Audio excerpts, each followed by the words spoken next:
Alright guys, let's get it started. There should be at least one viewer in there lurking around. However, we will start. Whoever is late to the party can always watch in the recording as always. Part 13 for Expert Clash series in Dawn of War Vanilla.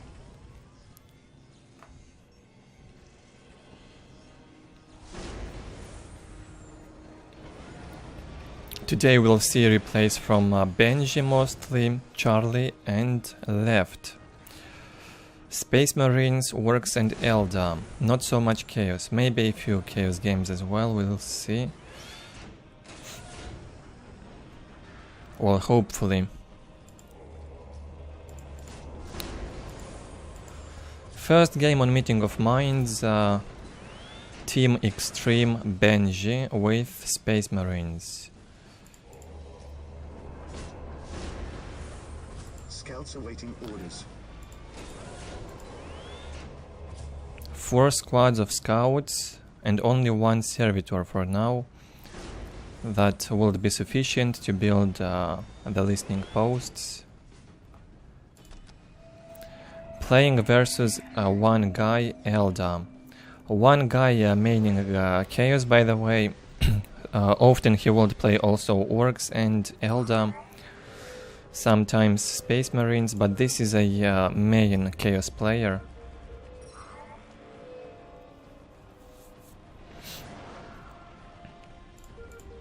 Command me to build.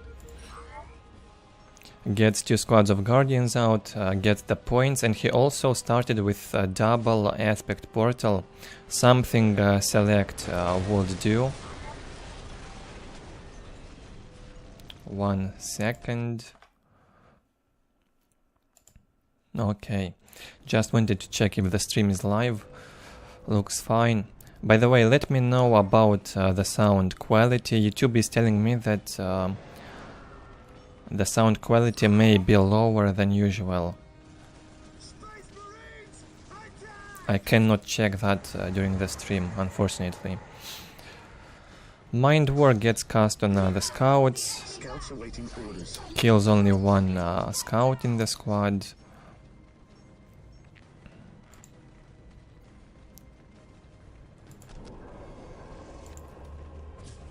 And we'll chase it for a bit. Well, Benji will not lose the squad. Farseer cannot chase him all game long. One guy decides to go with Banshees and Farseer towards Benji's base. Hi Apache, thank you for your feedback. How can we help? It should be just as usual. I have not changed any settings. I've only increased the bitrate, the streaming bitrate to the maximum possible, which YouTube accepts. Hopefully there won't be any buffering on your end.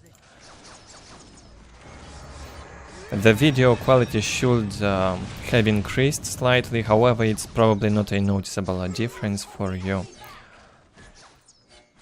Good psychic storming here. One guy manages to take down one squad of scouts from Benji. A bit of a miscontrol now on the Banshees from one guy, almost loses the squad to the first commander. He's also bringing the Guardians to fight the scouts here. 1 LP2 has been upgraded from Benji and the squad of Banshees goes down. 1 squad of Banshees in exchange for 1 squad of scouts. A bad start for one guy, definitely bad. In the meantime, Benji built 2 generators and goes for the armory. High blast. Scouts in position. By the way, one thing I also will start mentioning, in case your comments get deleted, try using different words. I am not moderating the chat in any streams, I do not delete any messages, so if your comments get deleted from the live chat, it's not me. Just try to use different words.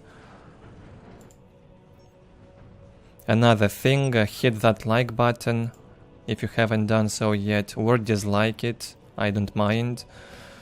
If you're new to the channel and enjoy what you see, subscribe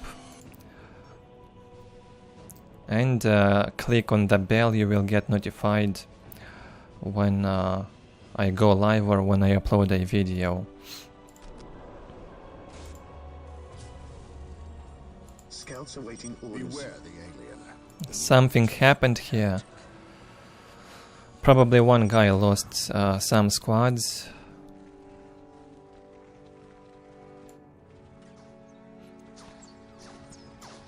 And he did not notice when he lost something. I missed, probably. Or maybe he means, maybe he refers to the Banshee squad.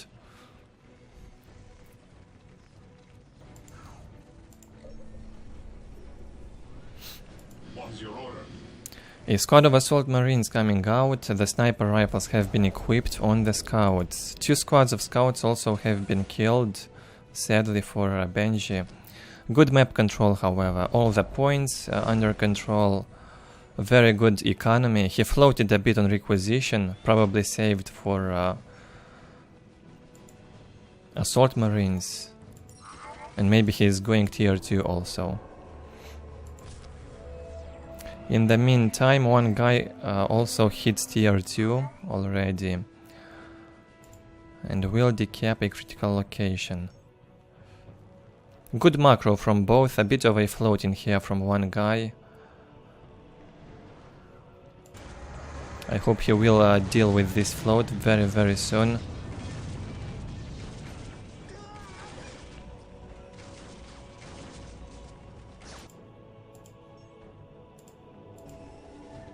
Maybe he is transitioning to tier 3 and he will have enough for the support portal. Again, something happened. God, no, the Thunderhammer is not a mod. This is how the Force Commander looks on vanilla. He has a hammer and not a sword in vanilla. I think it was changed from the hammer to the sword in Dark Crusades.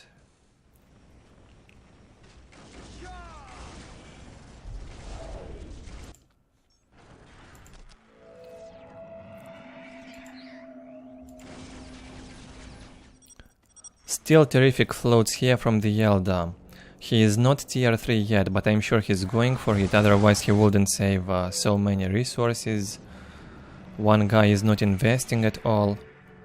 He spent power on something. Well, good economy at least. No idea on what he's spending the resources yet.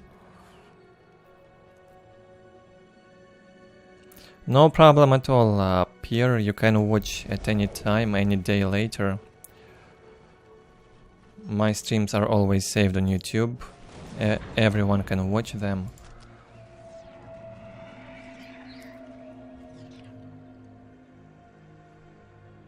Waiting here is but a phase. No support portal yet. Well, one guy definitely messed up something in here. Feels like he's in a state of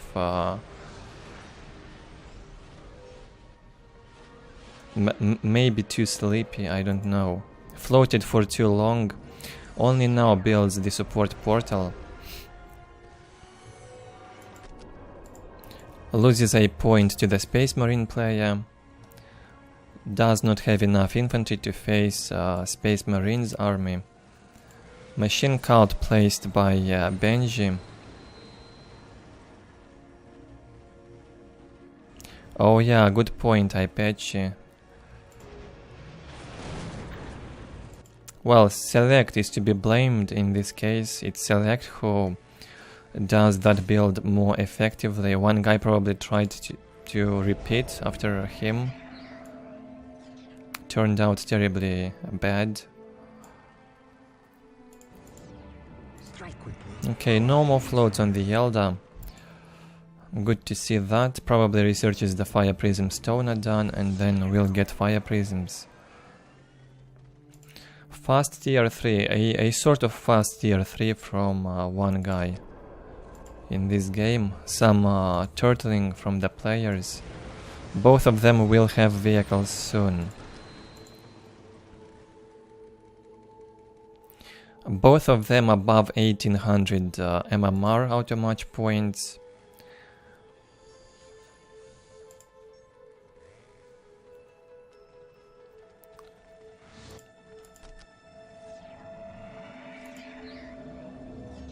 I still think one guy, however, will show a better game if he plays Chaos. I sense the enemy.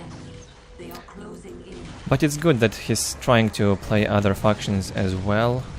He's learning the game that way. He will know the weaknesses of all the factions. In the long run, it's worth it.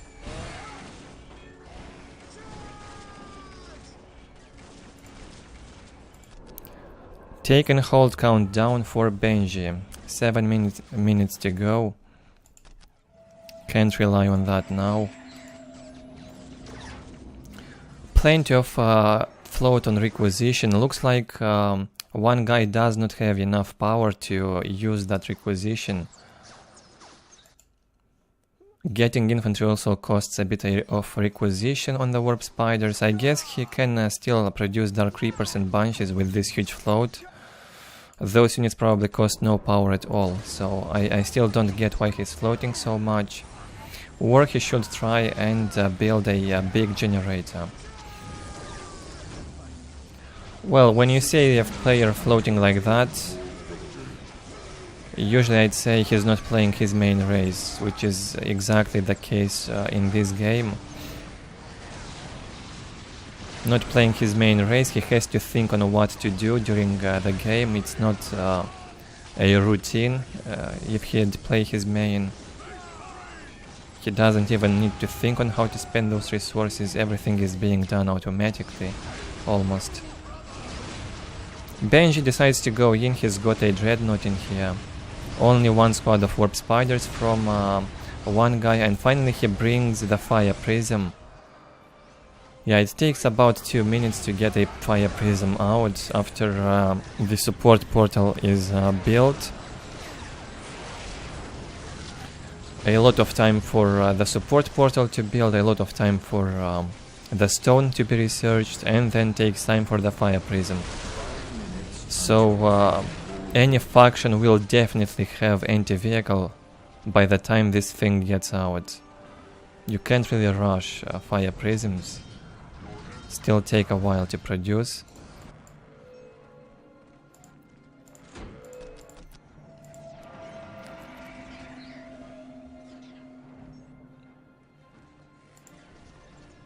A bit of a domination.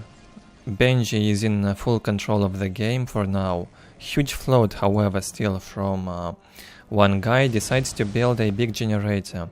He definitely does not know how to spend that requisition. He should have produced a lot more Dark Reapers, I think, a lot more Bright Lens platforms and Shuriken cannons. With 60 in common power from one guy, definitely affordable. Both of them floating, both of them with huge economies.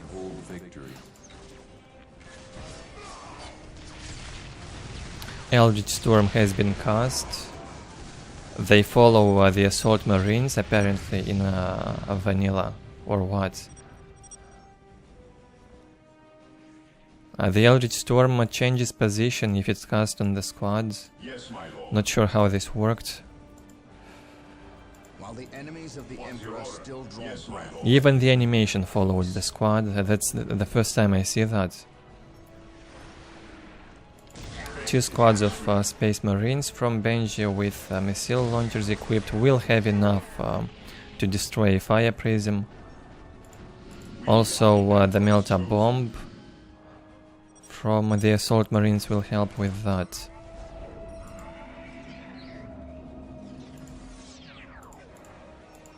Benji says one guy is dreaming. Yeah, I was also having the same impression. Looks like he's sleeping and dreaming in this game with eyes opened. Such a huge float already. Is he going for the avatar or what? Why would he save so many resources? What's your order? A 3rd squad of Space Marine comes out. We'll also get missile launchers equipped. One guy will build a second support portal.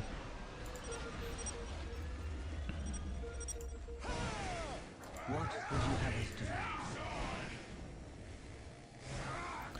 2 more minutes until taking hold. One guy must get out and decap. Failed to decap this one with the Guardians. We'll probably take the middle. However, with 3 dreadnoughts he should have stayed in here and fight. Not sure why Benji retreated. He can take down this Eldar infantry easily with this amount of dreadnoughts and assault marines. Some animation bugs in this game.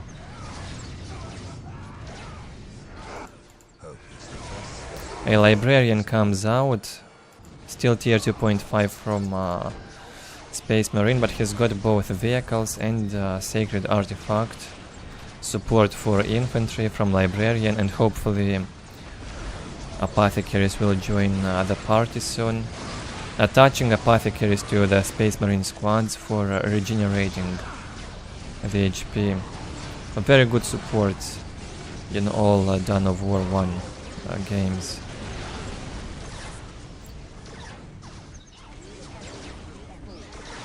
And I think it was crucial in vanilla. You don't even have the chaplain in vanilla to regenerate infantry, so I think you do need apothecaries in all the games if you mass so many infantry squads. Otherwise they will die too easily. Here's the first one. Nice unit. 3 dreadnoughts still up and running for Benji. 2 of them are gonna go down. 3 fire prisms from 1 guy. On the battlefield, Benji floating a lot. Both of them float a bunch of power and requisition. So at least I'm hoping to see tier 4 units in this case. They are very expensive, and if you float like that you can you have the chances to get those super units out. Hopefully we'll see the Avatar and the Land Reader later on. Tier 3 hit for Benji. Builds the orbital relay. 175 income on requisition to 100 income on power. The floats now is getting understandable why he will float so much. With this income it's hard not to, unless you lose units all the time. Much lower for Benji, the requisition income.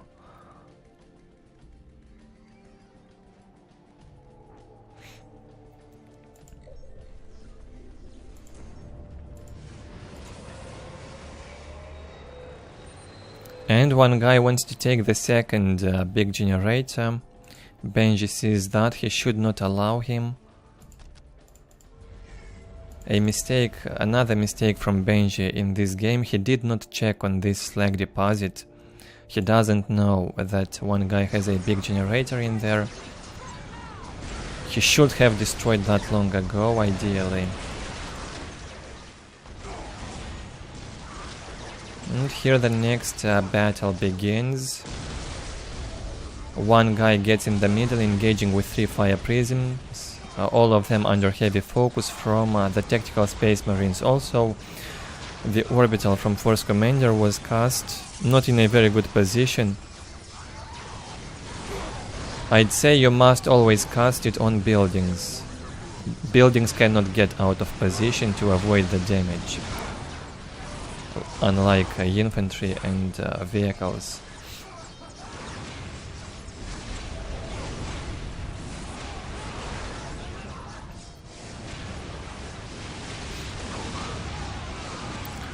Farseer casting the Eldritch Storm on his own squads and a dreadnoughts. Now I did not understand that. Why would he do that? Nice slaughter in the middle. Still 2 fire prisms out, 2 wraith lords now, 1 gets destroyed, another one coming, and the terminators. Yeah, we're gonna see some late game units in this one. Terminators a pretty rare unit at this point in vanilla, tier 3 squads.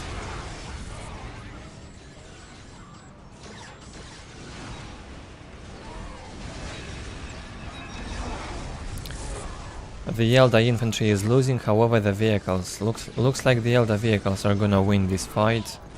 A lot of brightness platforms serving as anti-vehicle, and ranged combat, ranged fire disruptions from the fire prisms, as well as close combat damage from the Wraith Lords. Eldar has everything to destroy the Space Marine now. Bench is still floating a bit with that low income on requisition. Only a bit over 100, but he's floating too much. Much bigger float from the Eldar, but he's got 186 income on power. It's probably the highest I see on other factions except Necrons in Dawn of War. That's huge income for power.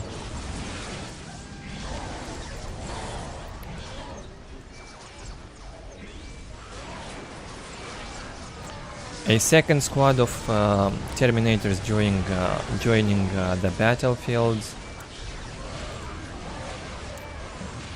Both the Assault Terminators and the Force Commander can stun units, including vehicles, and they deal a great deal of damage to them also. They've got good damage to all unit types, I believe.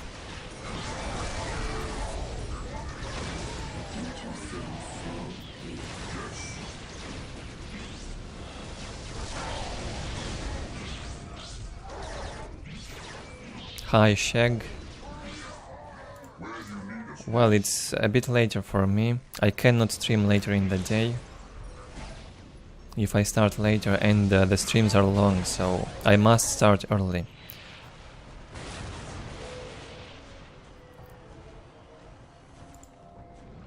Is that a third? Yeah, a third support portal being placed by one guy next to his big generator.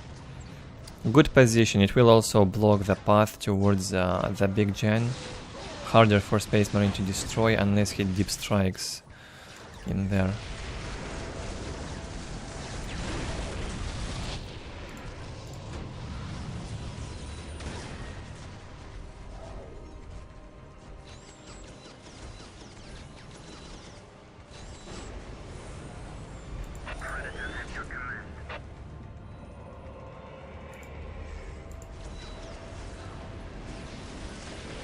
Eldar slowly pushing that Space Marine into his base.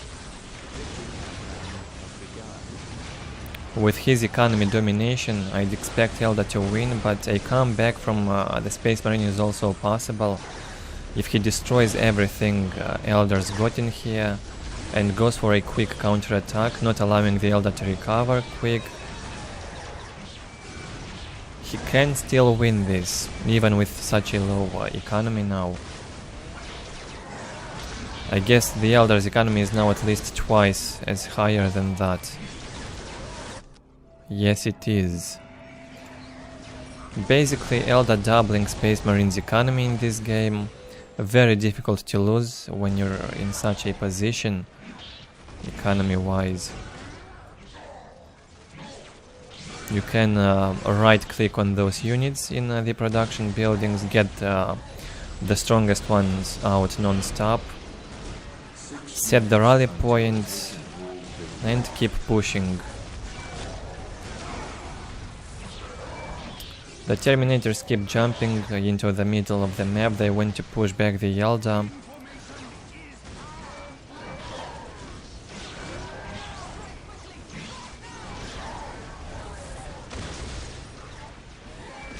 Manages to push back a bit the Eldar vehicles.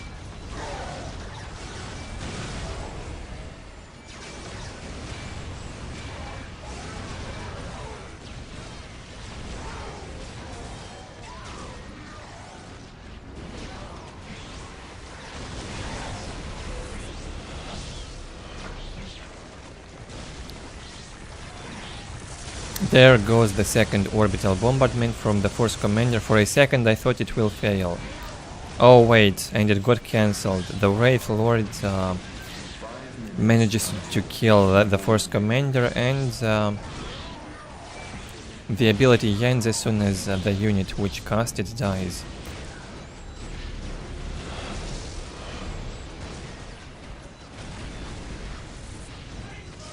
A bit of a back and forth in here. Much easier for Eldar still with this income. More difficult for Space Marines to push him out. Got a Predator with a less gun. Probably a tier 4 from Space Marines. I believe it's a tier 4 weapon.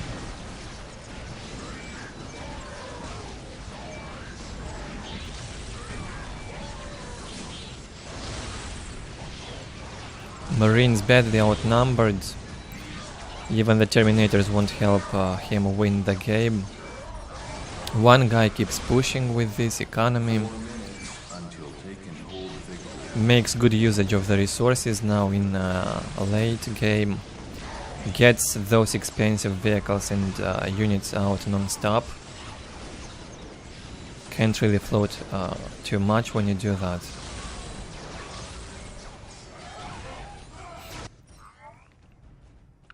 Should have rebuilt also a second HQ somewhere in, maybe in this narrow path here to block the way.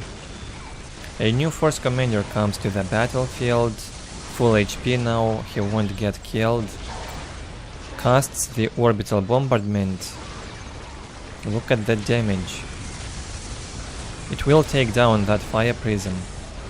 And also damages the Wraith Lords. A lot more damage done in vanilla from that ability.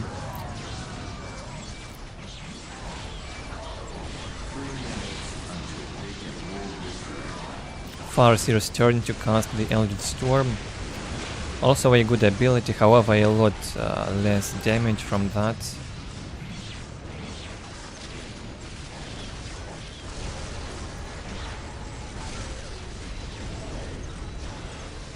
Probably still the best Eldar ability, the Eldritch Storm, might be.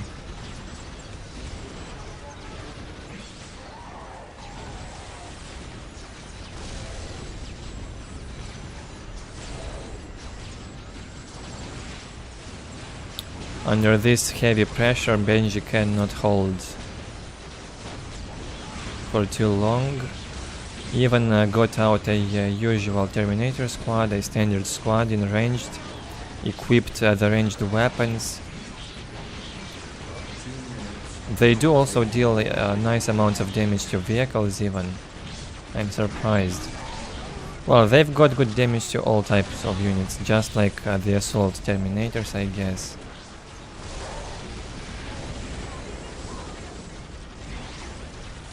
Can't stop this push. Definitely an economic victory here from the Yel'Zhul. He can push non-stop with that income. Benji's economy 70 to 63.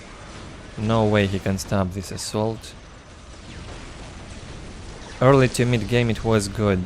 Benji's mistake is not pushing into the Yel'Zhul when he had the chance, when the Yel'Zhul was floating early game. I think Benji had all the chances to win the game when Eldar didn't have any Fire Prism. A Fire Prism got out by the 8th minute, I believe. Until then, Benji could have won easily. He outnumbered the Eldar in infantry. He had Dreadnoughts out faster. So can't really blame the mid-chop in here.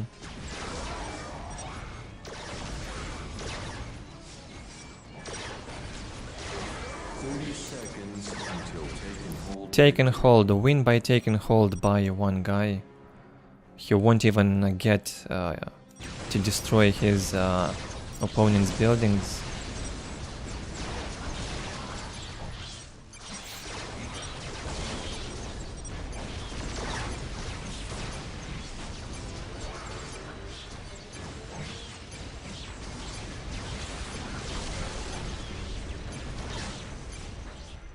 And so Eldar winning game 1 for today's stream. Not bad, despite both players floating, was still fun to watch. A very close result on units killed, close fights.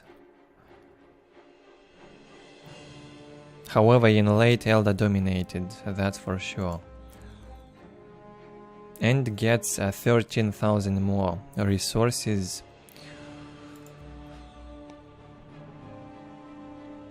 Basically dominated on economy in the second half of the game. Benji gets 43 unit upgrades, 0 unit upgrades for the Eldar. Well, I guess those are the weapons equipped on the Space Marines. Eldar cannot equip weapons, so you cannot have a high score on that. I guess you can only add weapons to the Wraith Lords. And maybe Falcon and Viper. Only 2 vehicles.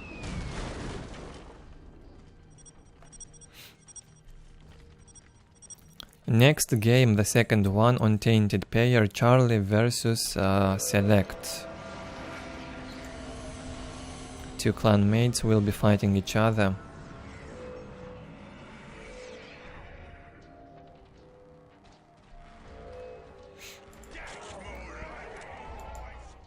What do you want?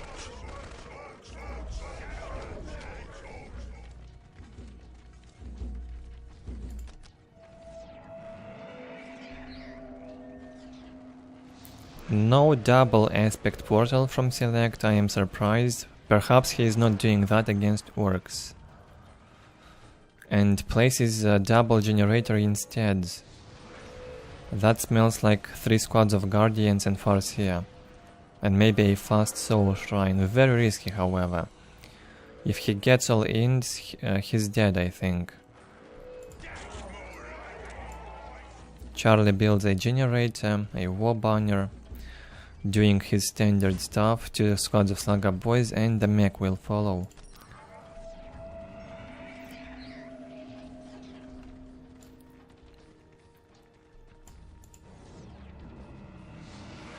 The Farseer is out, and there goes the Soul Shrine for the Eldar. A very quick Soul Shrine on placed on 1 minute and 30 seconds. That's quick.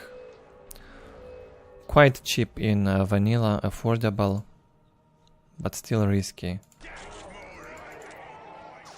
Very risky if you go for the fast Soul Shrine, because tier 1 units in vanilla deal a lot of damage. So if your opponent decides to go all in on you and finds you're going fast Soul Shrine, he will punish you hard. What Select can do in this case is try to distract Charlie's attention with this Farseer, run around the middle of the map, maybe go into his base, distract his attention, keep him busy until he gets those upgrades for Guardians.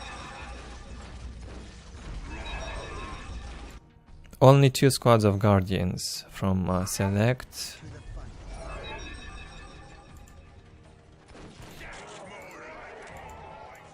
What happened here? How did this point get decapped? I think it was captured probably by Select. I'm not sure how it got decapped. No idea what happened.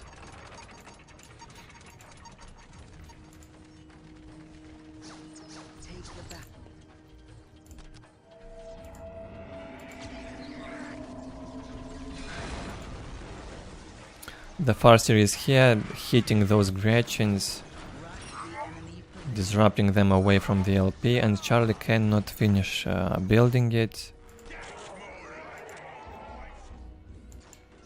A fight for the points at this point in the game. Both of them need the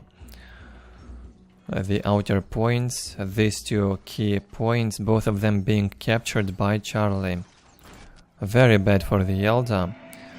He still can get more than enough requisition if he would get this point, the relic, and the critical location.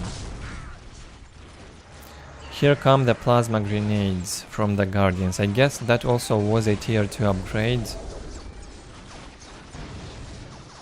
Oh, I see. I missed something then. The Guardians with guidance from the Farseer, I guess, managed to kill a squad of Slugger boys at this point.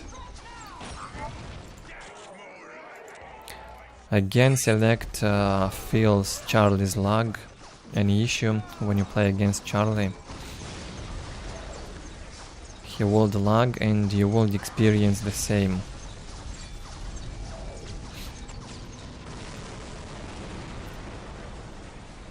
Takes down Charlie's LP1 and decaps the point. A third squad of Guardians getting out. Hopefully we'll go and get this position. Yeah, they're going for it. Both of them not trying to get the relic, not yet, although it's very easy to get it on this map. I have no idea why both of them ignore it for such a long time. Good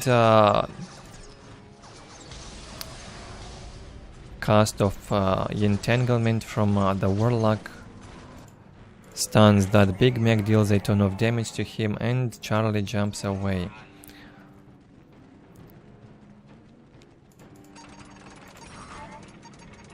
Charlie's Slugger boys are here. They will not allow Select to get this point. We'll try to get him. We'll try to get this point for himself. Better map control for Orks by the look of it. Okay, now they traded this point. Charlie will take this one and Select will take this one. Still fair map control then. Eldar must also take this point.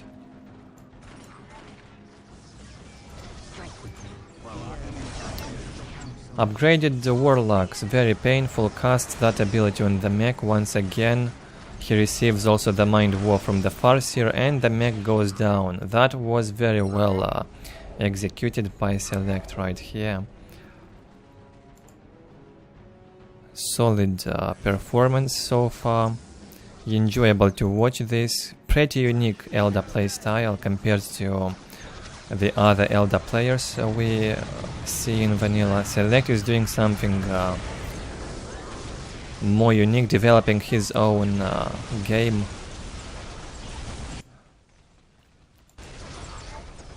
Very good usage of abilities, good combination of units, and good build orders now. Looks powerful. Can easily push into this LP1 and the two banners. They are not upgraded. Even the warp spiders barely getting any damage by 3 LP1s basically. A war banner damage without upgrade is like the damage of an LP1. Approximately, at least. A very low damage. My music is a tale on what great worlds have been built. 3 squads of Guardians with Warlocks, fully upgraded I assume. That's powerful stuff, can deal with any Orc infantry. Plus a squad of Warp Spiders as a support.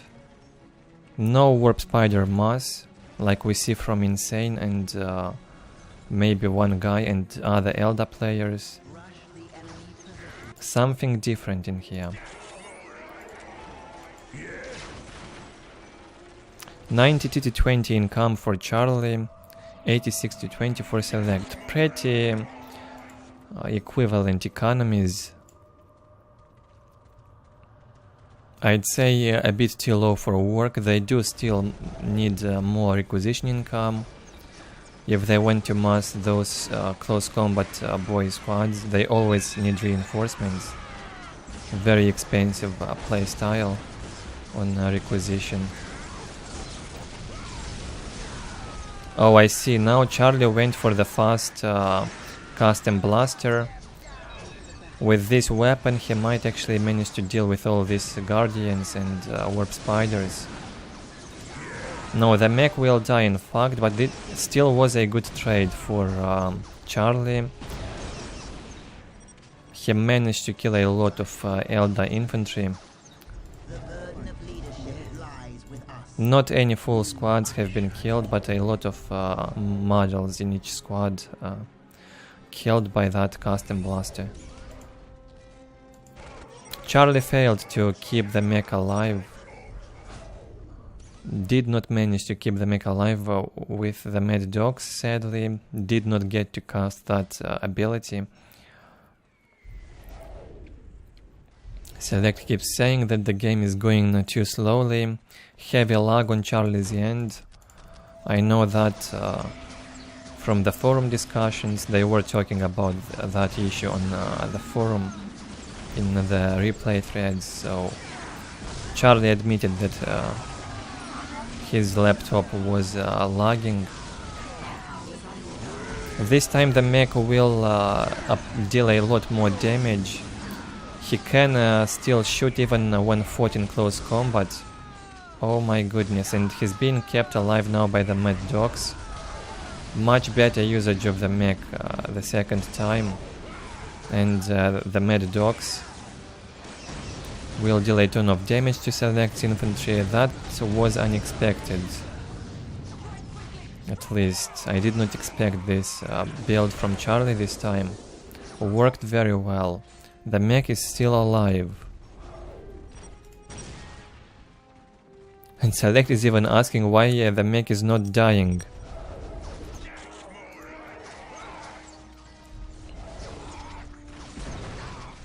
Powerful stuff in here from Charlie. I was almost ready to say he'd lose this game when Select had that bunch of infantry at his doorstep, taking the point in front of his base, but no. One big mech alone manages to deal with most of that infantry just fine. Select probably sees that for the first time, this playstyle from Charlie. And he got surprised. Good harass with the Brightlings from the left. Will take down the LP1. I bet Charlie didn't cancel it. Quite low income for Charlie, still 74 to 20, but if he will keep the mech alive, it will be enough.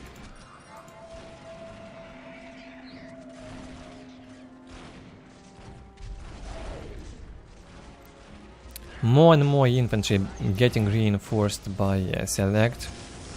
He should have transitioned into vehicles when he saw this gun on the mech. Or at least shuriken cannons. The damage from the mech to heavy infantry is not so high when he's got that weapon. So shuriken cannon mass might be a good choice also.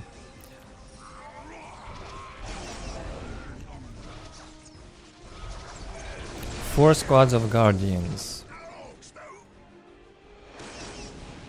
The boys have been killed, they get stunned and killed. I guess a new mech is coming out soon. Quite low income on requisition. Select still has to work on his macro game.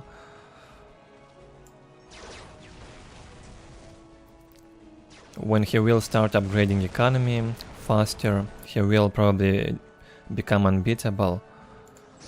Fear the judgment of the council.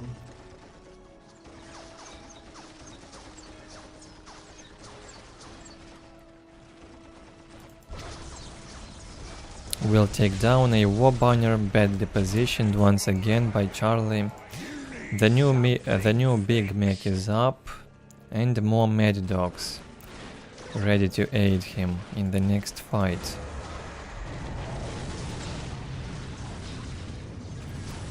Psychic Storm and Mind War cast on the mech, half HP down. Not dead yet, however. Select should kill the Mad Dogs in the first place. I think he killed a few already. Yeah, he probably killed 2 Mad Dogs. And Charlie loses the mech once again. Mad Dog's getting too slow on the battlefield.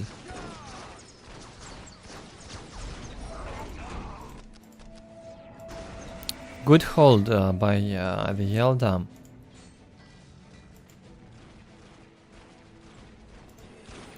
Needs to get on the other side and deal with this squad. They do deal a lot of damage to buildings also.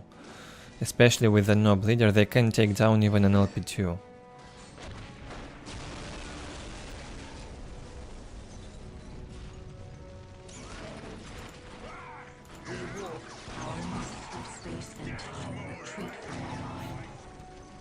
You need something fixed. 4 Mad Dogs now out once again, and the boys in here will get punished for destroying that LP1. Good job, and Select will rebuild that. Took this point already. Barely acceptable income on requisition. On tier 2 it must be over 100 preferably. Due to this low requisition income, Select cannot make use of his power income.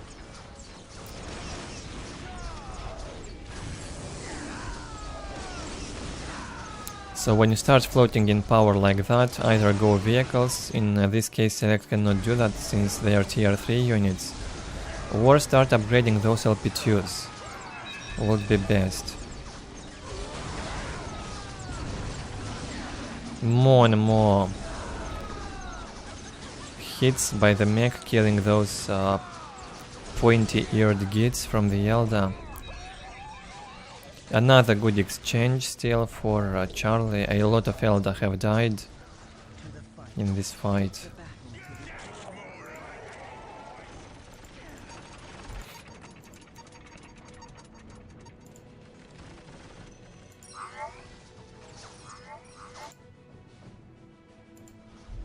I'm yours. The burden of leadership lies with us. Another squad of boys gonna get killed. Charlie tried to harass and take down that point once again, and will fail. The mech shop is up. Charlie's economy increases a bit. He will need it. Has to build one more generator at least to be able to keep up with war track production.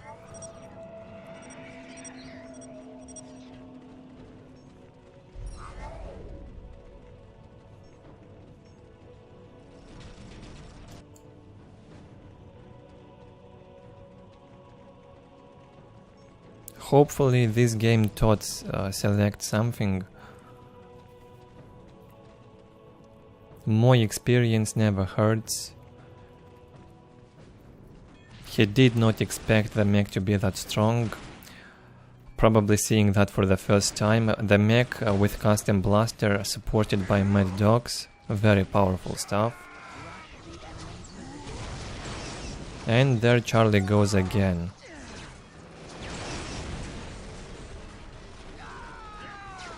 Pushing into the Eldar base now. Select's income is far too low to support this fight.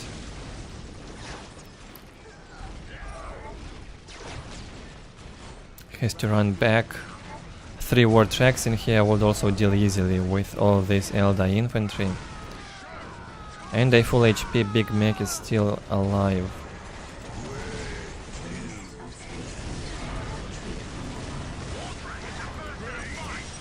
GG gets called despite the lags Select was complaining about. I'd still think Charlie would win this. Select simply did not know what to do, how to handle that mech with the gun. Shuriken Cannon Mass I think would have been perfect, or a slow transition into Fire Prisms. Either Shuriken Cannons or Fire Prisms, a lot of them.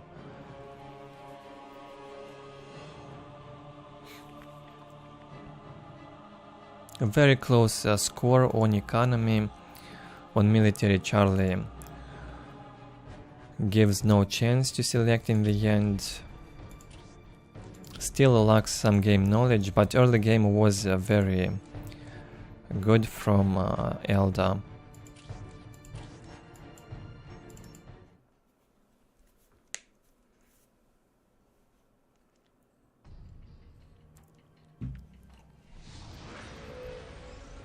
Game 3 for today on Fallen City. An Eldar mirror left versus Insane.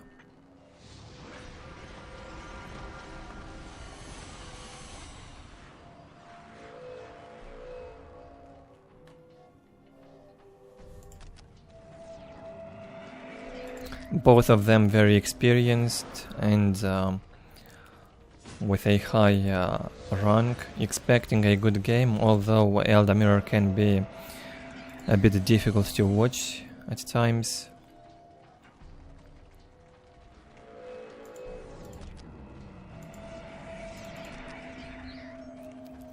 A mirror build order, a different cap order, however.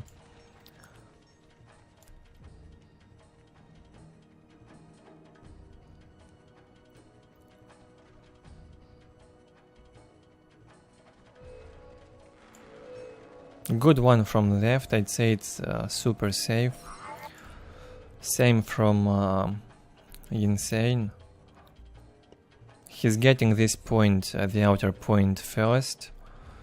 However, there's no risk at all that it will get decapped if you play versus Eldar early. One squad of Guardians cannot get there in time, I believe, to decap the point, even if you capture it later. In mirror probably you don't go on decaps. A squad of warp spiders got out from left. They will harass each other.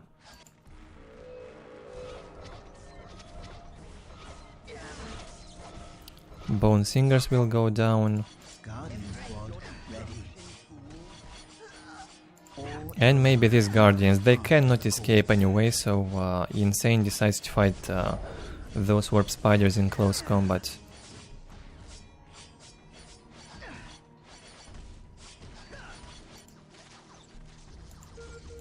What would you have us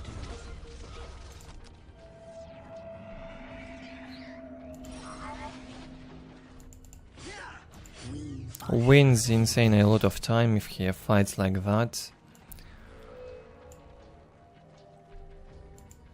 Plays in his favor. In the meantime, left is getting the point from that side. Insane already captured it. They trade these outer points.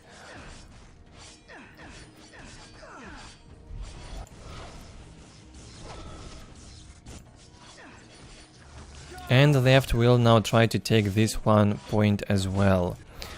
Something Insane cannot do yet. There's an LP, unfinished one, however, on this point. So probably left's economy will get higher, faster. 56 to 10 now for left. Equal economies.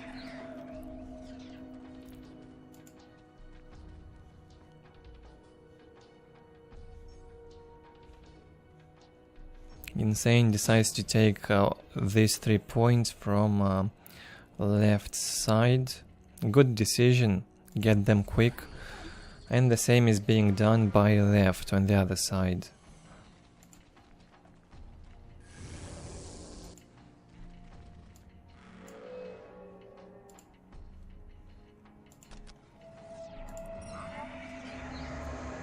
Farseer getting out by left casts the Psychic Storm on the Warp Spiders.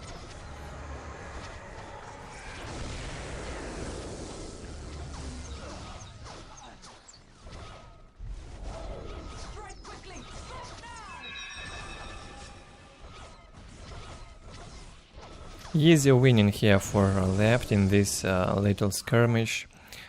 Insane has to jump back, waits for his Farseer to come to the battlefield, and then he can start fighting. Looks like left does not want to allow him to build this shrine, while it's already up in here for left, so he's got an economic advantage right now over Insane.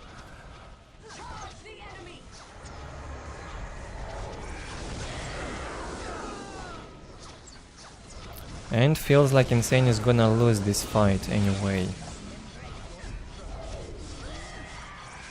He's getting outnumbered.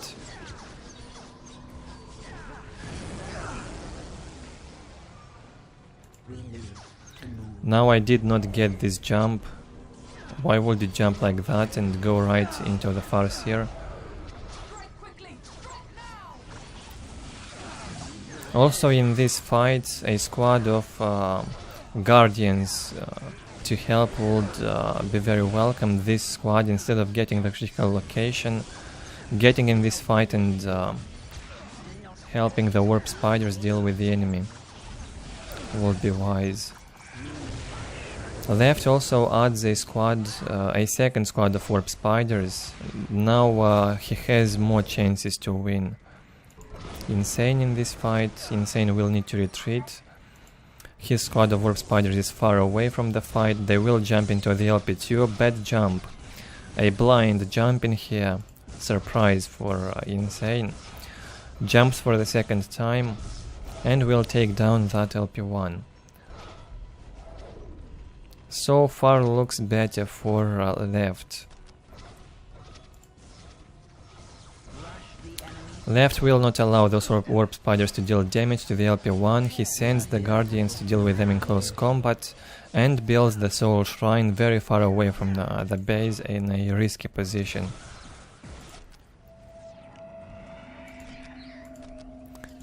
$80-20 for Insane, $97-30 for left. Economy lead already for the orange Eldar.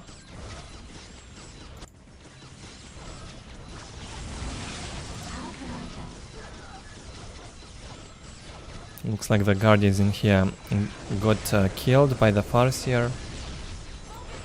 Left's Guardians. And unless left will get on this side to defend, he will lose all the buildings. He cannot allow that to happen. He must go in there ASAP with his both squads of Warp Spiders and even the Farseer to stop that Insane's infantry.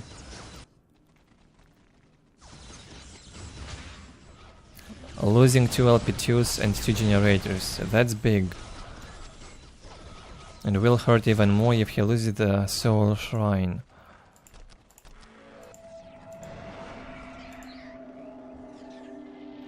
Tier 2 also up for Insane, however his income is much lower, 50-20. Even if left lost 2 LP2s in here and 2 generators, his economy is still higher. Not a big loss for him. He takes the points from his side instead, quickly.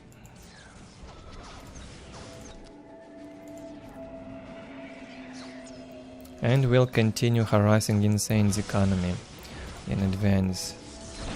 Nice grenades into the Soul Shrine. Left does not want to get in here and fight Insane.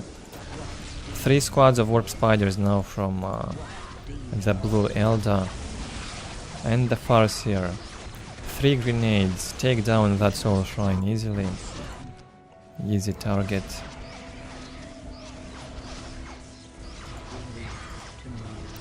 Left on the other side in Insane's base, taking down the aspect portal. Must rebuild the Soul Shrine, and he will do that again outside of his base. Now if he could take down the Soul Shrine, hopefully he's got the grenades to take it down. And trade with the blue Eldar.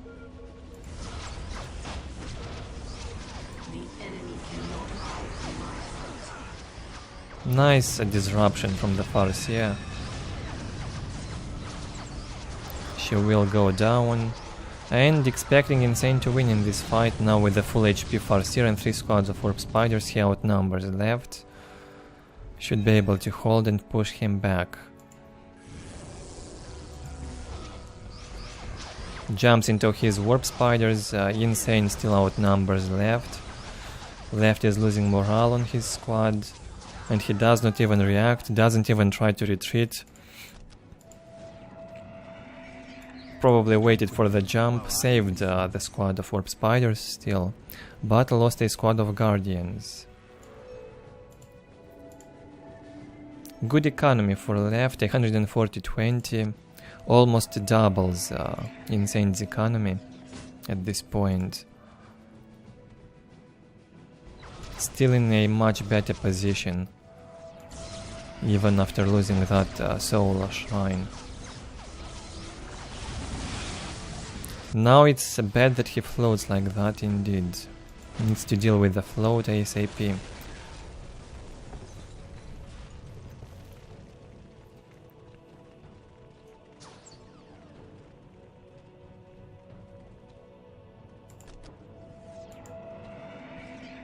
Strike quickly while our enemies run.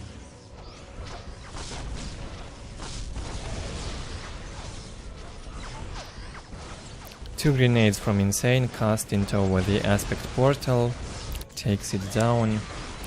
Once again Insane took down the Soul Shrine from left, which was positioned right here.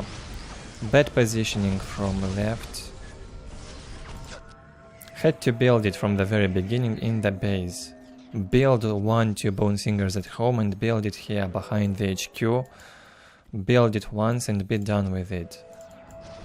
No need to build it on the outer points where you cannot defend.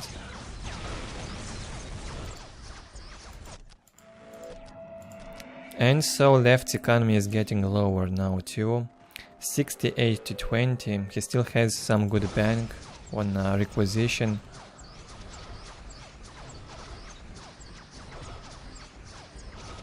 So he can recover.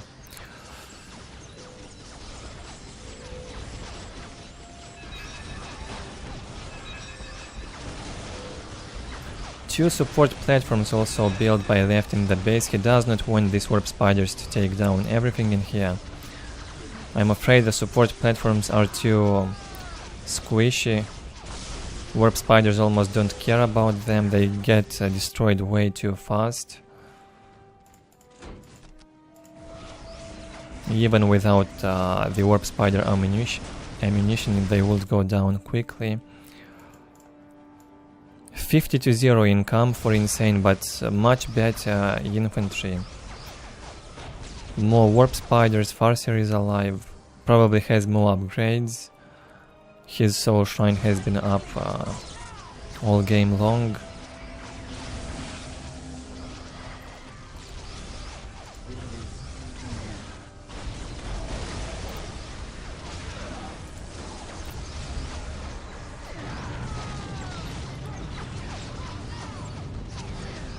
Both Farseer casting the Psychic Storm in this fight.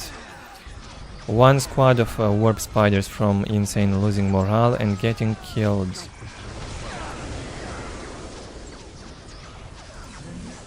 Not everything is lost yet for left. If he somehow manages to deal with his floats, he still has a chance to get back into this game. Feels like he's rusty. Yeah, it's been a while since we saw left in the series. He might have been rusty for a while, might have been inactive for a while, and now got back into the game and floats a lot.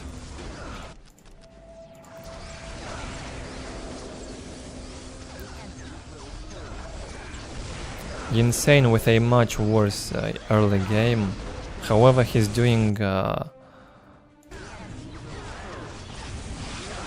a better management of resources and maybe some better decisions with his infantry on where he attacks.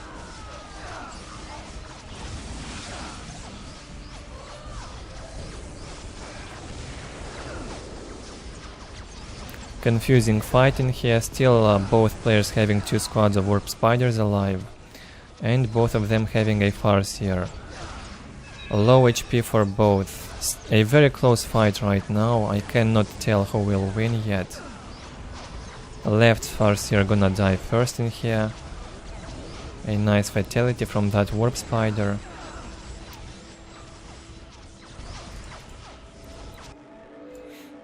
So I believe the positioning of the Soul Shrine twice on the outer point lost left this game. Seriously, that was terrible.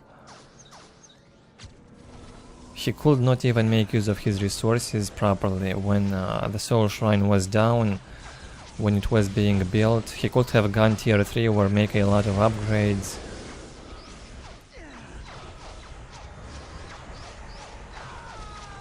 If it was built in the base from the very beginning, and maybe even win this game. Looks like he's losing now.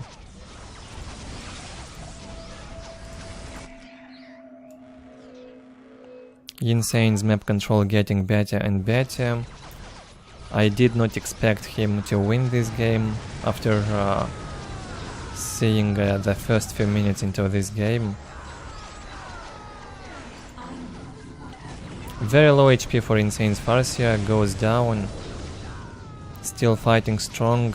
Left is somehow holding and manages to push back Insane out of his base. And this is not over yet.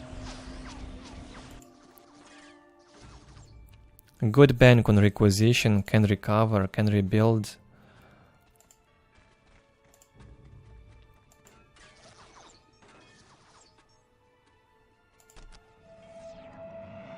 Still better economy for Insane now.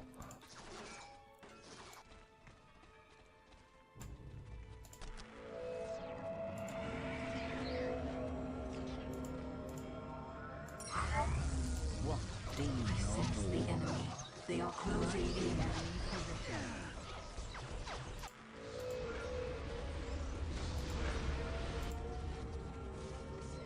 What do you know of war?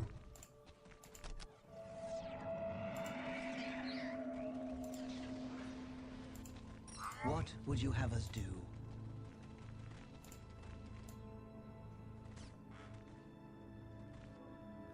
Well, we can basically say that Insane got all of his points, even if 3 of them are from his opponent's side. And a critical location. A bit worse on that part from left. He does not control a relic yet. Oh, he does, but it's not built with a soul shrine. So economy will get stabilized for left as well in a few moments.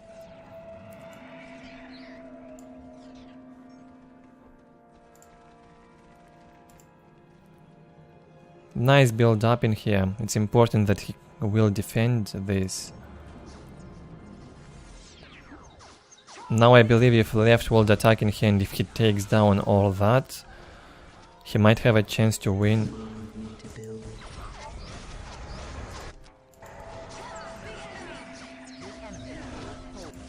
Some weird decisions from both players in this game with building placements.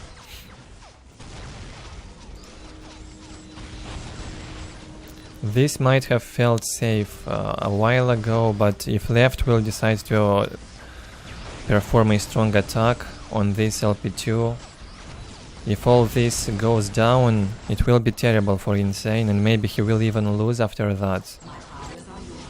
This is sick.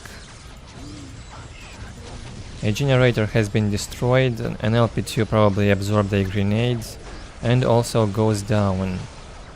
Insane's warp spiders and Farseer are far away from here, they cannot defend. The web gate has been destroyed, 2 generators and an LP2. That's already bad for Insane. His economy is not so high. Now left's economy gets higher. Man, this is crazy. Very unpredictable game, I still have no idea who's gonna win.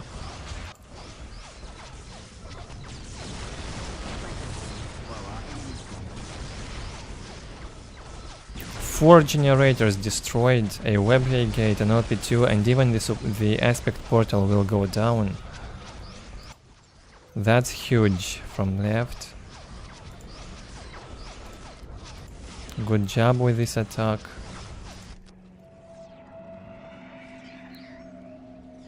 Seer Council out for Insane. Is he tier 3 or what? He could have hit tier 3 during this time.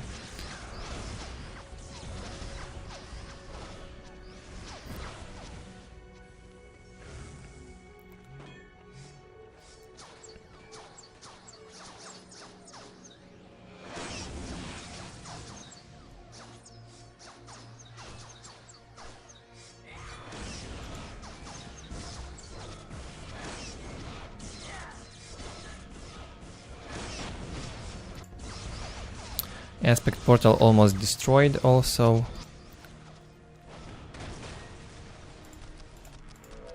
And this is what left sees now. He's got 2 critical locations under control. No more floats, thankfully. 4 squads of warp spiders. Waiting here is but a freeze of old. Yeah, 2 squads in here, another 2 on this side.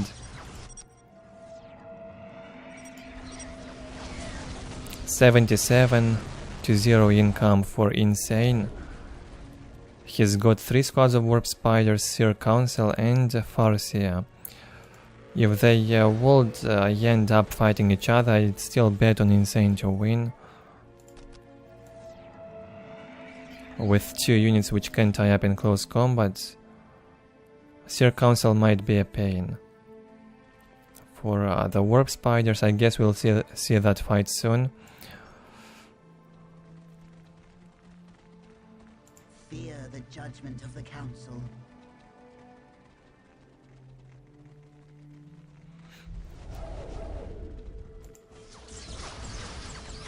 And left decides to defend this time, no more trading.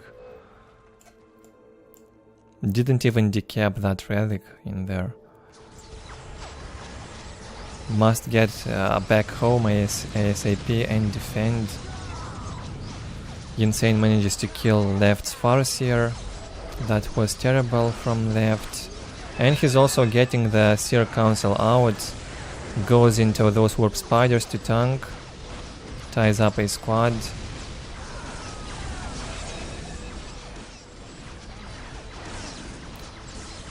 Now this jump was terrible and movement with the spiders. Looks much better for Insane. Seer Council still alive. I do not see the Farseer, probably got killed. Oh, the Seer Council couldn't target those warp spiders behind the wall. Sadly, they cannot find the path to them, it seems.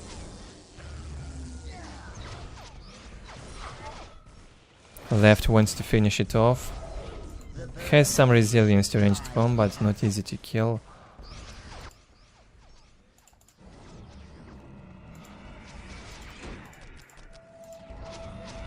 $81 to 10 income by Insane, 64 to 40 by left. Some good income on power, but can't make use of that. Risky to start upgrading LP2s at this point. He needs more infantry. He is outnumbered. Badly outnumbered.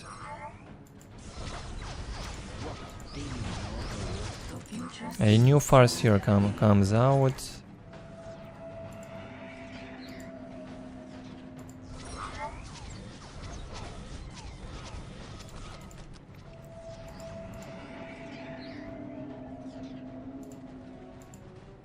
We live to move. How can I help?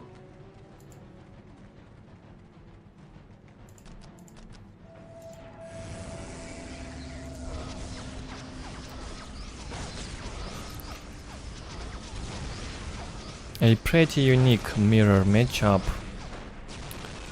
A lot of trade, base trade, economy trades.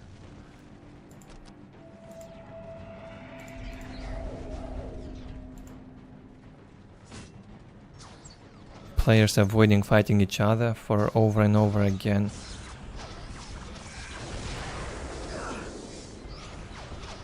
And when they decided to fight each other, it was very close in all the fights. Looks good for Insane. Now looks like he's gonna win, honestly, unless he loses everything and cannot recover. He's trying to retreat in here, got caught in this corner, loses a lot of warp spiders. Okay, that was bad now.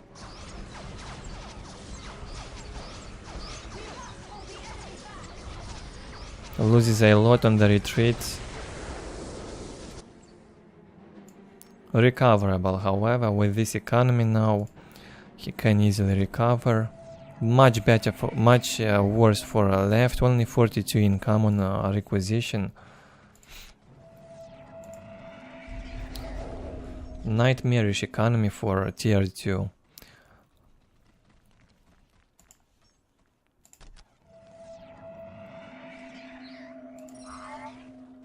Yes. The future seems so clear. How can we help?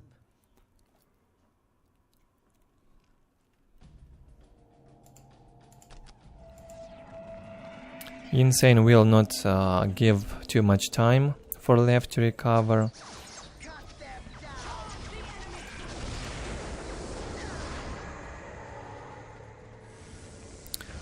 Tries to engage once again. Left will fight back.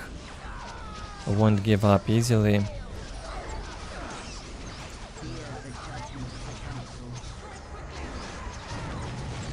And I'm assuming Insane would win easily this fight, with that Seer Council still alive. And a full HP Farseer and 3 squads of Warp Spiders. Starts to look really bad now for left.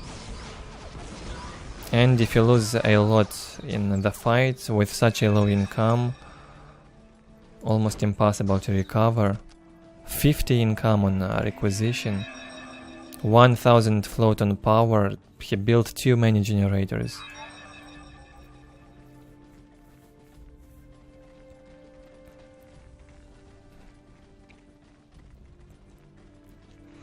Yeah, I missed something. He probably decapped a point that was going yellow or red.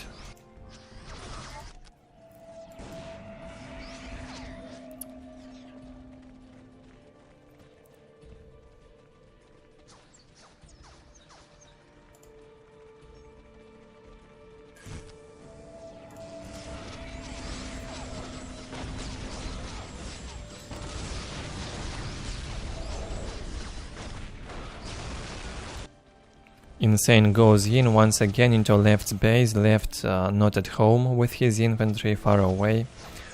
Cannot defend under that LP2. Yeah, some terrible floats and Soul Shrine placement lost left this game. I think he was the better player in the early game, but later on started making some bad decisions. And gets outplayed in the end by Insane. Insane, very experienced Eldar. Doing such mistakes is not forgivable at this level.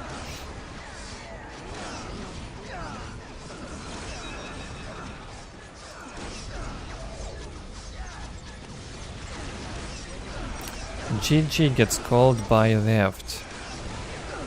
Yeah, pretty entertaining 1v1. Not perfectly played, of course. Could have been much better from left. It felt like Insane played to his full potential, while left was messing around with bad Soul Shrine placements.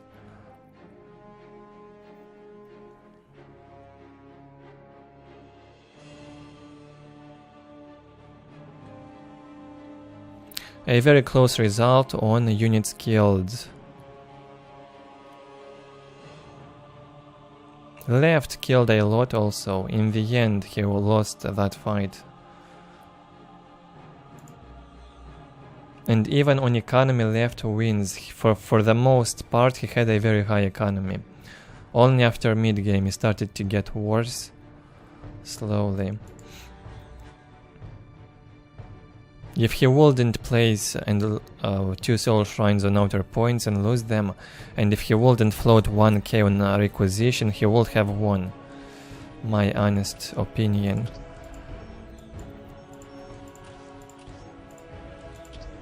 Okay, I will make a short break and be back in 5 minutes.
Okay. 9 viewers and 10 likes. Not bad. Keep it up. Whoever joined recently, hit that like button if you haven't done so yet.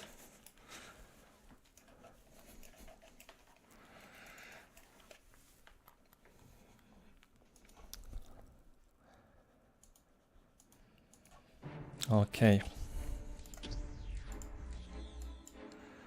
Let's continue with the games. I believe this would be game 3 or game 4. Already lost track of them.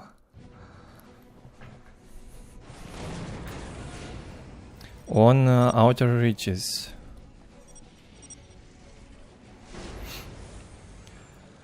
On the right, TE Lordy versus True. Eldar versus Space Marines.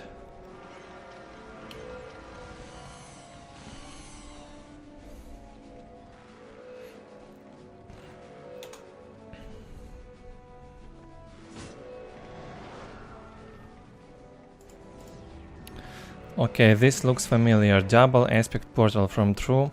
We are here to fulfill Also in Charlie's team now. Charlie is getting more and more Eldar in his team. He's got Select, he's got True now, and who is next, I wonder?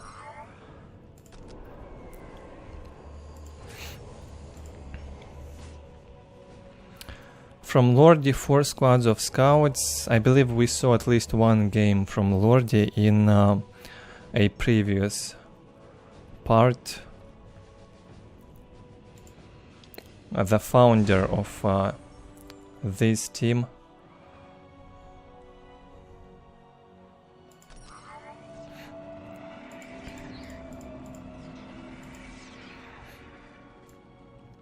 Interesting build from True.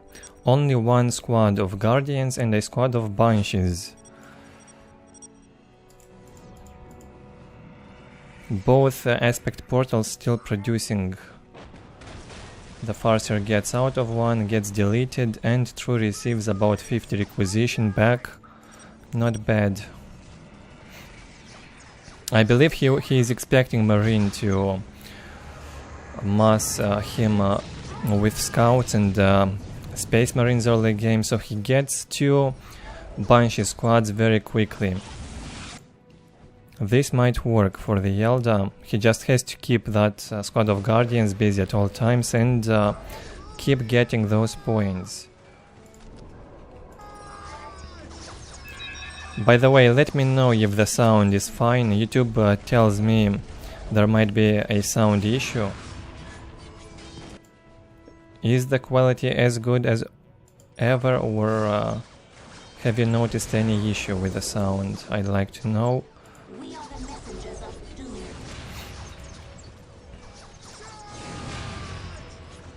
Scouts awaiting orders. 1 squad of scouts down, 3 squads left. A squad of tactical marines will replace them. True doing a good job with the pushback into those scouts.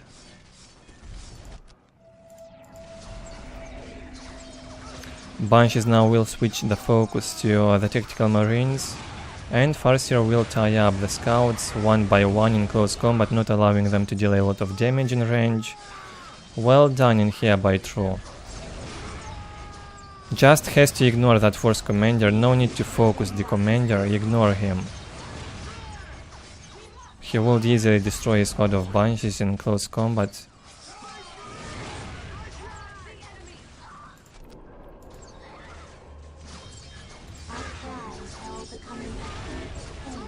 Nice one from the force commander. Lordy is also following the Banshees, making their life harder. Scouts awaiting orders. Hear the voice of death calling to them. 50-0 income, still very low for True. The relic has been captured before this point. That was a weird choice. Our prize held Somehow this squad of Banshees was focusing both a squad of tactical marines and a squad of scouts. This sometimes happens when you hit the attack move button and the squad somehow splits. I guess that's how it works. Farseer smashing that Farseer in the face. Force Commander, I mean. Command me to build. Still, a squad of Guardians alive. And 2 squads of Banshees, not much else.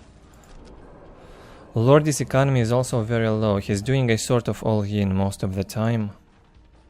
All-in with the scouts and tactical space marines. Scouts here. Awaiting orders. Walk softly and carry a big gun. What is your wish? GG, True gives up already.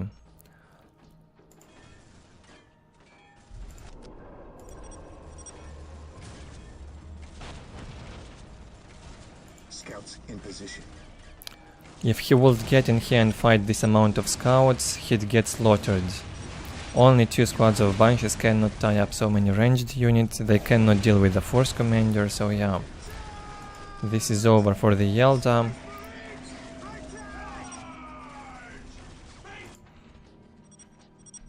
GG, yeah.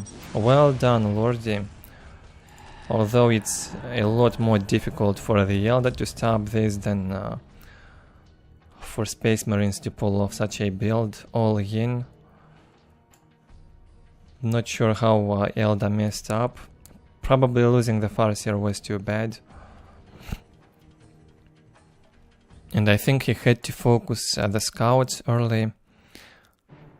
Try to kill as many scout squads as possible.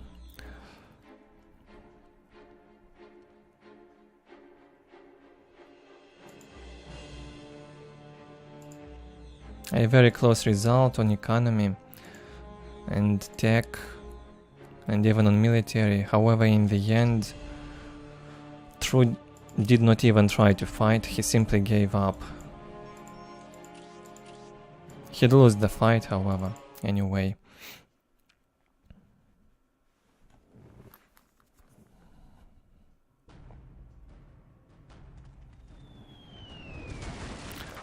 Next up on Deadman's Crossing, Orks in the lower left, Lich,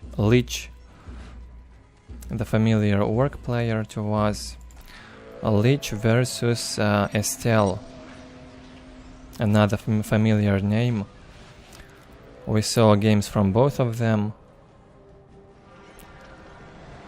EstelLovepony also used another nickname, probably his main nickname was Relax.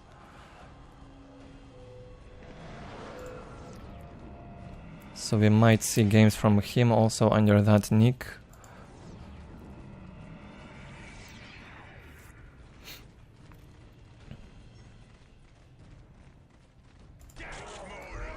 Standard opening from both, nothing special for now.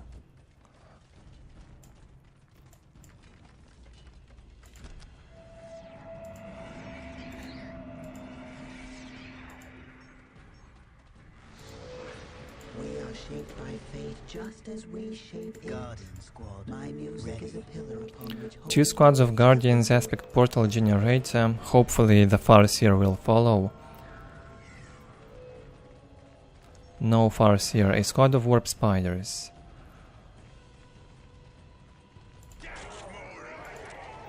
A more risky choice, but still acceptable.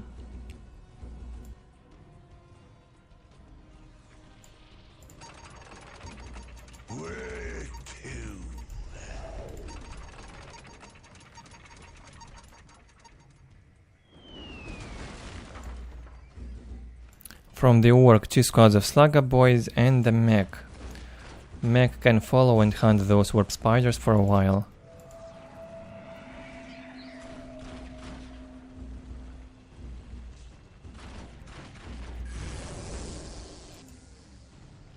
Okay, I assume both jumps now on the warp spiders have been wasted. Gretchens see them coming and get inside the LP. Surprisingly, the warp spiders deal a lot of damage, even to buildings.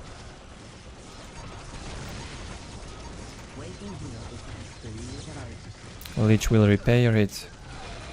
As soon as the mech gets close to the spiders, he gets out with the Gretchens and can move safely. Otherwise, he'd lose those Gretchens. Good job with that. Wants to build the points at the entry.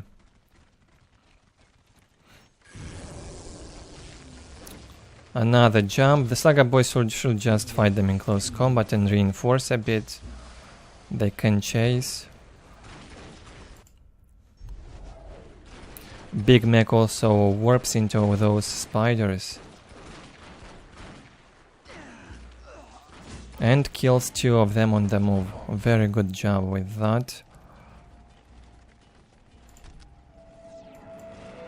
So, fast warp spiders hadn't paid off this game. They have done 0 damage. And a huge investment by Estel into them. Should have started with the Farseer. 1 Mind War or 1 Psychic Storm cast on the Gretchens would kill a squad of Gretchens, so that's already much better. And Mind War on mech, also dealing damage, as opposed to the warp spiders jumping around, getting killed, a waste of resources. And if you're lucky, you may have a good jump and kill a squad or 2.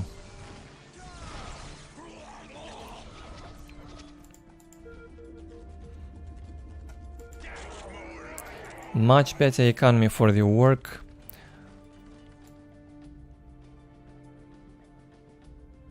Four LP2s have been upgraded for Orks. All the points have been captured and the relic as well.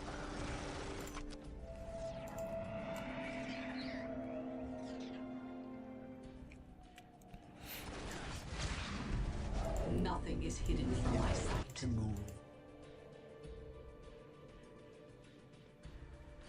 Eldar trying to take the middle. Probably wants to decap that work relic also. The mech got killed, probably by the Farseer, a new one coming out. And work is now tier 2, can go for the mech shop.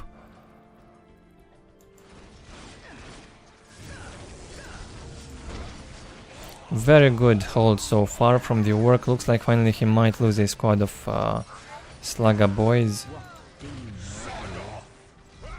No, not gonna happen. Very low damage in close combat by the warp spiders. Can't even finish off a Slugger boy.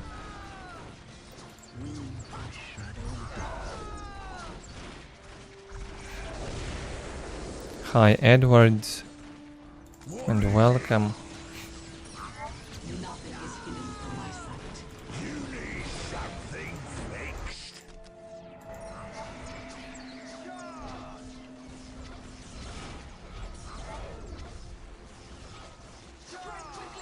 A bit of a back and forth. Both of them doing well at the moment. A second squad of warp spiders gets out.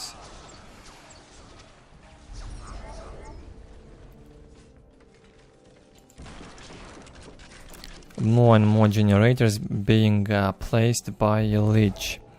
He probably plans to go for that mech shop. Builds a 5th generator now. No floats on both sides, good to see.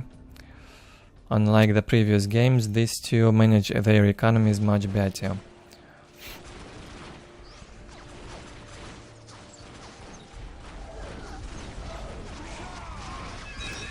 Lich gets out into the negative cover, risky move. With his close combat units, might struggle a bit. Uses the jump on the mech. Now if the mech would get focused, he won't be able to retreat alive from this fight.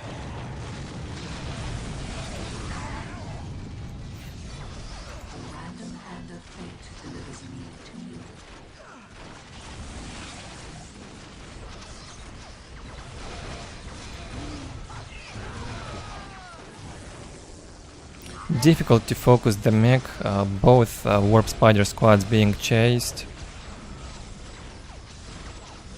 The Farseer with the Mind War, yeah, she will finish the mech now. Good job with that, and this was a good trade for the Eldar.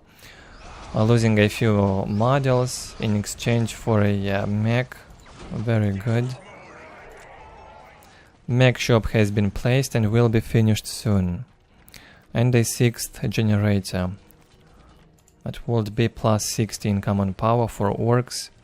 We'll have enough power to even go tier 3 and maybe mass killer cans later on.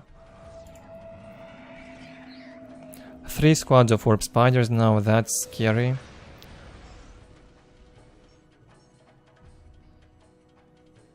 Powerful even against a vehicle at this point. When you have 3-4 squads with their grenades, you can take down buildings and vehicles easily. Powerful stuff.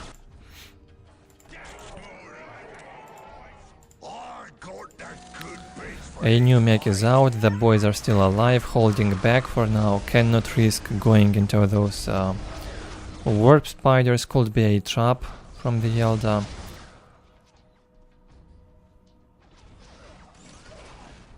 Loses the war banner and the LP1 on the relic, waiting for the vehicles, waiting for the war tracks.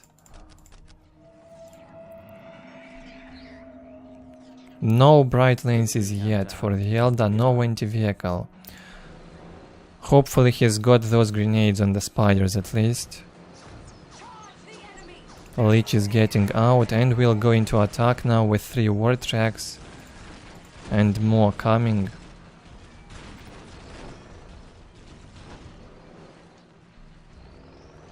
Yeah. War tracers are shooting at theories. War tracers are shooting at theories. And Lich will manage to decap the middle point. Not a risk yet, still over 6 minutes to go until it triggers. But we'll remove that vision from Estel at least.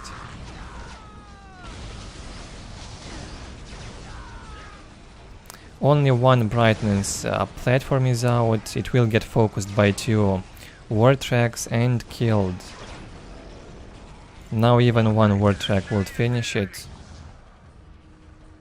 Yeah, 2 war tracks easily can take down a bright lens. And Lich can take this relic now. Take it down. Eldar losing the webway gate in there, just like Ork lost a war banner in there. A bit of a trade going on.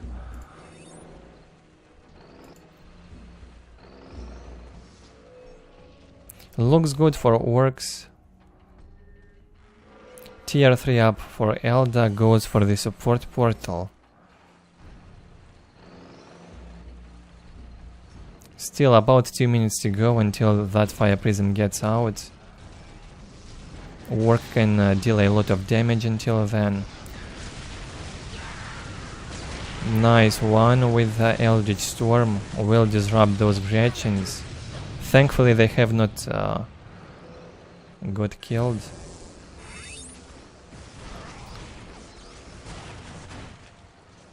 They will try to repair those vehicles.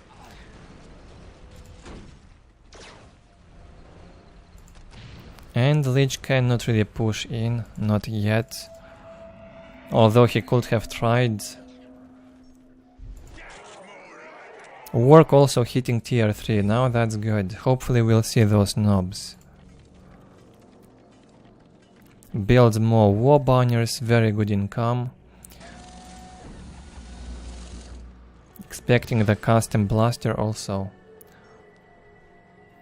Only needs 1 more banner until the custom blaster.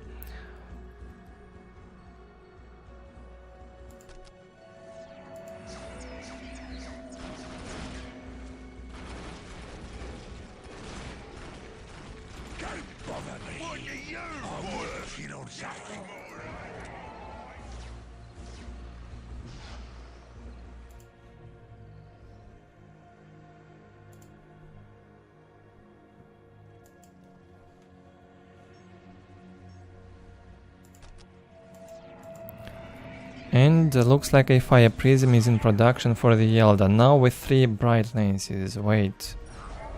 2 bright lances and a shuriken cannon. Eldar will get out slowly.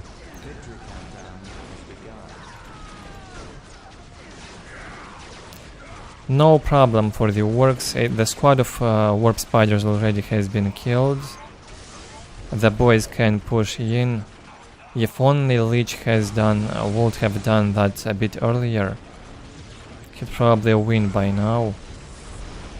He had to push much earlier. He had the chance. Now a fire prism will be devastating for the boys. They will get disrupted all the time. And there's no anti-vehicle whatsoever in the Ork army at this point. Finally the knobs are out.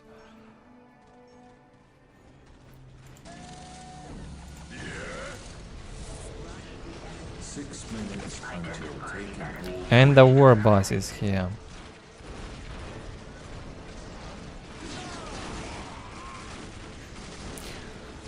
The stun on the fire prism prevents the vehicle from moving, but it still allows the vehicle to do damage in vanilla. And it doesn't last for a long time, only a few seconds.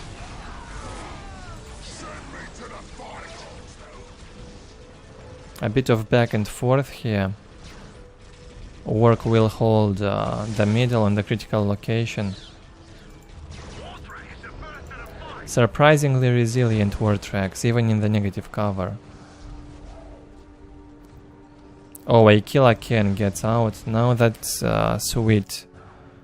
We'll have both knobs, killer cans, and even a tank busters are being prepared in the base by Lich to get to the battlefield. A knob leader left in this boys squad will get the relic. Good boy.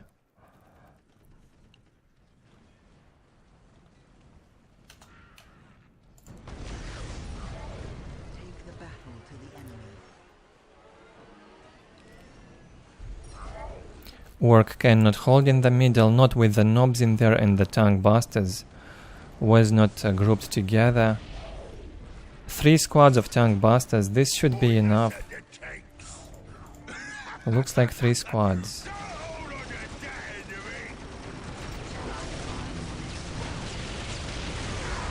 Time to go in. Another Eldritch Storm absorbed by the Orks LP2. Did not manage to destroy it.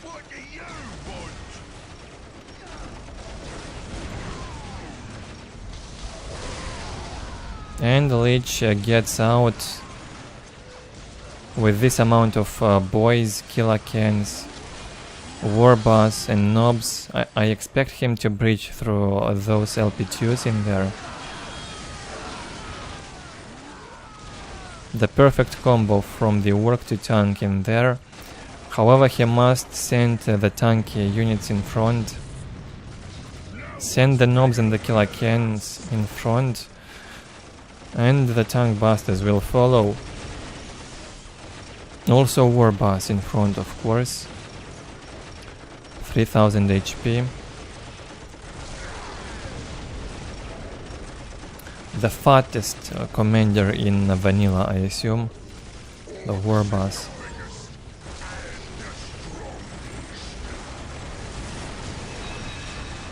We'll send it in. The LP2 is being taken down. Tank busters focusing those fire prisms. Good job with that. Even the knobs went to take it down. Very low damage, however, to vehicles by the knobs. Still both fire prisms up. Oh no, both of them now being taken down. Very good attack, strong one from the Ork on this side now. And I do not see what Eldar can do in this case to get back into the game. He's lost everything. He already says GG. And a second squad of nobs now was getting towards the Eldar base. Strong play by Lich.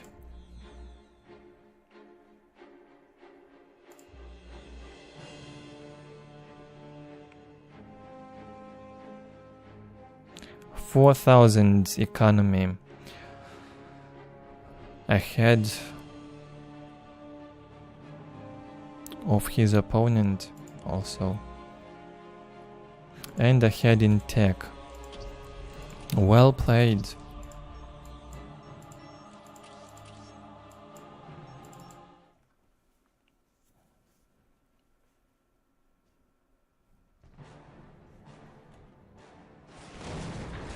Time for Blood River in the upper right. oNEgUY with Space Marines.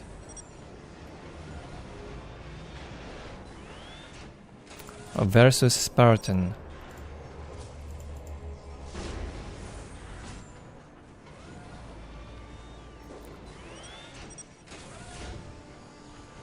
Scouts in position. Space Marine mirror between these two.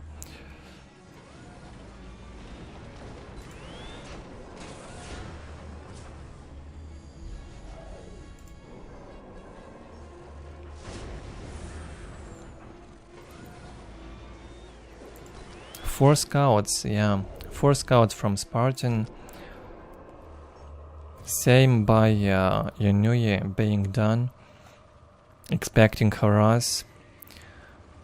2 fully reinforced squads already by SpartaN. And he goes on harass. Yeah, Blood River is perfect for such kind of play. And will even take down this squad from oNEgUY easily. Scouts ready. Scouts And probably the second one as well in the river. at your command. Good move by the SpartaN. Will take down 2 squads of scouts in the first minute. A squad of tactical marines also prepared to go in. He's idling with them for now.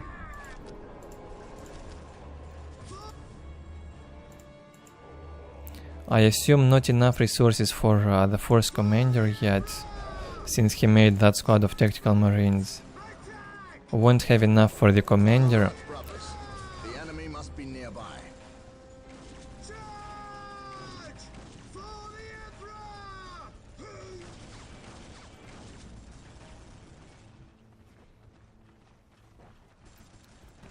SpartaN's Space Marines are here in the Blood Raven's base. He tries to decap a point and oNEgUY does not let him to. Places the LP during the decap.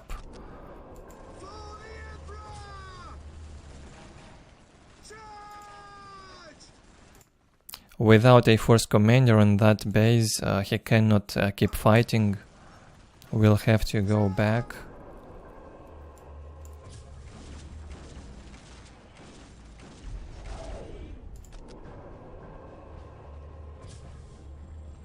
Quite slow with LP build up from the SpartaN. He invested a lot in scout reinforcement and in this squad. And looks like he ordered the commander as well now. Cannot afford the LPs yet.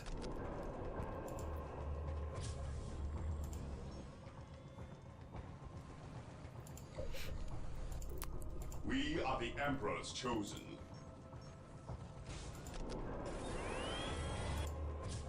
Scouts ready.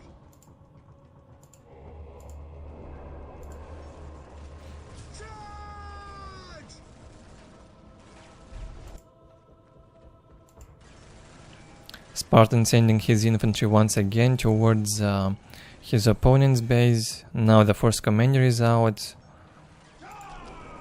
His life will be getting easier. And now he will get surrounded from 2 sides. Good focus, however, all the squads from SpartaN focusing once a single squad for oNEgUY.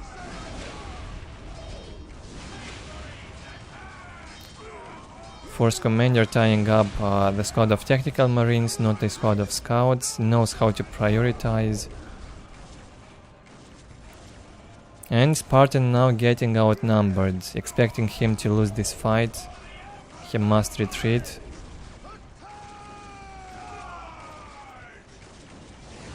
Okay, the Force Commander gonna fight each other. oNEgUY will help his commander as well as SpartaN. This will be close and probably will decide the fate. For now looks like oNEgUY is winning. Well, it was a very close fight. Both commanders die and SpartaN is being pushed back. He is badly outnumbered in here by the Red Marines. Slightly better income here for SpartaN, 62-0, 56-0 for oNEgUY. Heresy grows from idleness.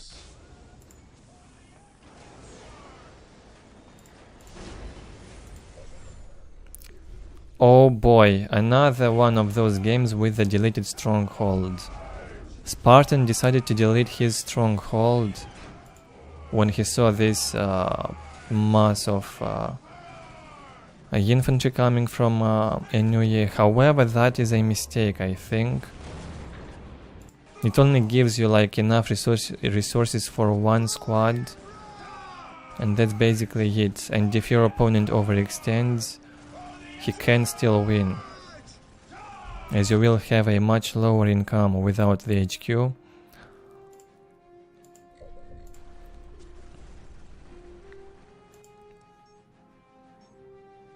$48-0. He could just wait a bit with the HQ up and then order the squad. He is not using them anyway now.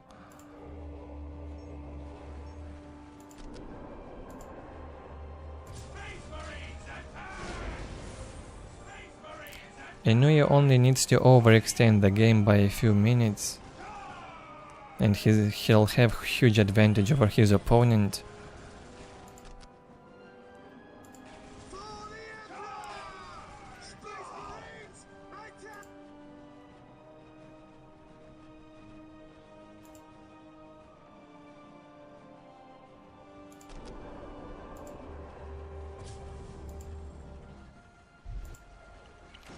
A third squad of tactical marines out for oNEgUY. No force commander yet.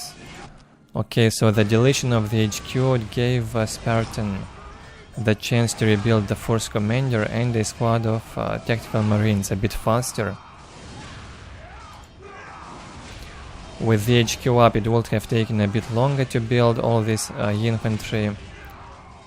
He goes in with the commander, it gets surrounded by two squads of tactical marines and scouts, and is being fought in close combat. The commander probably will die.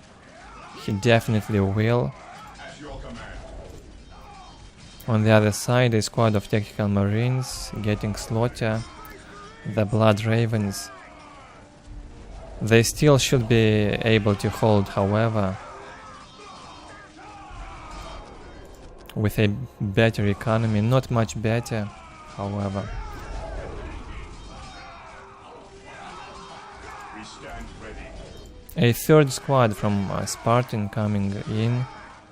He's got almost the same income on requisition thanks to a better map control. Still a close fight. Change that angle a bit.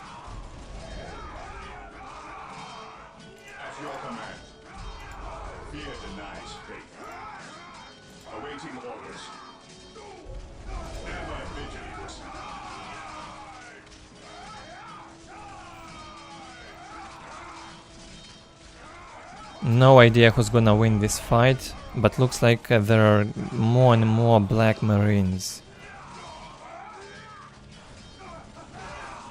Unbelievable. Very intense. oNEgUY is on the edge. He wants to retreat, and during the retreat, SpartaN will start shooting. Okay, oNEgUY finally gets an LP2 here. He built a generator, allows him to build the LP2, upgrade the points. 2 LP2s up for oNEgUY. Very nice, but will that help? What a close game. I did not like SpartaN's move to delete the HQ, but he felt it was a necessity, and defeats most of oNEgUY's infantry. We had the similar games in the previous part also, I believe. So what you must do in this case, if your opponent deletes the HQ, just overextend, do not fight. Try to overextend by 2-3 minutes, avoid fights if your opponent outmasses you.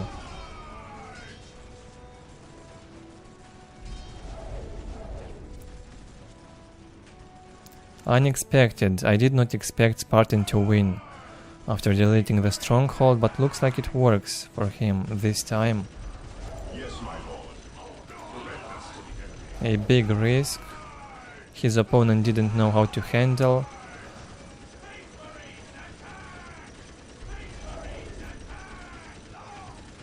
And the second LP2 will get destroyed as well, probably. Or maybe it won't. The first commander is back to life, the LP2 is up, one squad of marines getting reinforced, and oNEgUY might get back into this game. A second squad of marines now, nice one. The first commander now a big problem for the SpartaN. GG gets called, yeah, SpartaN cannot without the HQ. He cannot advance in tech, he cannot rebuild, not enough economy. Still a very close game between these two.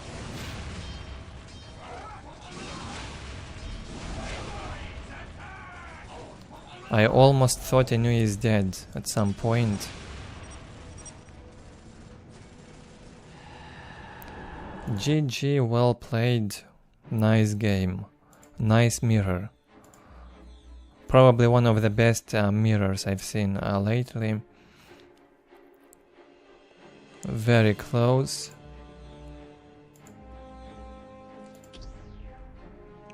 SpartaN probably would have more chances to win if he wouldn't delete that stronghold, however.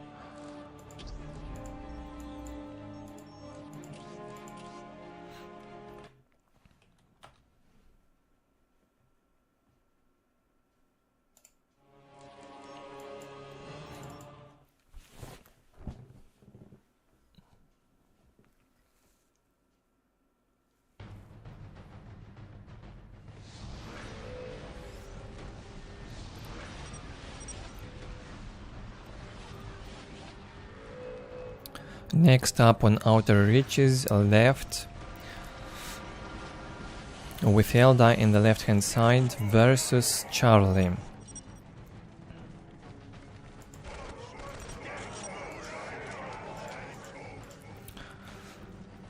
The top orc player at the time in vanilla, and left a powerful Eldar.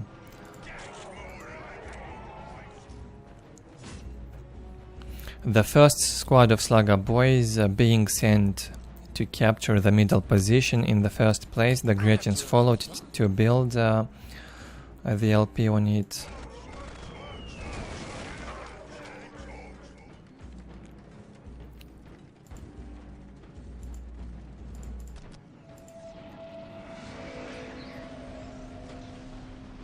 Left cannot risk sending his guardians to the middle point. Too big of a risk. He must start to get the closest points first. He will go towards the middle, but it will be too late. The Guardian see it's already captured. The Slugger boys are there to protect.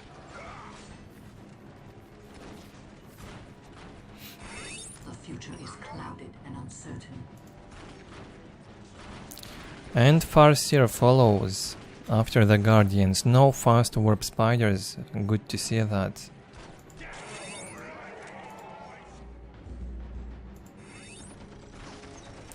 The mech is also here. Receives the Mind War. I knew you would have.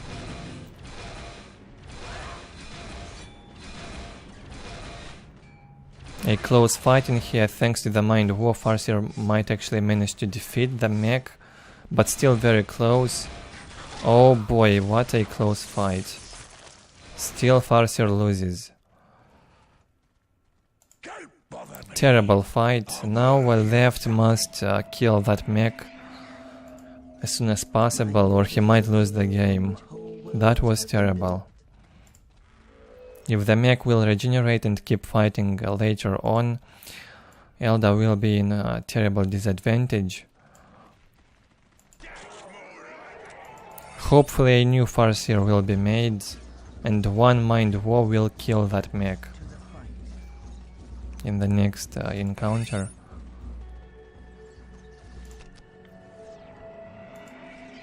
The warp spiders are out.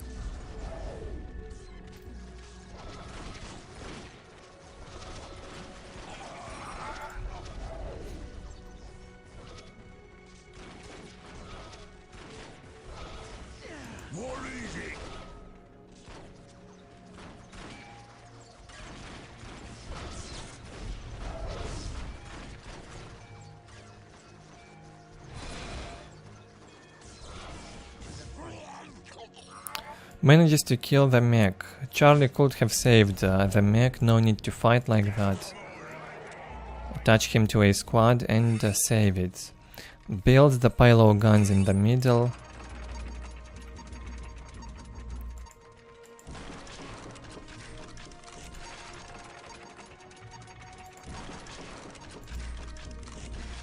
Where's the fighting?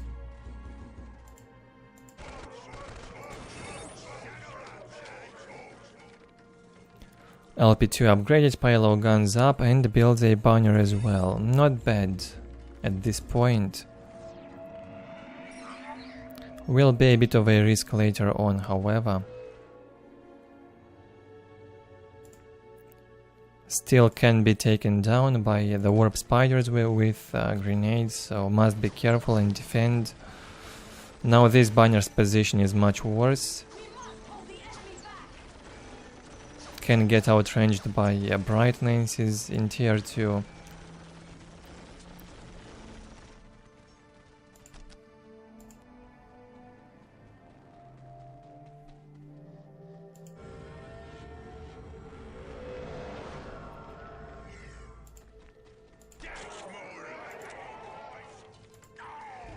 Three generators in the middle from Charlie. Probably goes for the custom blaster.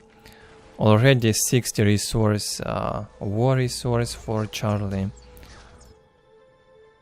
Most likely he is going for the custom blaster, but can he hold until then? Left is being quite aggressive around the map. Won't just sit back. He probably knows that Charlie wants to go for that upgrade. Trying to kill the mech in there. The mech jumps back. Tier 2 has been placed and a third generator for Left. Quickly, take us to the battle.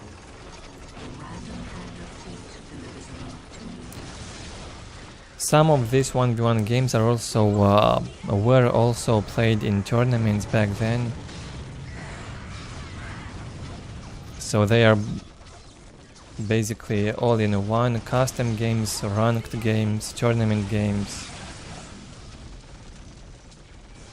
Highly competitive, however.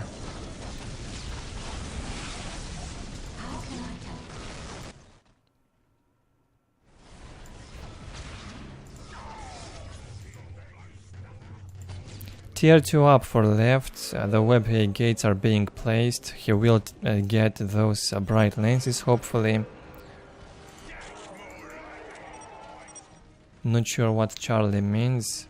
Looks like he's planning to get to the custom blaster without receiving any damage. Failed. Not sure what he means by luck. My powers are yours now. Yes. Okay, new mech is out. He's got enough war banners to make that upgrade, I think. Wouldn't allow left to decap the relic. He keeps placing that LP during the decaps. A bit rude.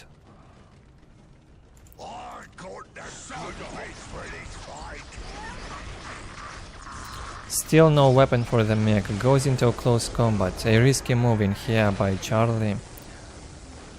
Absorbs the Mind War once again from the Farseer, and mech goes half HP down.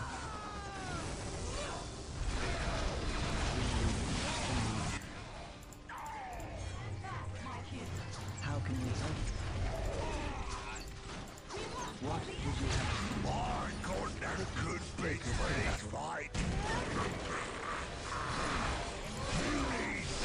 Another close fight between the Farseer and mech. The mech winning her, even with such amount of Eldar infantry around. No chances for the Farseer with the mech one-on-one.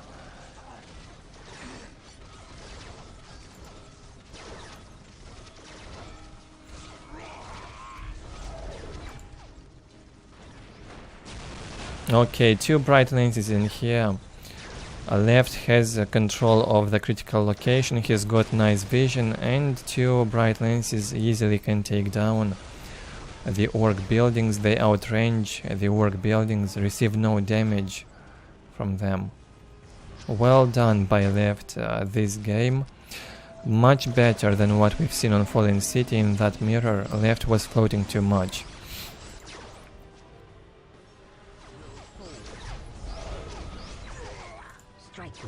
While our enemy slumbers. 2 squads of warp spiders still up, 2 squads of guardians, and 4 bright lenses.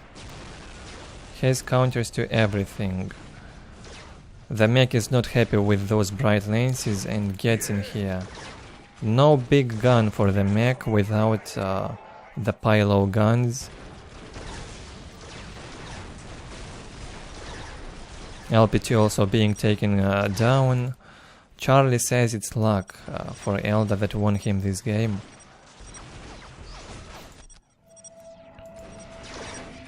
You need something fixed.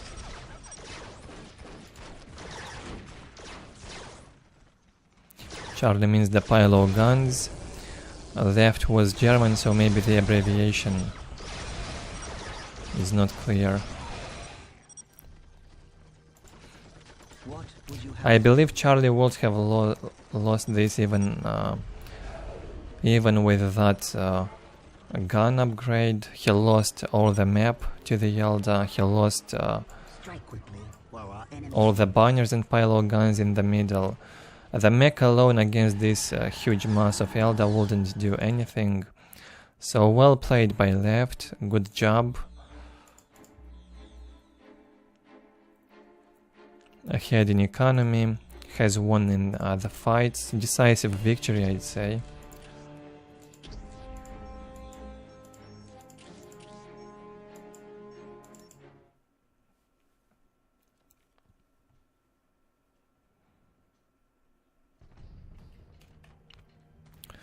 Next game also on Outer Reaches. OjKa is Orks versus Yel'Zhul. Now I'm not sure who this is, but I can check if I can find out. No idea. Probably his main nick.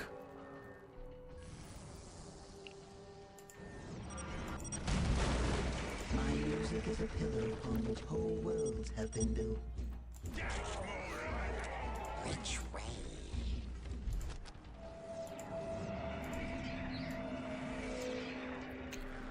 OjKa is playing different races from game to game. Yel'Zhul had no clue what faction his opponent got. Started with 3 Bone Singers and jumped with 1 over the wall to check his faction. Sees the Orks. What now?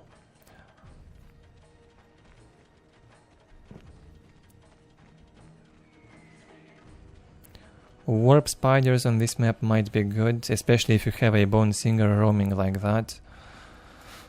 Warp spiders will jump right next to an infantry squad, which is detected by the Bone Singer and kill the squad.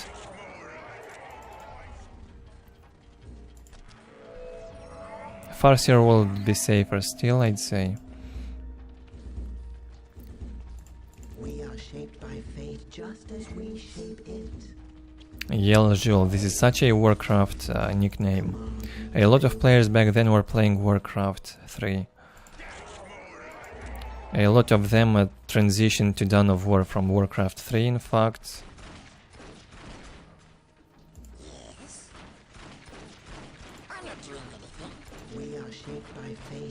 And many of them even had the abbreviation WC in front of their nicknames, basically meaning that they were playing also Warcraft, the way I get it.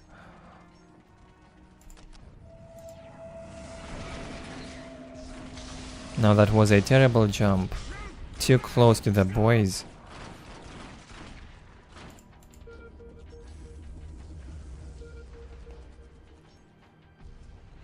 No middle point for the Orks. The Eldar will take it.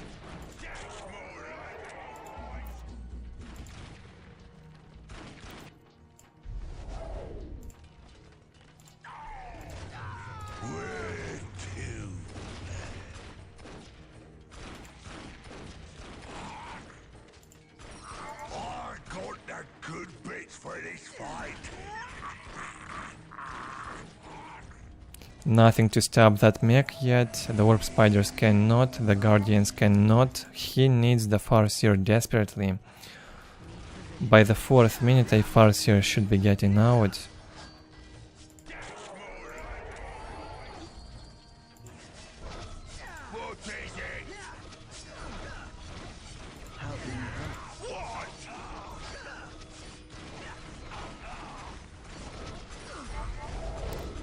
That mech in range, however. Yeah, he misses a lot, but when he hits hard. Feels like he has better accuracy even while moving, compared to when he's sitting in one place. So many misses. Very bad accuracy. What's that?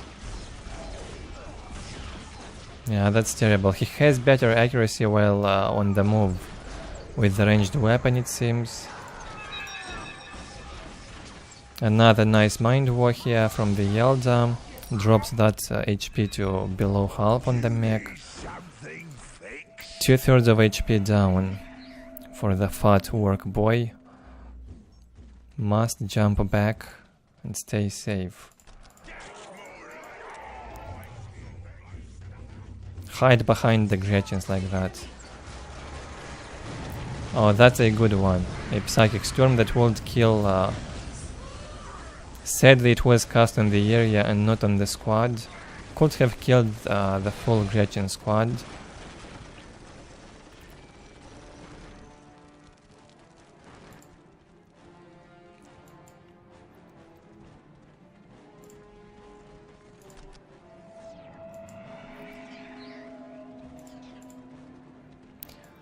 Farseer and a squad of warp spiders.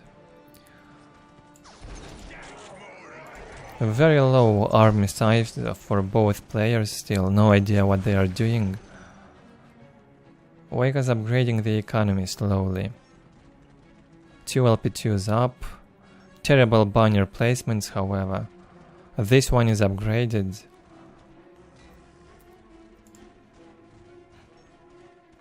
Still, the upgraded banner won't do anything against Bright Lances later on. Also, this banner is upgraded.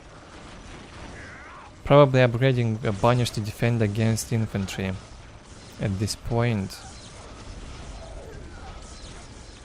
Doesn't have enough boys to fight the Eldar yet.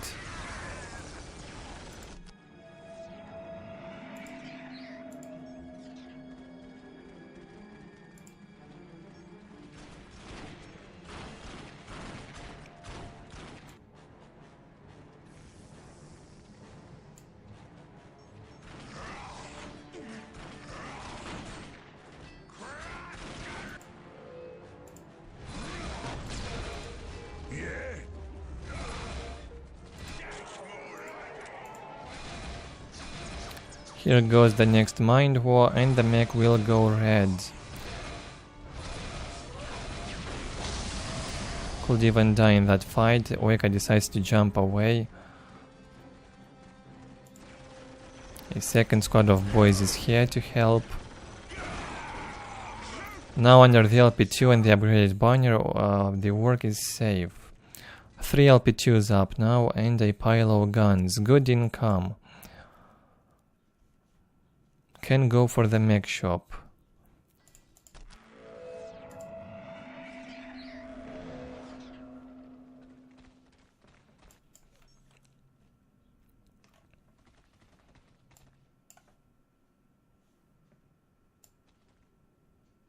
Feels like a more slow game compared to the previous ones.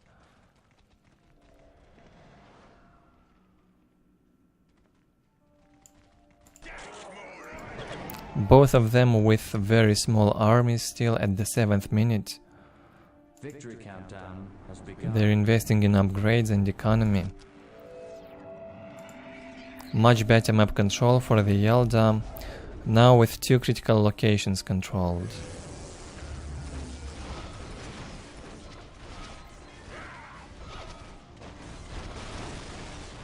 A squad of storm boys from OjKa to join the party, tie up those warp spiders. This move with the Farseer in there was terrible, almost killed her, and she still didn't kill the Gretchens. Killed a good portion of the Gretchen squad, but not the entire squad. Good healing on the gates.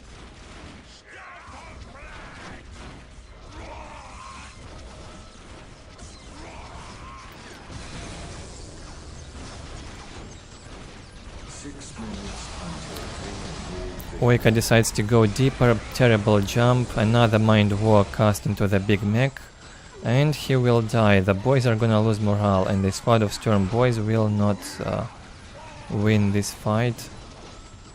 Terrible engagement from the work. A bit of a suicide move. Builds the mech shop. The enemy. They are closing in. Very good healing from the webhay gate. Healed that Farseer very quick. This should be used by more Eldar players now that I see it. Very useful. I knew you would have need of me. She had like 50 HP when she retreated from under the LP2 and the war banner in there. And now back to green HP. We're killed. 5 minutes until take and hold victory. 2 squads of storm boys now. Must be careful with the boys and not lose them.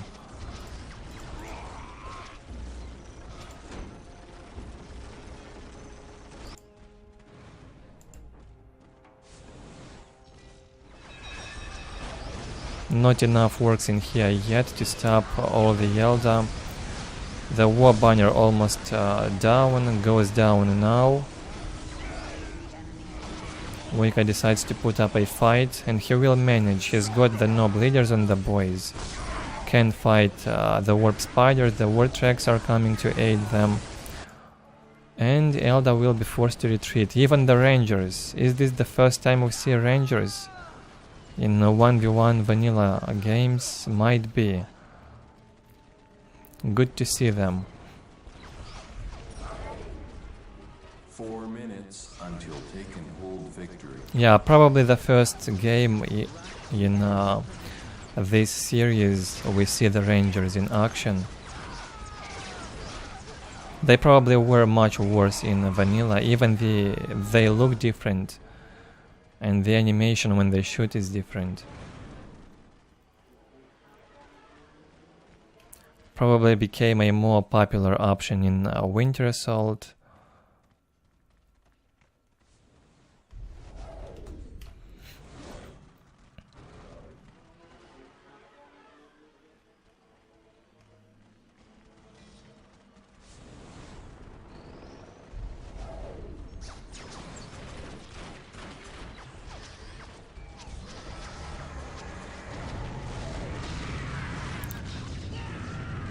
Another Psychic Storm cast on the area.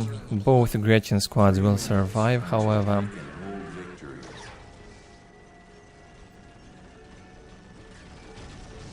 And OjKa will hold for now.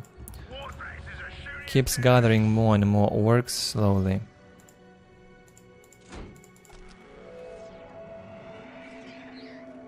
Eldar hitting tier 3 and building the support portal. Takes down that war track, huge range from the Brightlands, can reach a war banner from this high ground, that's huge.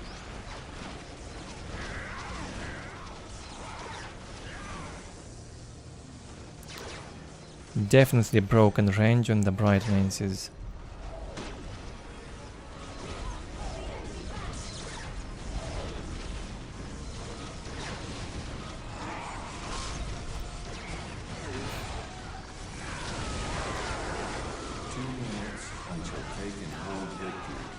Now that fight for the Eldar was terrible. He's trying to win by taking a hold, only 2 minutes left. Won't be able to hold the middle, loses the fight and is forced to retreat.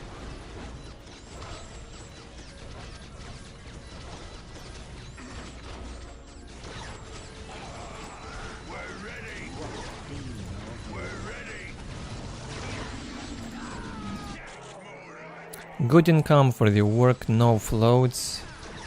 Keeps using his resources. And slowly pushes into the Eldar. More and more Storm Boys coming to the battle.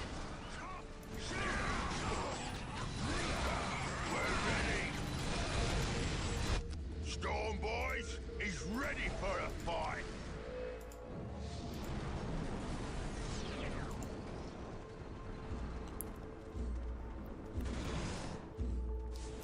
Will decap the middle and leave Eldar on 4 points. Looks desperate now. Maybe the fire prisms will change things. 1 fire prism on the way, I suppose.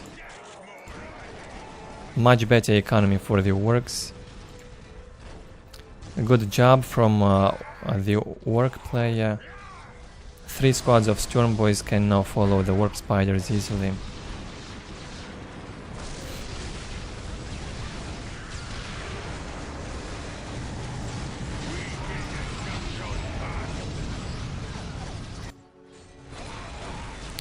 Decides not to waste time and chase those warp spiders, just stay in Eldar's base and take it down.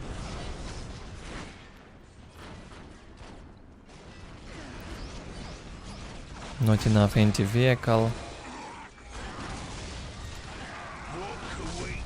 Yeah, pretty high damage even to buildings from the Storm Boys. When they have the Nob leader, they are good.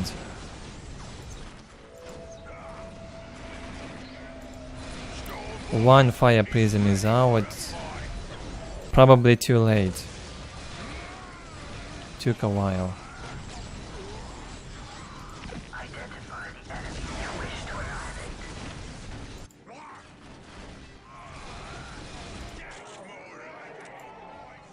More and more war tracks getting out.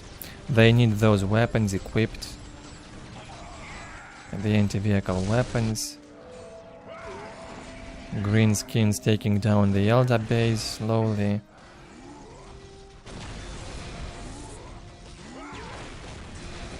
Nothing to deal with those Storm Boys and Nob leaders. Huge problem.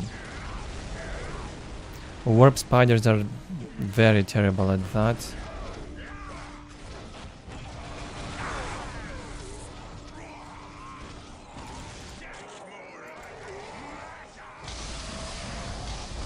Interesting jump. Gets closer a bit to the fire prism.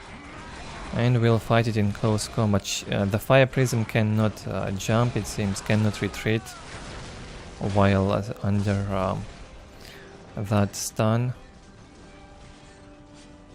However, can still deal the damage. More and more boys coming. Nice march, I loved it from OjKa this game. Well done.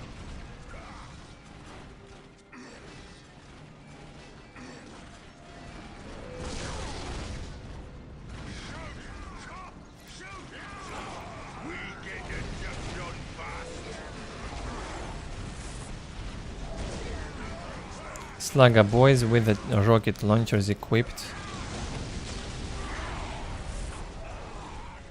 One fire prism, not enough to deal with all that. Good split from OjKa, by the way. He splits the squads nicely. So one fire prism cannot disrupt all of them at once. Very well done. He's playing random, I believe. Doing it nicely with all the factions.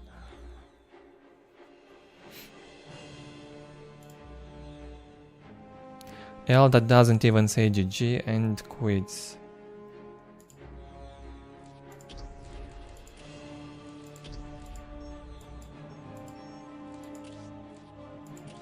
One moment.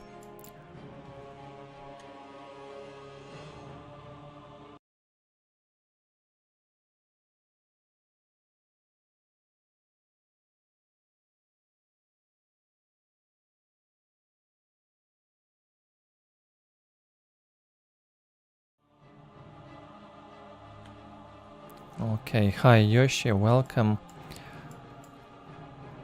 Let's continue.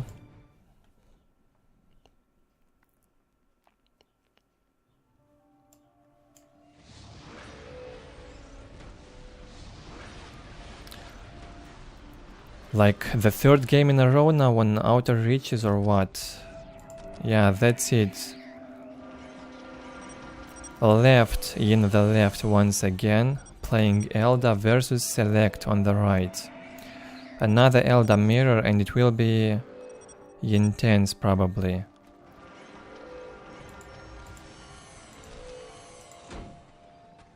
Double aspect portal from Select, only one portal from left. Select will go for the Farseer and Banshees.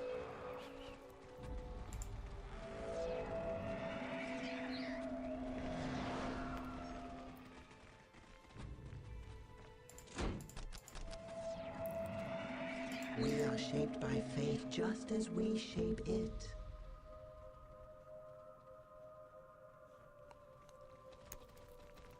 Yes.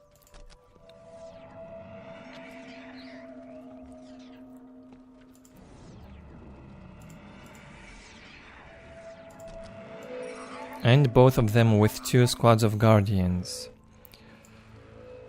Left, however, will get a squad of Warp Spiders first. They will get countered by the Farseer and the Banshees easily. I already saw how Select defeated Insane on Blood River in the previous video. Felt like Insane had no chance against this build.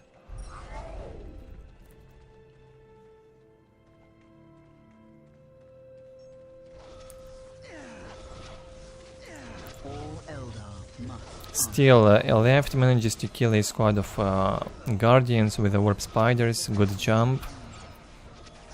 Not a full waste from the Warp Spiders.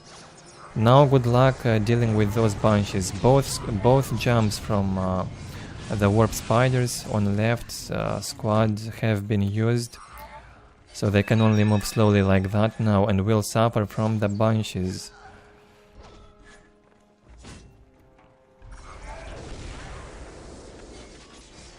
Almost the entire squad killed, right. The full squad of Warp Spiders gets killed in exchange for a squad of Guardians. That's a bad trade. Banshees under the guidance of the Farseer, dealing very high damage.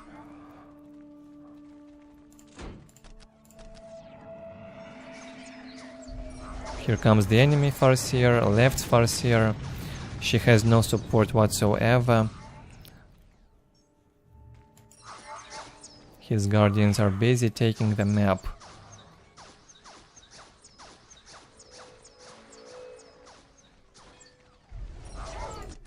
Left probably does not know how to handle this now. Finds himself in a very bad spot, probably producing another squad of Warp Spiders. However, his economy is much better, 74 to 10 for Left, 80 to 10 soon, and only 50 to 0 for Select. A second squad of warp spiders gets out for left. They will jump away from the bunches.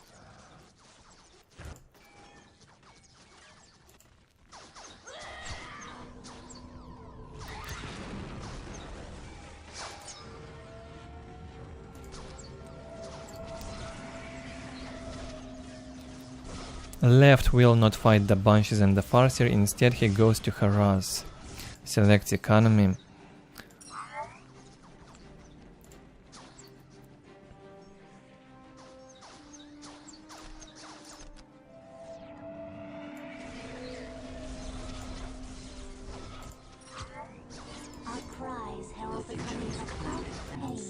Nothing Select can do in that base. Now he has to deal with 2 squads of warp spiders. Somehow left overextended. And now he has more chances to win with 2 squads of warp spiders and Farseer and even guardians around here. 1 squad of bunches will suffer.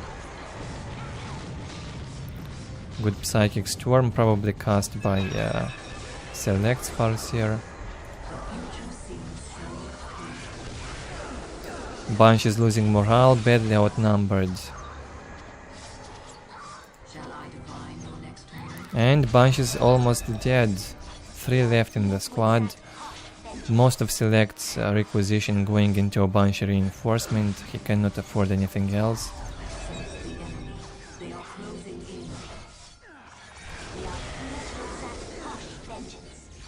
And now it starts to look terrible for Select.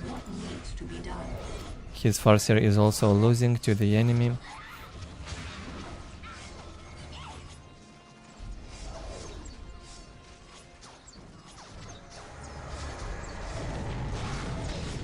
Yeah, 1 squad of bunch is certainly not enough at this point. Needed a second squad, perhaps instead of reinforcing this one to the max. GG gets called. Well done. Despite having that terrible start, left still manages to win. Losing a squad of warp spiders so early was painful.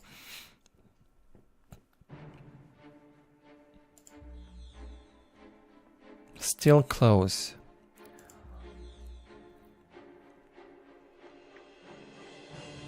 I think Eldar needs a second squad of bunches, so he can tie up more ranged squads instead of reinforcing 1 squad to the full.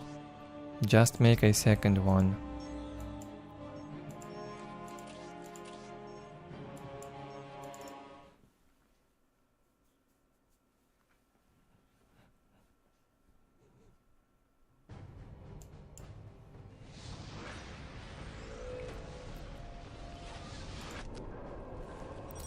Next up on Battle Marshes, in the top position of the map left, once again playing Eldar versus Brave Space Marines. I believe we saw Brave before as well.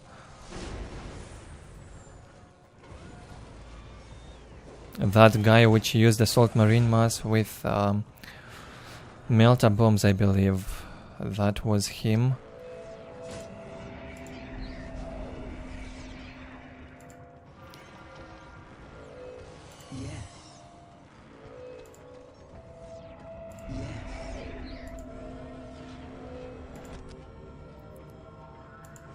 At your command.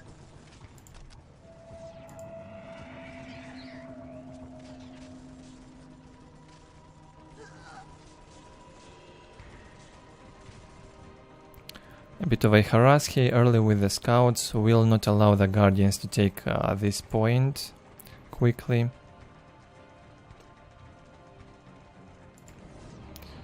The squad of guardian get a bit of reinforce, so they can fight the scouts if need be. They probably will have to.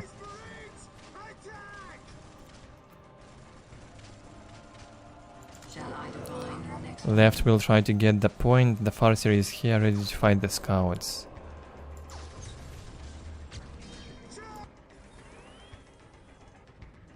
Four scout squads from Brave. 1 scout sent to harass, 3 scouts getting the map, and the first commander is also out now.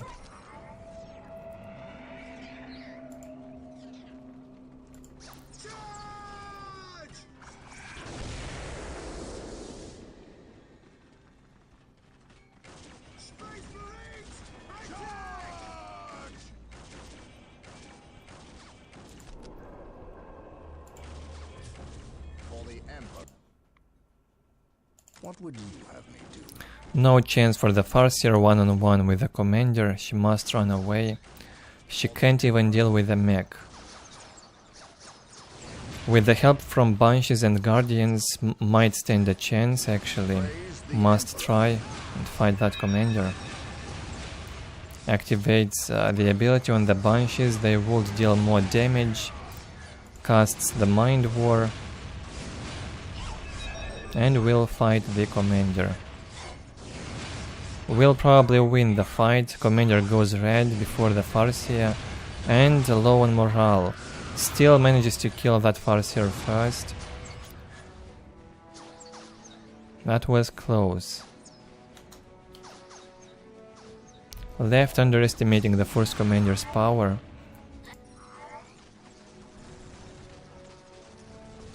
A lot of scouts and tactical marines on the left. Left losing the left hand side point.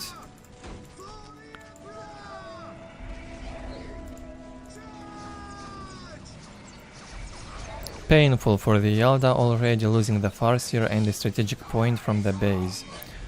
Does not control a relic. Terrible to find yourself in such a position at the 4th minute.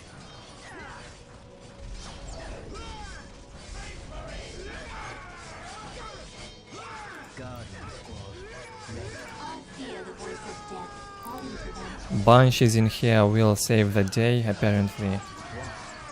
And this squad of slightly reinforced Guardians. Banshees can defeat a squad of tactical marines in close combat.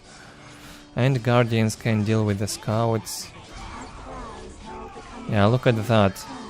Now Banshees chasing 2 squads at once. They were fighting both scouts and tactical marines. The Farseer is out. A new one. The Mind War should kill the Force Commander. Come on, cast it. There we go. Yeah, so if you lose the fight against Gabriel Angelus or any other commander with the Farseer, just make a new one, and with the next Mind War you will certainly kill that commander. And so left will manage to hold Brave's aggression in here and push him back.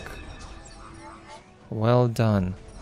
56 to 10 income, however, very low for the Eldar. 80 to 10 for Brave. Much better economy, but he loses a lot of infantry on this fight.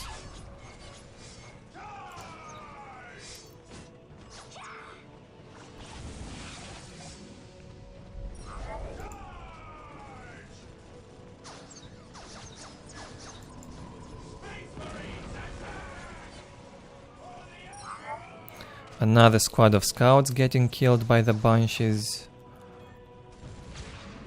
At your command, we stand ready. 3 squads of tactical marines out for a Brave. Builds a second generator. Banshees trying to kill the scouts.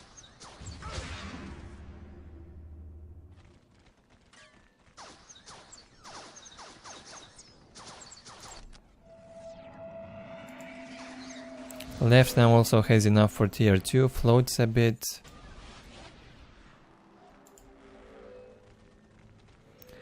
Has enough for tier 2 and some LP2 upgrades.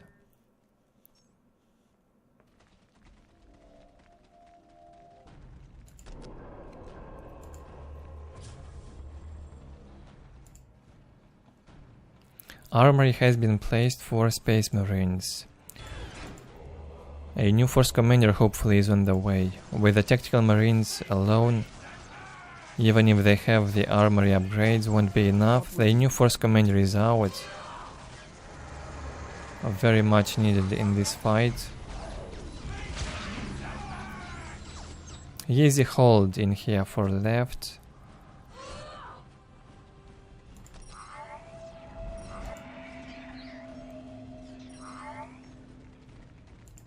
Two squads of Banshees now.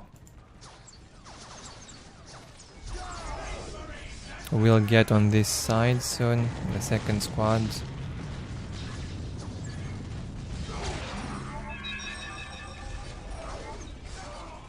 Expecting left to win this fight as well.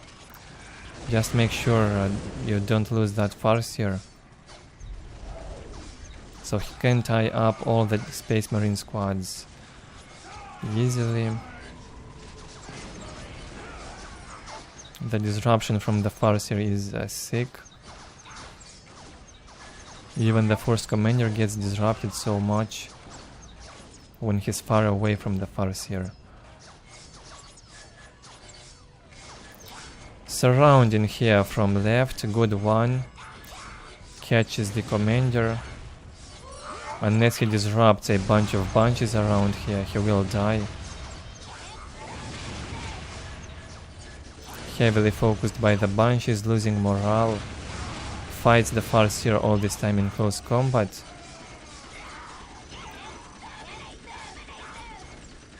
And this time Farseer wins. Too much damage has been done to the Commander by the bunches in this fight.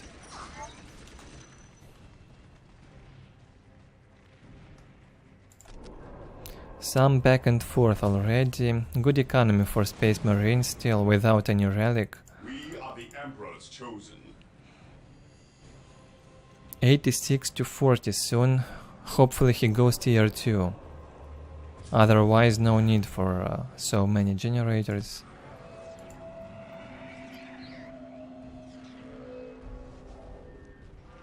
Tier 2 on the way for left. 92 to 20 income. The relic is under control. Half of the map controlled by left. And gets out a third squad of bunches. Probably overkill.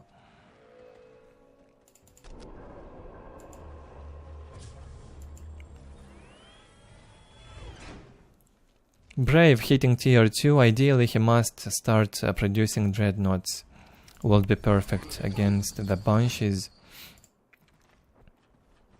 And equip the tactical marines with missile launchers. Or plasma guns against those Brightlands platforms. No fire prisms anytime soon from left.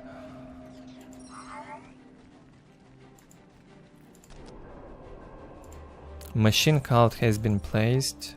Good one.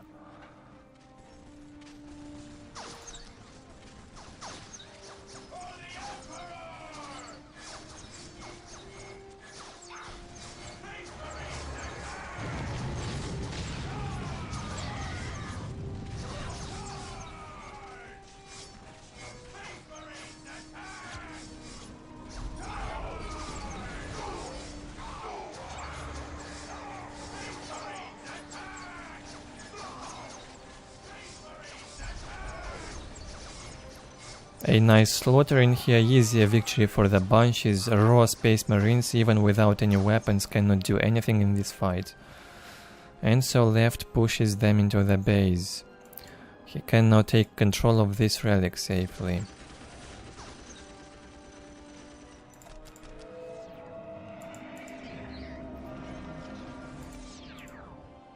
There goes the first Brightlands.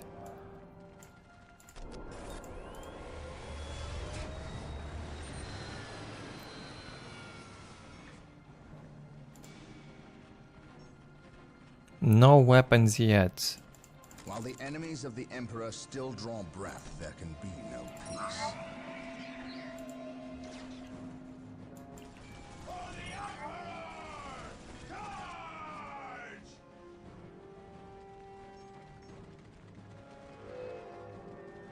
Tier 3 up for the Eldar, and the support portal is almost finished.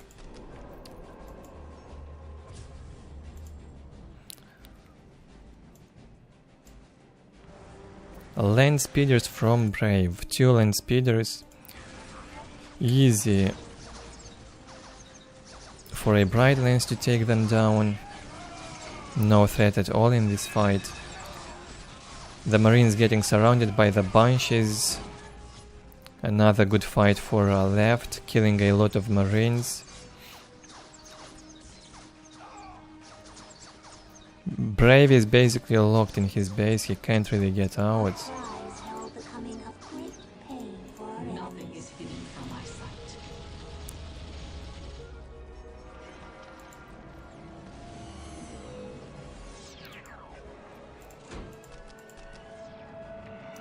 A Viper even probably will deal with the land speeders if it gets the weapon equipped.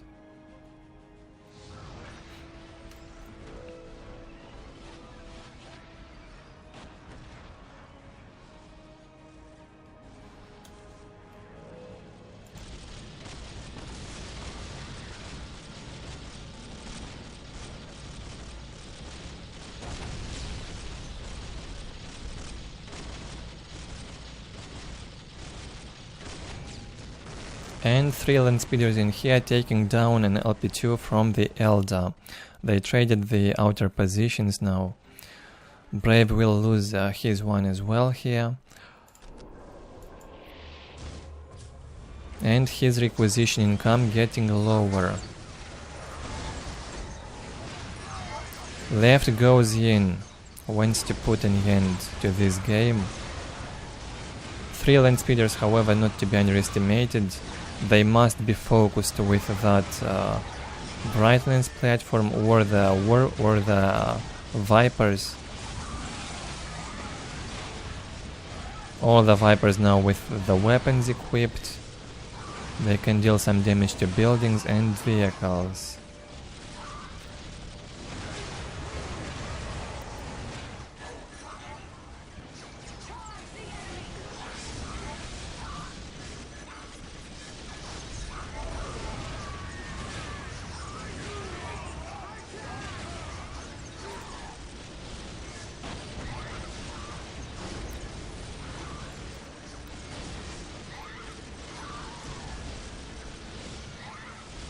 Far from over still, a lot of bunches have been killed and a lot of marines have died in this fight. Brave trying to keep his land speeders alive in the fight, dealing as much damage to infantry as possible, and so he kills most of the left's infantry. All of it. Not most, but all of it. Even the Farseer has been killed, and the Vipers have been destroyed by the marines with the missile launchers. Well done by Brave. Unexpected. I bet on Eldar when he initiated the fight, but no. Brave manages to hold.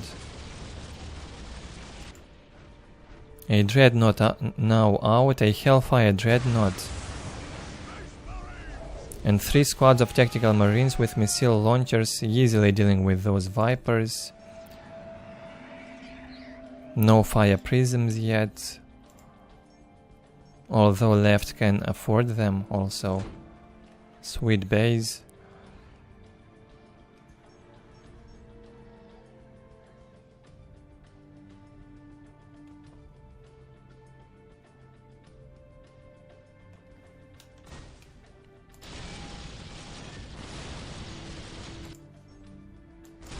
Good economy still for left, nothing is lost yet. A lot of Vipers, just keep them alive and don't lose them to the missile launchers.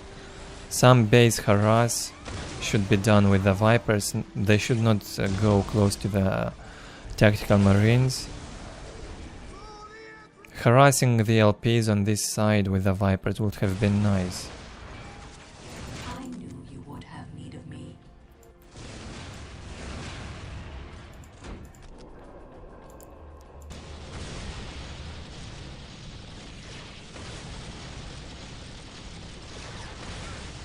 Farseer getting disrupted by that Hellfire Dreadnought. She cannot escape properly. Heavily focused. A land speeder goes down. The second one will go down. Now with 3 Brightlands platforms, left will easily deal with those Space Marine vehicles.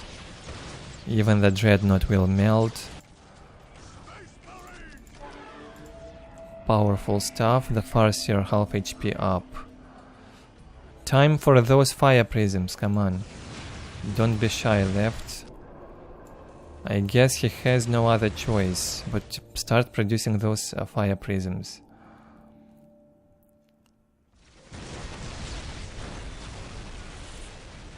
Good comeback from Brave so far. Floats on power, must start the production of the Dreadnoughts ASAP. The standard Dreadnoughts preferably.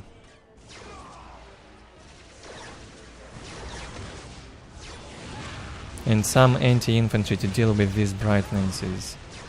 Force commander about to die in there, to the Farseer was still low on HP.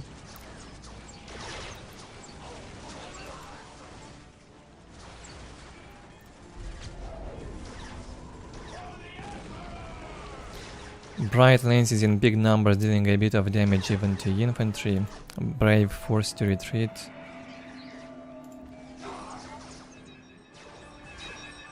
A new squad of bunches is here.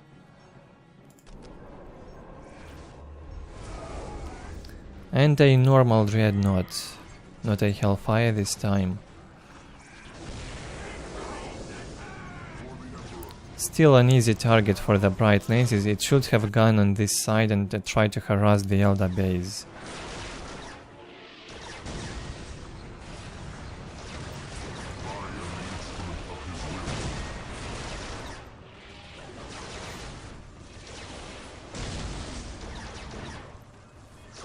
Five Brightlands platforms easily taking down the dreadnoughts.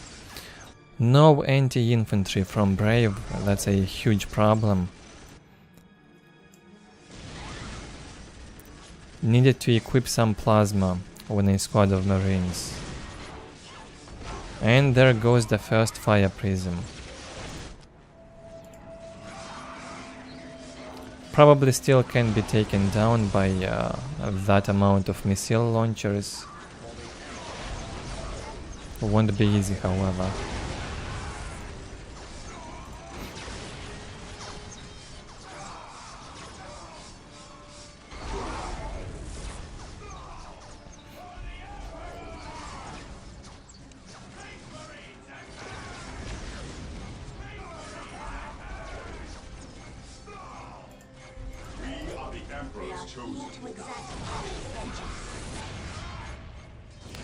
Good execution in this fight from left.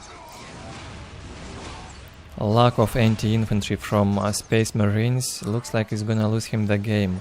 Nothing to stop the bright lances still. And even the bunches.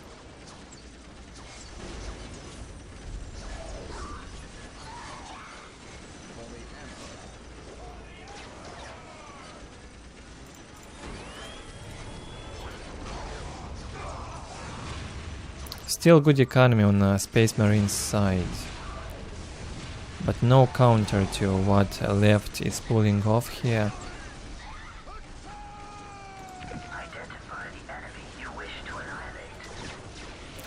Fire Prism will even ignore the Space Marines units and simply destroy some buildings, and LP2 is taken down.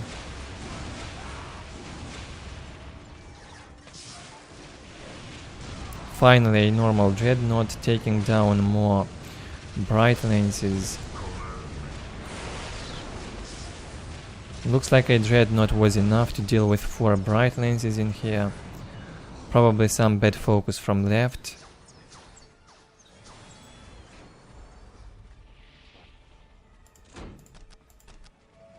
$72 to $40 income for the Eldar. Lower economy for the Eldar.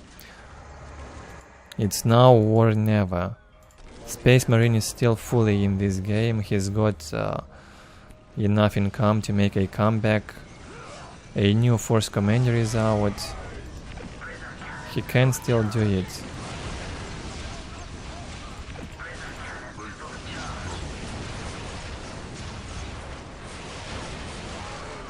A Dreadnought can easily take down a Fire Prism, one-on-one especially.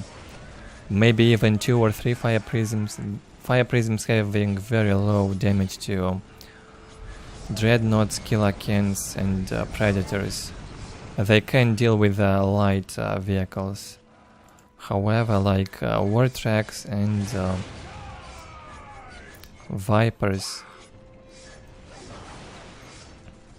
and War Trucks.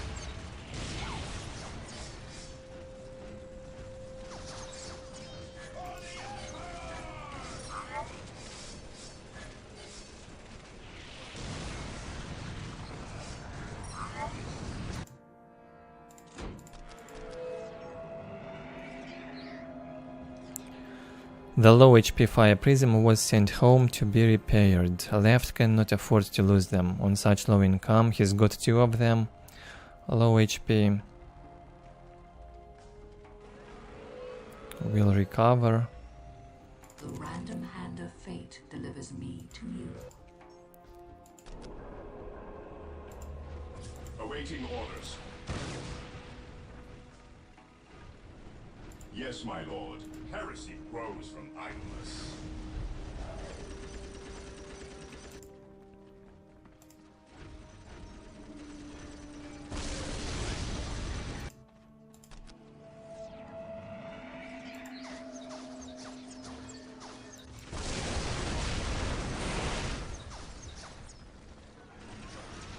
Some damage has been done in there. Once the Fire Prism is low, jumps back and being sent for a repair. Good job with that.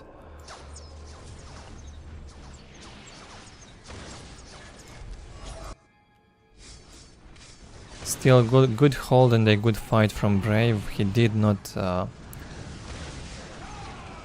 will not give up easily. We'll keep fighting.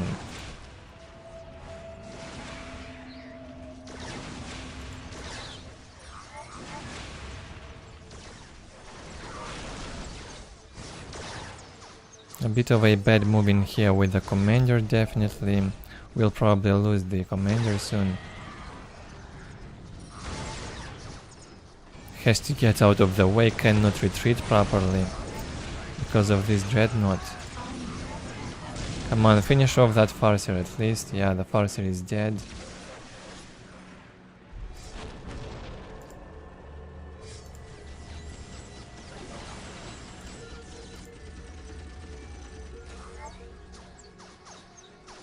The Fire Prisms are ridiculously annoying, I guess, now. For the Space Marines, jumping around, cannot catch them.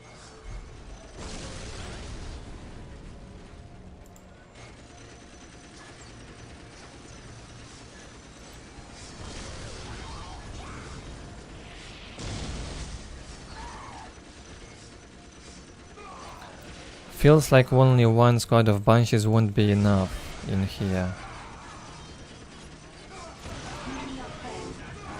Against 3 Tactical Marine squads. Not if they will run under that LP2.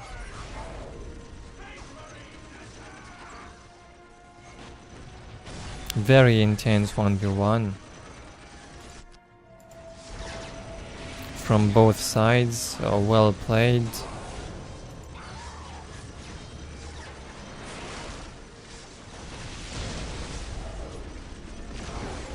At least it feels like both players tried their best. A dreadnought being sent on harass. None of them give up too early.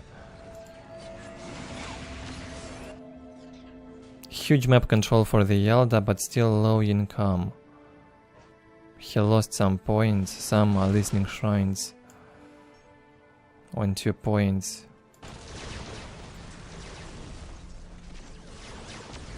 Bright Lances, what a nightmare. Nothing from Space Marine this game to stop them.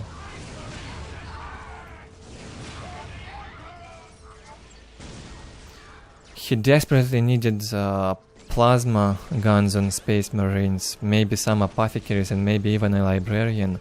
Orks stopped such a combination of Eldar units with Sacred Artifact and Mass Infantry. Even Dreadnoughts felt like a waste.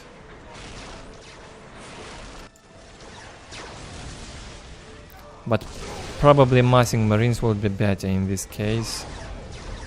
5, 6, 7 squads of Marines with Apothecaries with the Librarian, Word of the Emperor. Into tier 3 should be good. Looks like the Space Marine is dead now. 62 to 20 income, 68 to 40 for Eldar, still a very close game.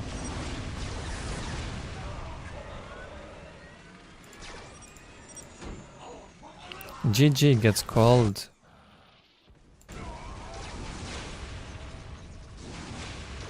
A back and forth one, not a perfect game by any means.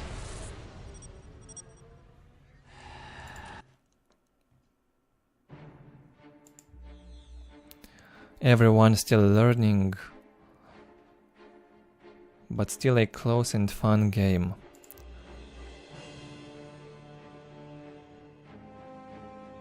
Only 1,000 ahead in economy for Prime, but he still lost it.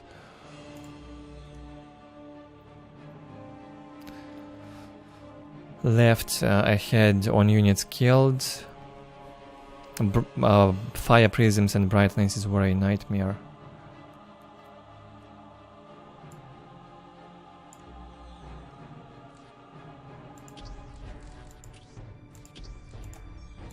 Okay, we'll make a short break, around 5 minutes, and then continue. We still have a lot of games to go, so don't go anywhere, or if you go anywhere you can check later. Once I'm done with the streaming, it will be up on my channel. I'll be back soon and continue.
Alright.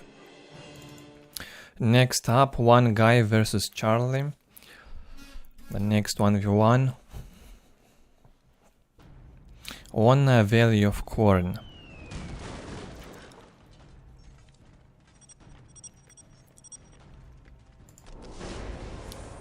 Space Marines from oNEgUY.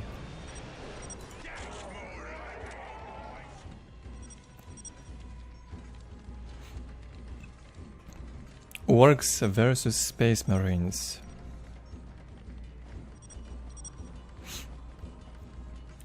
Looks like Charlie ruined someone's plans with this auto-matching in here. oNEgUY plans to play versus Insane. Yeah, they were very high ranked back then and wanted to fight for 2k MMR points in auto-match. That was a lot of points, of course. Charlie won't let that happen.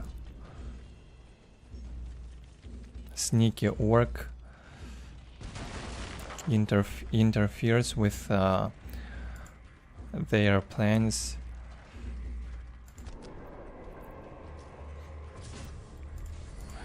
Scouts awaiting orders. 3 squads of scouts from oNEgUY. Enough for Valley of Khorne if you do not plan to harass or do some kind of all-in. More than enough. From Charlie 2 Slugger Boy squads.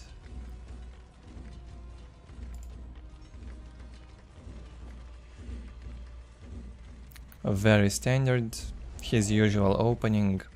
War banner, generator and 2 Slugger Boy squads gets the points. No early game aggression, mostly from Charlie. He's playing safely.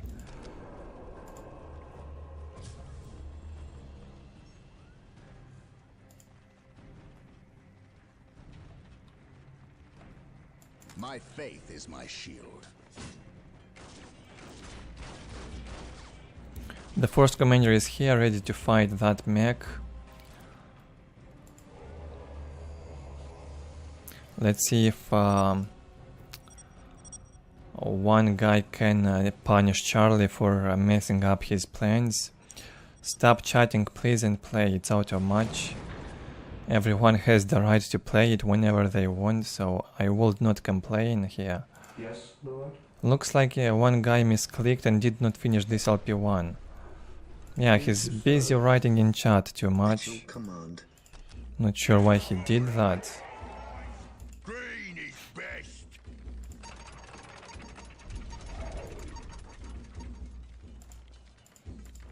What's it? What's it? 2 LP2s already up for Charlie, ready to defend nicely.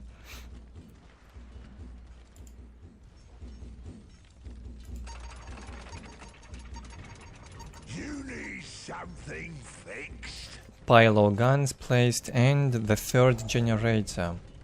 Victory countdown has begun. So far pretty defensive play from Charlie. oNEgUY going for the armory.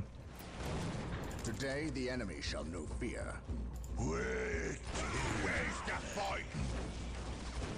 What is it? Easy decap on this one from Charlie. Only one first commander from oNEgUY and a few scouts, no threat for the boys to decap the point. Mech gets fought in the back a bit during the decap, but no big deal. He can resist.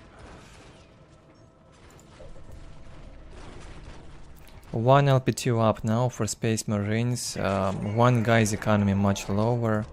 86 to 20, Charlie's economy almost 100 to 30.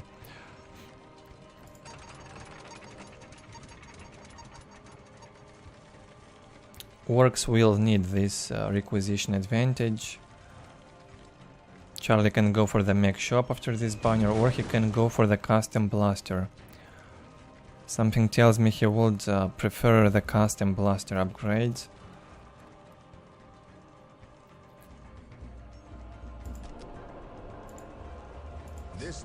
shall be a glorious one for the Imperium. Looks like one guy feels like this is still unfinished. Said I cannot check for sure, but most likely unfinished. It was not damaged by any work, right?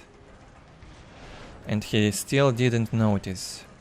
Happens sometimes, even happens to me on a tournament.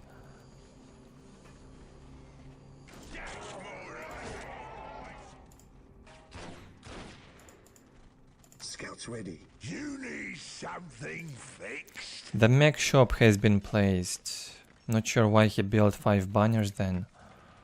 Probably needs some upgrades from 50 war resource. Might be.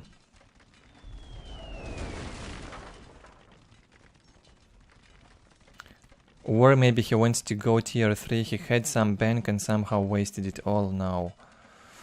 Either clicked tier 3 or ordered more upgrades in the pile of guns.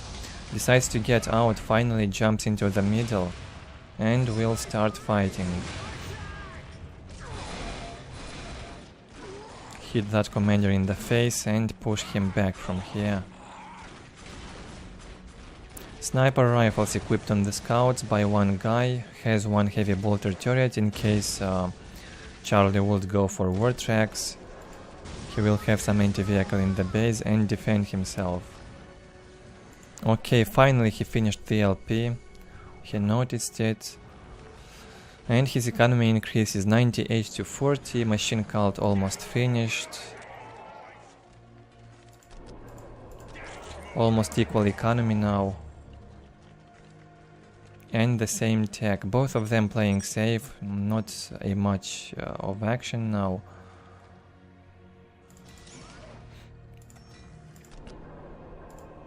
Scouts in position. Beware the alien, the mutant, the heretic. One guy is happy, he got Space Marines from random and not Chaos. He means it's more difficult to play as Chaos in the matchup. Space Marines do have more chances, apparently. Well, it seems so. They are more resilient and deal more damage as well.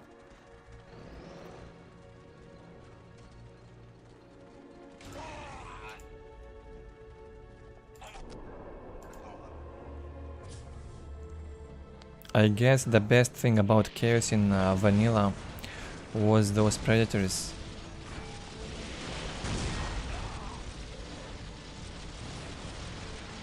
If Chaos survives without too much damage, until the predators it's okay.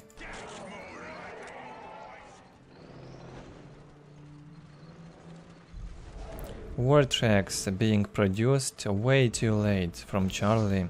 One guy has more than enough anti-vehicle to stop them.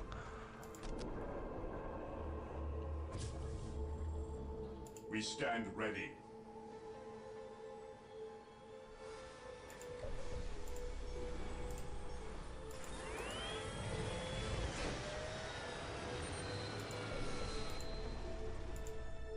Scouts ready. At your command. Okay. The 6th banner being built.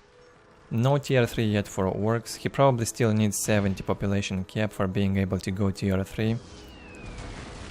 Builds the 7th banner, which means he really wants that custom blaster. And will only defend for now, until he gets that weapon, I suppose.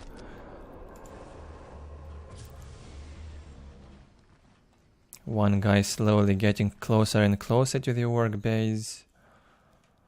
5 LP2s at home.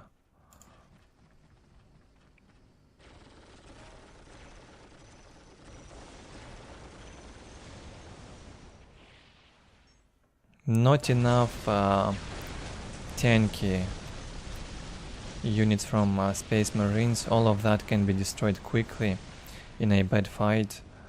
So one guy has to be very careful. He manages to take down 1 LP2 from the work. Don't bother me.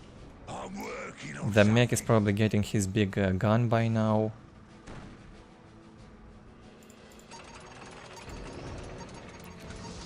5 war tracks from Charlie.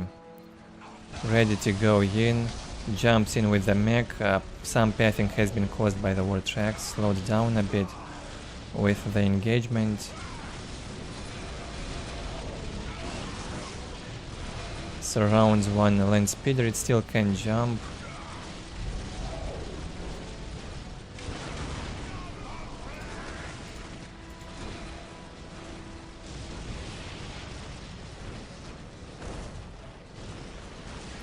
One guy forced to retreat a bit and regroup, and will still be able to hold at the entrance of his base, I believe. Has a Hellfire Dreadnought also in there, nicely prepared.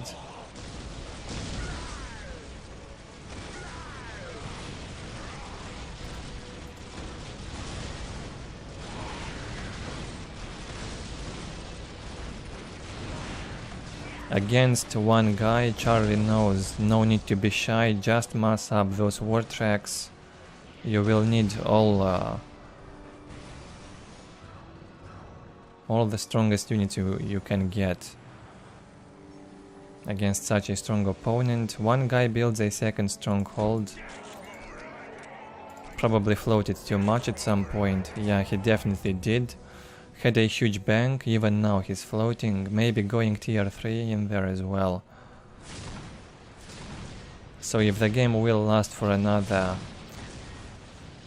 5 to 10 minutes, this will pay off, the stronghold.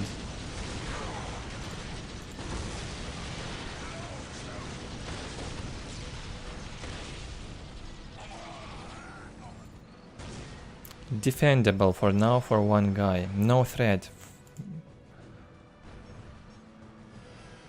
from the work. 7 war tracks, 4 mad dogs, mech with a big gun, shooter boys also in here, and 2 squads of slugger boys.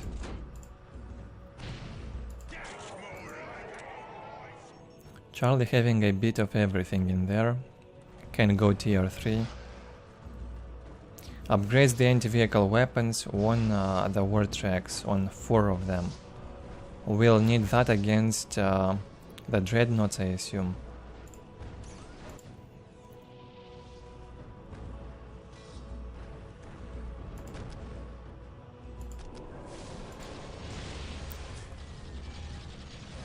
One guy won't let him chill for too long, gets out slowly.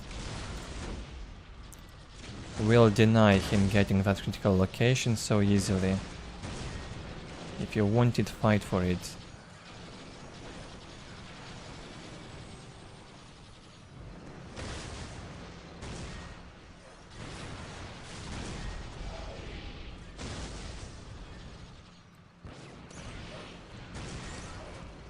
Good accuracy from the Hellfire Dreadnought missiles.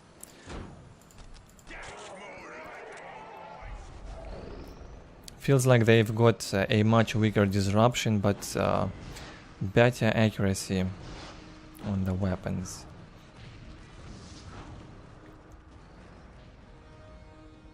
Tier 3 up for Orks now.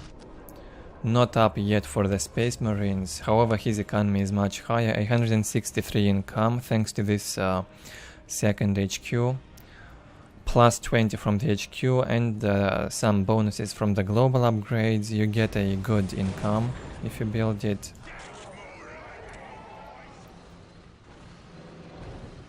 Charlie has slightly higher income on power, however. Not a critical economy difference, both with a good economy, and Charlie is ahead in tech. Even an LP3 has been upgraded by one guy. What a turtle playstyle from him. Good talent with that. Builds a second machine cult.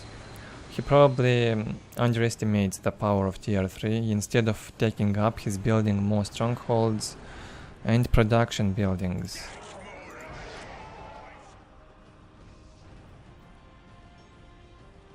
The war bus is out. Hopefully we'll see the knobs as well. Although I do not remember games where Charlie used the knobs.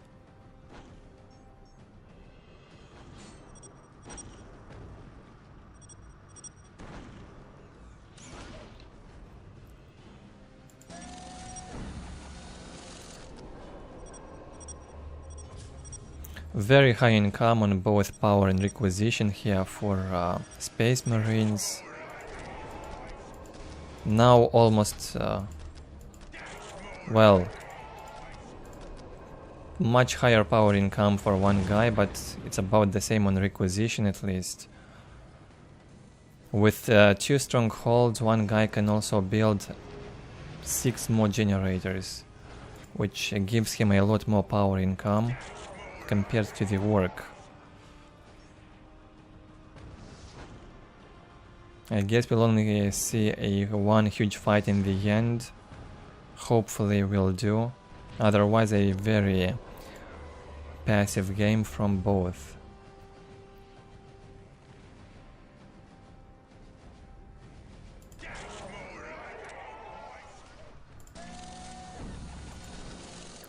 Probably tier 4 being researched here in the mech shop, and we might see the Squigath.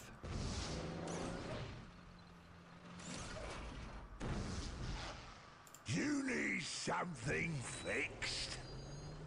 A whirlwind is out, still tier 2.5 for one guy.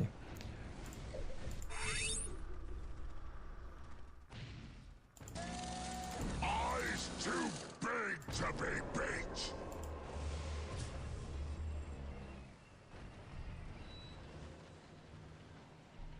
Beware the alien, the mutant, the heretic. We stand ready. Okay, the knobs are out. No one's bigger a mooner than us.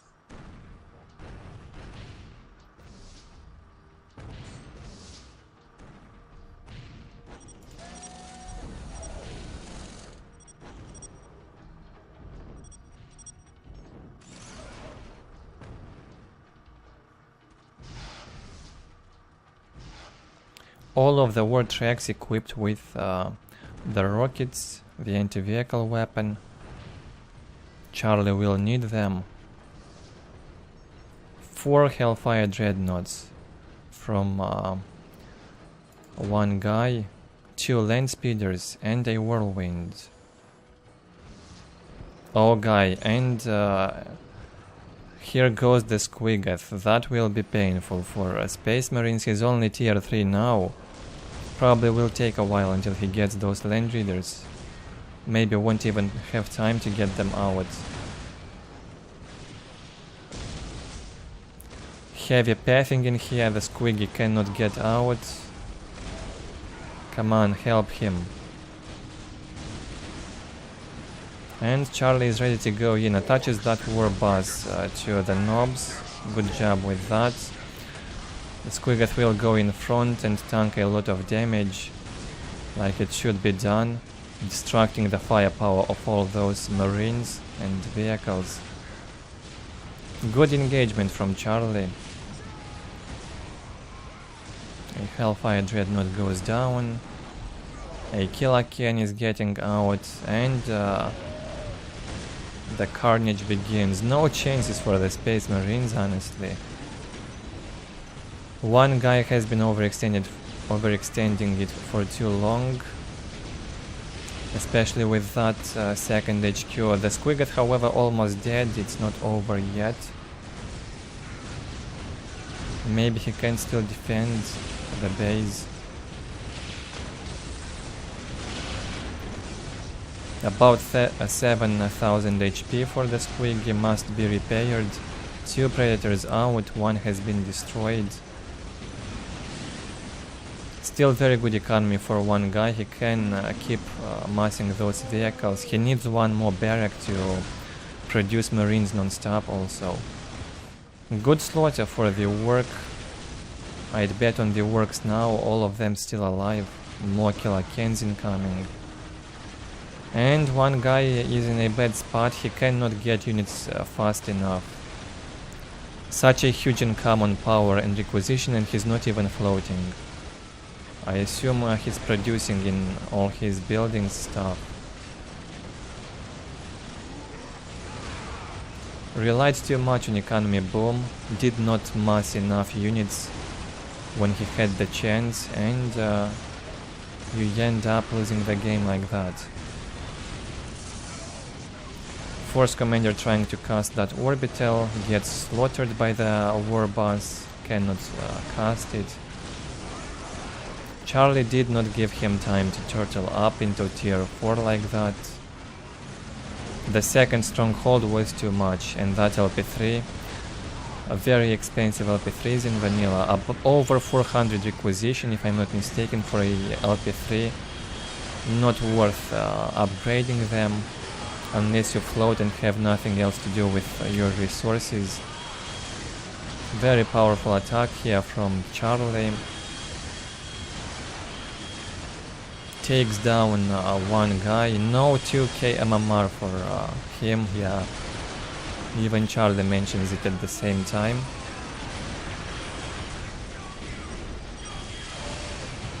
Three killer cans now.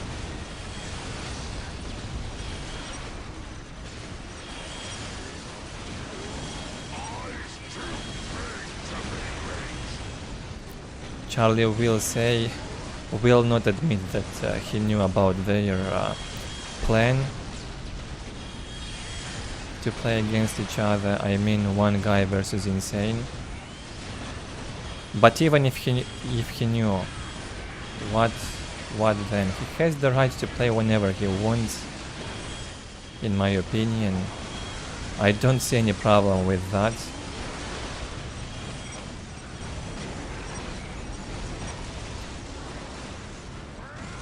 A very strong attack here in the end by Charlie.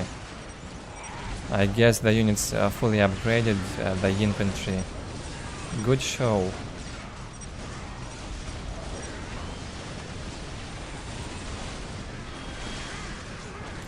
Charlie getting his revenge. He's lost to one guy's Eldar a lot in the past apparently. Getting his revenge now.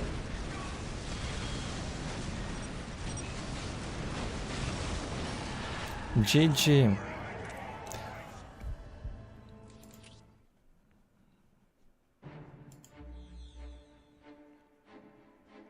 A pretty close game overall, but in the end, one guy not prepared to face the Squiggoth, which tanked most of the damage when the fight initiated in the middle. The boys survived and exterminated. Not enough time on this map to recover after a bad fight. The opponent goes right into your base and destroys you.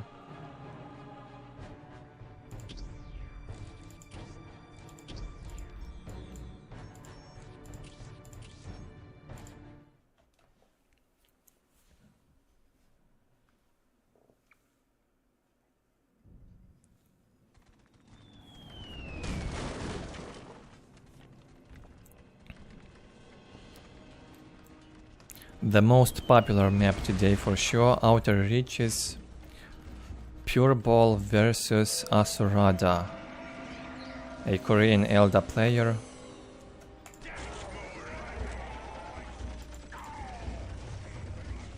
Jumps with a Bone Singer over the wall to scout his opponent's race.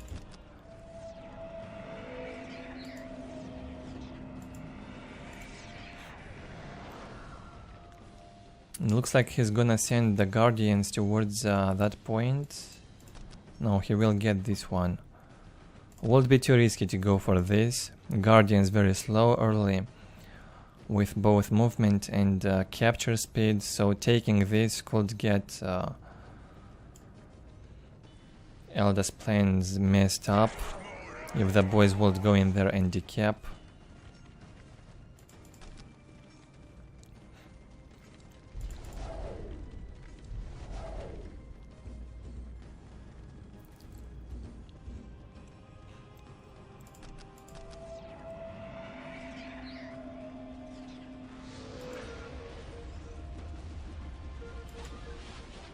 Safe cap order from the Eldar. Both players taking the closest points very safely.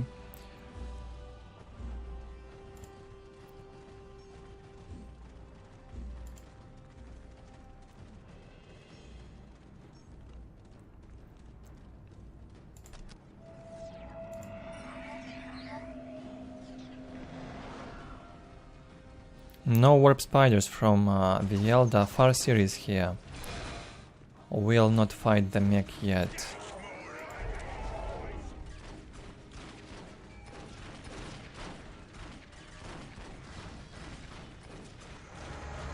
Receives a ton of damage on the move, however.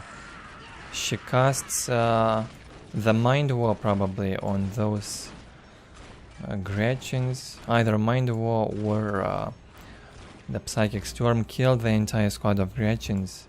Well done. Some damage has been done, but she also lost about half of HP almost. Needs to recover somehow.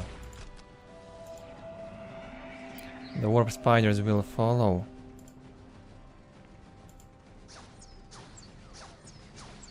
The future is clouded and uncertain. Another Mind War, yeah, that's what kills the Gretchens so fast. I'm not sure if the entire squad got killed now. A few Gretchens might have gotten inside the LP. Yeah, they did.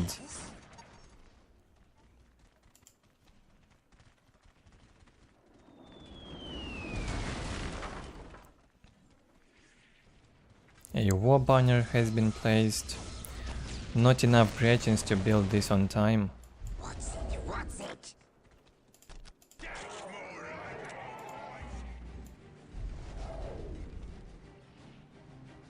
Nobody controlling the middle point yet. Okay, the Eldar just took it. Better map control for the Orks still, controlling 2 points at the top side. PuReBall will not abuse the LP bug during the decap. Very well mannered. How can we help? We are shadowy death. The future is clouded Waiting and here is uncertain. but a phase of our existence.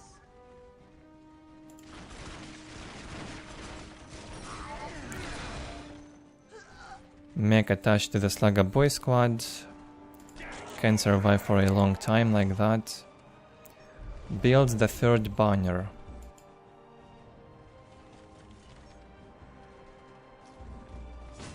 What do you want? You need something fixed.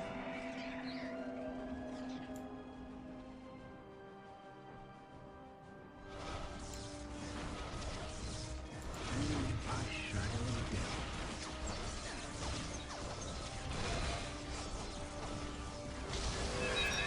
A single mech alone in there cannot do much. PuReBall has to jump away.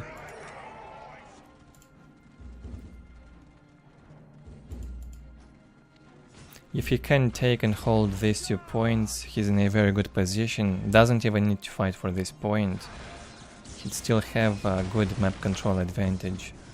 You can either fight for this point early on, or you can try to take the 2 points faster than your opponent and hold them. You'd still be in a better position. Mech absorbing the Mind War and the Psychic Storm getting killed. Good engagement here from the Eldar.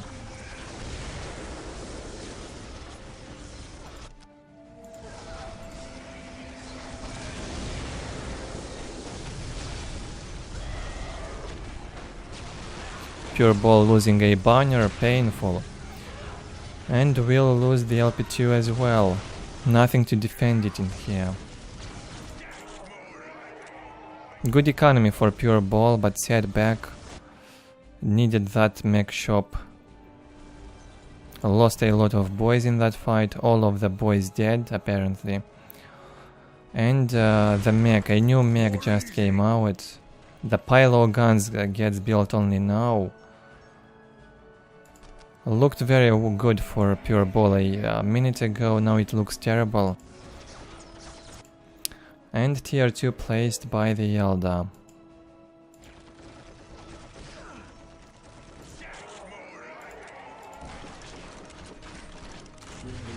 To move. Quickly, take us to the battle. Don't bother me. I'm working on something. What PuReBall adding the Storm Boys payload guns up.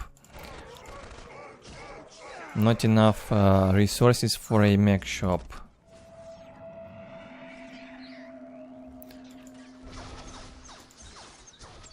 Map control getting better for the Eldar.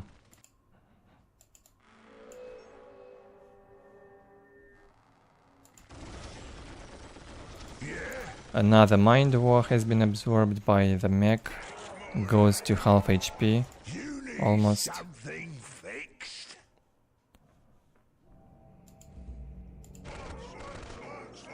Painful game for PuReBall. Feels like his plans have been messed up by the Eldar. Very late mech shop. Eldar should have 2-3 bright lances by the time Ork will get a war track out. Victory countdown has begun. Control area countdown begins. 8 minutes to go. 3 more points being controlled by the Eldar at this point. Huge economy lead.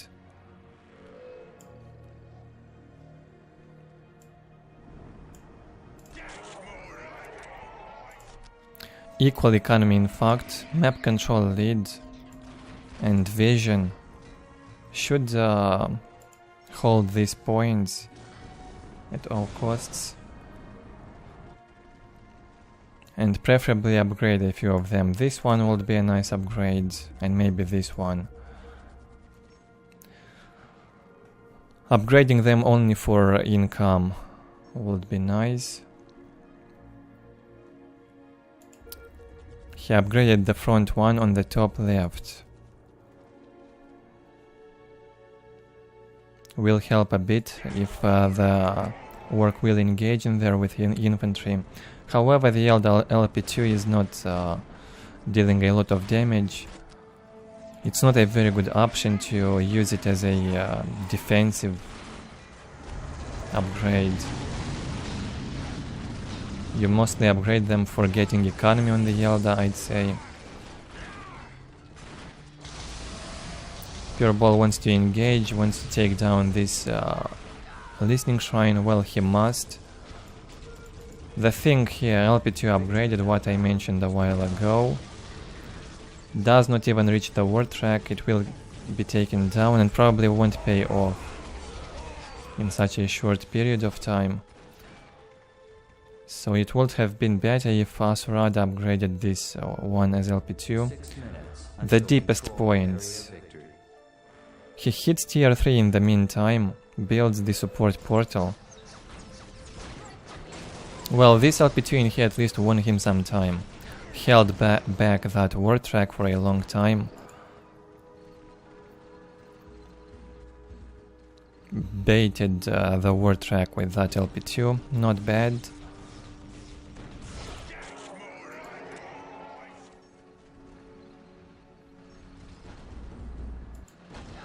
Three war tracks, now that's a problem for Eldar's infantry. A problem until a fire prism gets out.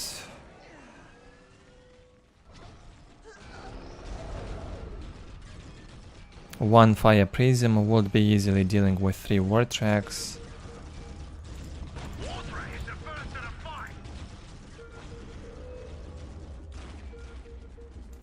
Good vision for the Eldar, still controlling 2 critical locations and the points.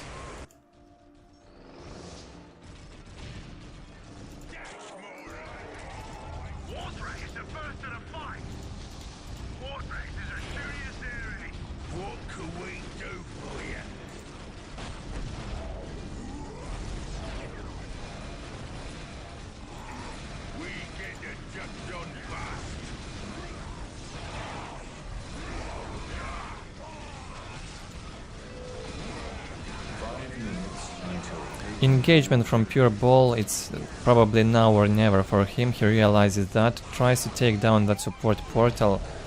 He sees it coming, that Fire Prism, the nightmarish unit for the Ork. At this point, nothing from the Ork to stop it. He does not want it out, but there she comes. The Prism is here.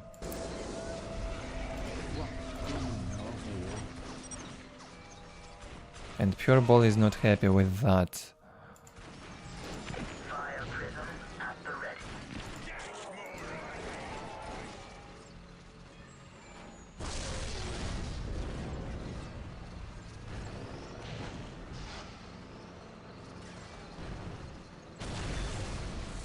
Not only it deals good damage to war tracks, it's also area of effect, so if PuReBall keeps them close to each other, both vehicles or even more get damaged.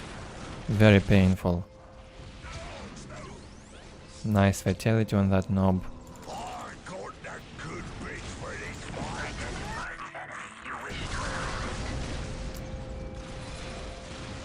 War tracks have been upgraded with the rockets.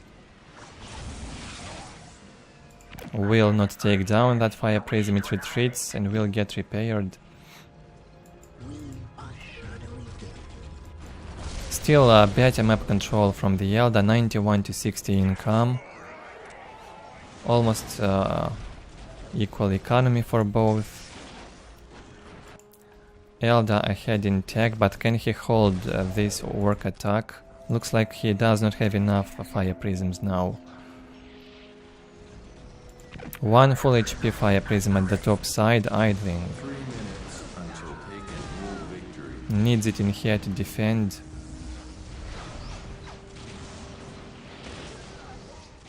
Has to focus the war tracks with the Fire Prisms and use the Warp Spiders against the Tank Busters.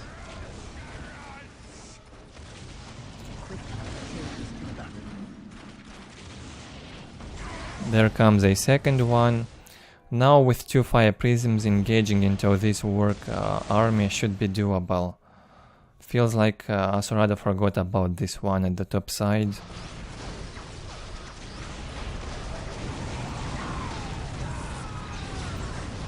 Yeah, he definitely did forget about it. But maybe even one Fire Prism will be enough to deal with these Orks. Only one Tank Buster got left and got killed. Yeah, he will repair this Fire Prism. Oh, I see, he keeps the Fire Prism in there to defend that critical location from being decapped, apparently. He can defend at home with this Fire Prism alone. So maybe he plans to win by taking hold. Smart move. Will not allow any Orks in there to decap. And he manages to defend at home as well. Well done. Don't bother me. I'm working on something. Prism cannons fully charged. Water is the first to the fight. Gets closer to the Ork base now with it. Almost destroyed that. What happened? How did he cancel the decap? Probably a misclick from PuReBall. Well, under the fire of the Fire Prism and the Farseer are close, he probably wouldn't manage to decap. A squad of Tank Busters with a Mad Dog attached now should be able to take the Fire Prism down. Big Meg dies also. And the boys will finish the decap. Fire Prism has to jump away. Still taken down. Well, the taken hold has been cancelled. What now? Still close. PuReBall must take down those Fire Prisms somehow. And he has the chances to win. A bit of a float on the Eldar.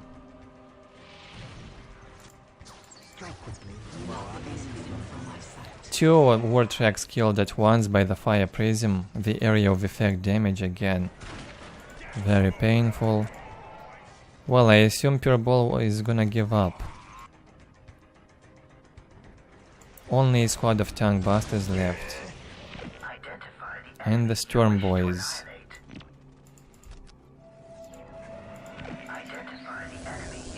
Two fire prisms, a full squad of warp spiders, and a Farseer still alive for the Eldar. Warp spiders gonna kill those tank busters. Kills the entire squad with a Mad Dog. PuReBall did not apply the Mad Dog's fighting juice on the squad, so they got killed. GG gets called.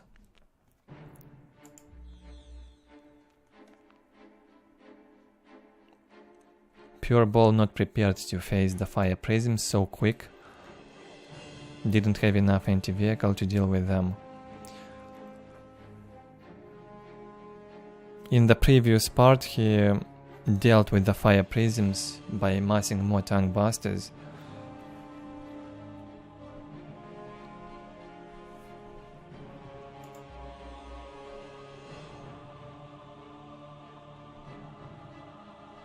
A close game still, somewhat close.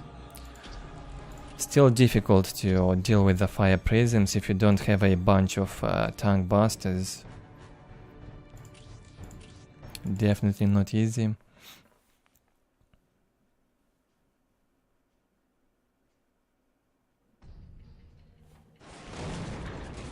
Next game on Blood River, Charlie in the top right playing Space Marines versus oNEgUY's Eldar.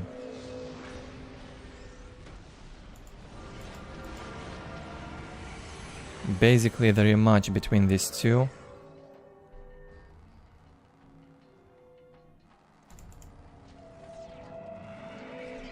Can oNEgUY have his revenge from the previous game?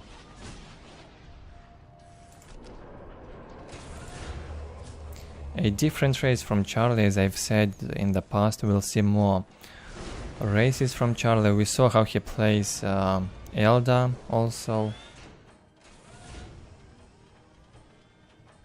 We saw at least one Eldar game from Charlie, and now time for Space Marines.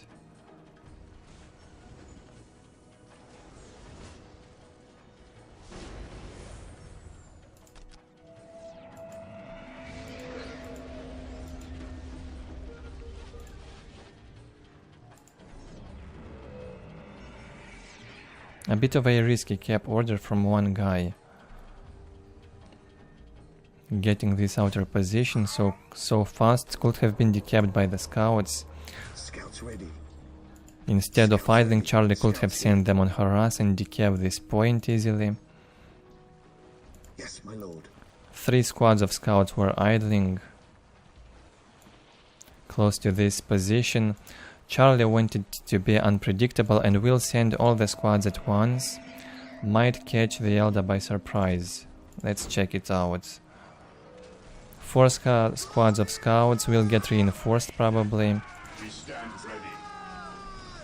Focusing that squad of guardians heavily, only 1 guardian left alive, and they will get killed. Brutal. From Charlie. No force commander yet. Not even needed in here. Oh, there he comes.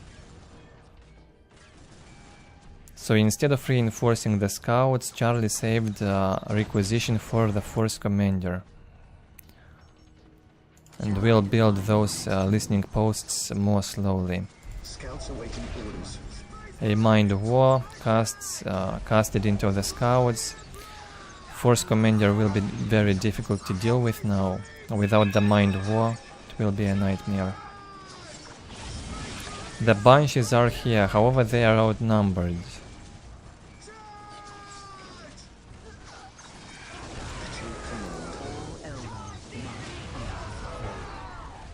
While the enemies of the Emperor still draw breath, Command. All Eldar must answer the call. One LP2 got upgraded also. A second squad of tactical marines coming to one guy's base. While the enemies of the Emperor still Can he draw hold breath, this rush?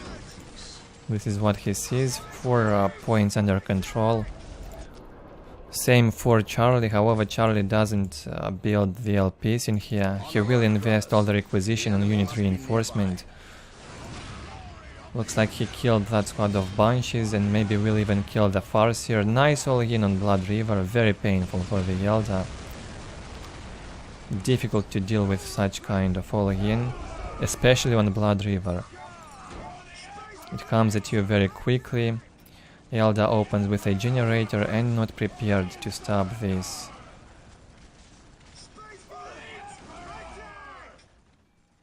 Unfortunate for one guy.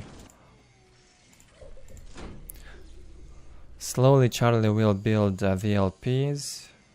The remaining 2 this day shall be a glorious heavily outnumbering the Eldar still. Takes down the second LP2 in the river. It hadn't paid off. One guy has to use his power somehow, investing in those LP2s. Another Mind War cast into the scouts. Probably a bad decision. He should have saved the Mind War for the Force Commander. He used the ability twice on the scouts and the scouts have not even died.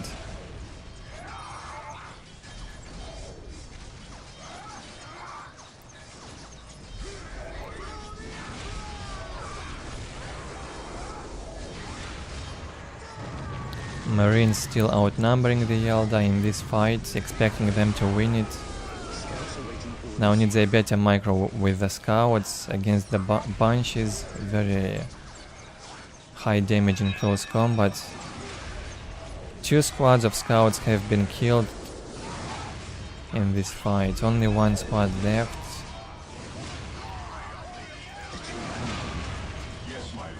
Still Marines holding strong. Another squad of Banshees probably will go down. And the Farseer being fought in close combat by the tactical marines. Will get focused now and killed. Cannot escape on 1 HP. And surprise, one guy. Can't even defeat Charlie's Space Marines in a one-on-one game. Good show from Charlie. At least he proves he's not only high level on Orks. Very aggressive rush here early game. Knows what to do. How to defeat Eldar early game. A lot of people were complaining about Charlie abusing OP units on Orks. Now here you have it. He can also do that on Space Marines. GG.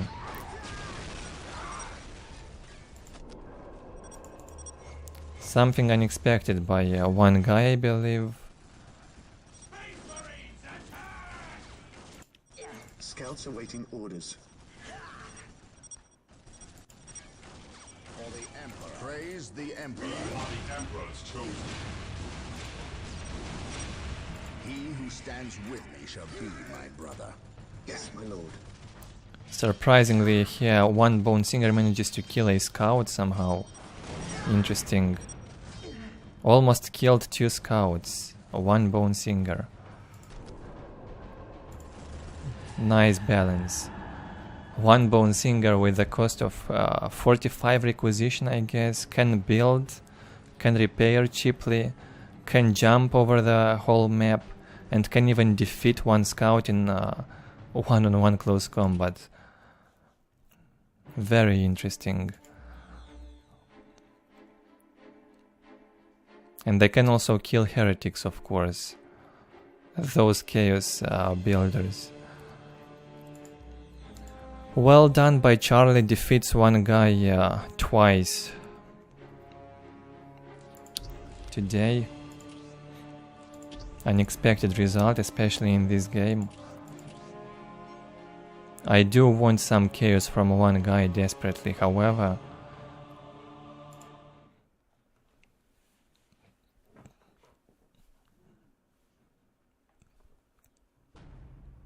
Okay, one moment.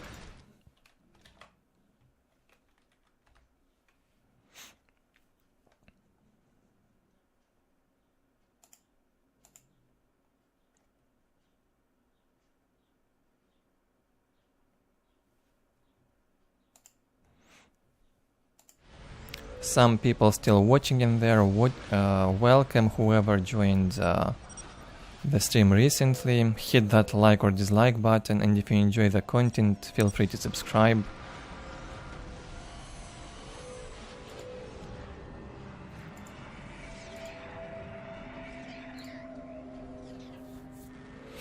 Next up on the Deadman's Crossing, I believe this is left on Eldar. Looks like his color scheme and even his banner. Yeah, it might be left. Let me check, by the way.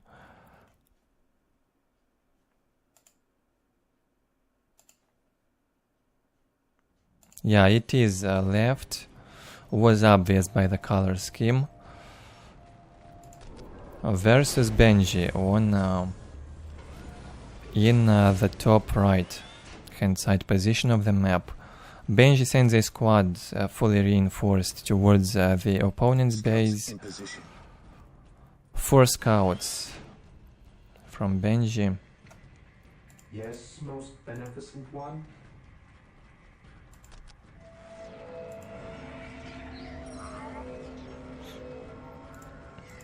We are shaped by fate just as we shape it.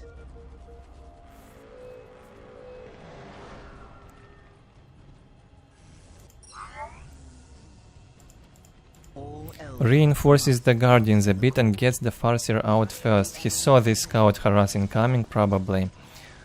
Good prediction abilities from left.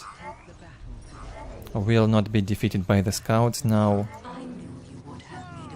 4 Guardians would lose no chance against 4 scouts, so you must reinforce the Guardians a bit. Scouts deal a lot more damage in vanilla. Farseer trying to cast either Psychic Storm or Mind War on those scouts. Psychic Storm is cast and the scouts are gonna die by the look of it. Yeah, the squad was killed. A bad start for Benji.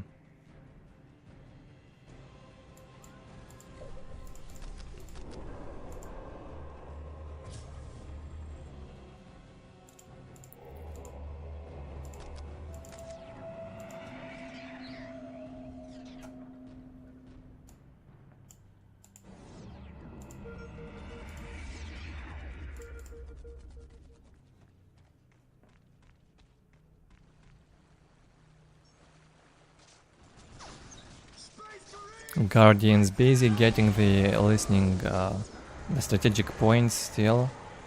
Guardians cannot go into the fight yet, but now they will.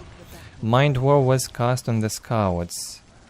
Left prioritizes the scouts, wants to take them down. Force Commander can regenerate after the Mind War, so killing a squad of scouts faster, probably better in this case.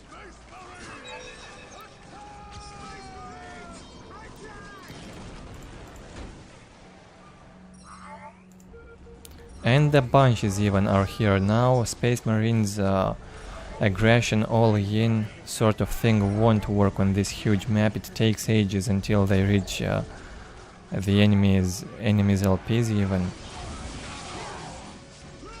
So all in does not work in here, I believe. Even if a Space Marine does it.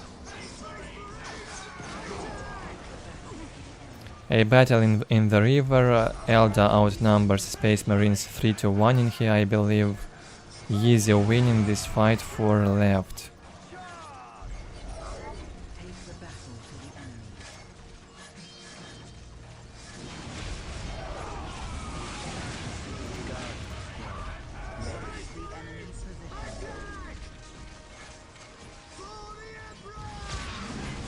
Heavy focus on the scouts, very well done with the focus from left. Killed all the scouts from Space Marines. Oh wait, only one scout alive. Taking that relic. 3 squads of scouts have died anyway. Killed by the Guardians. Good usage of the Guardians in the fight. No need to get the map with them, just keep fighting. And you can make another squad of Guardians later on to get that relic, if you need it so much. Dealing the damage early on with the Guardians important. Farseer gets stunned by the Force Commander. Cannot escape. Can't even fight in close combat apparently.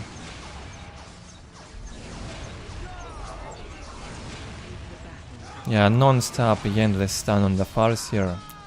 Very unfortunate for left. He brings a second squad of Banshees to the party. Lost the Farseer, but didn't lose a single squad of infantry yet. 2 squads of Guardians are still here, and now 2 squads of Banshees. The full HP Force Commander is definitely a problem.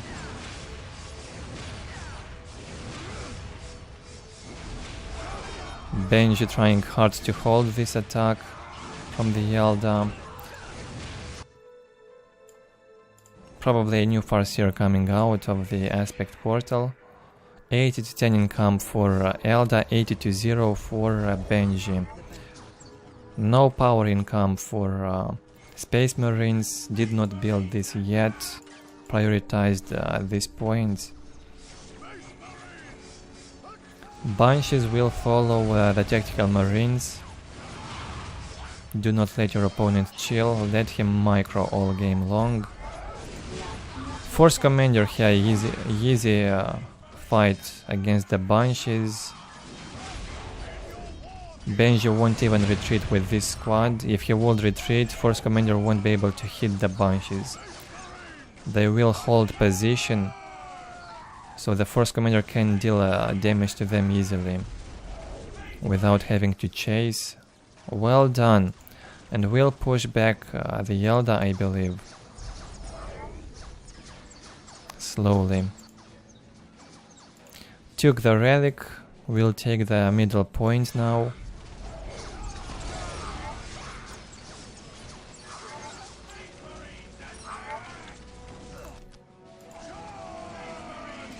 Praise the Emperor. At your command. I sense the enemy. They are closing in.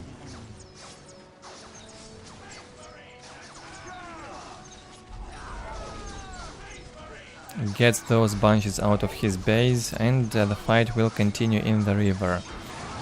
A pretty long fight already, lasted for about 3 minutes, non-stop slaughter.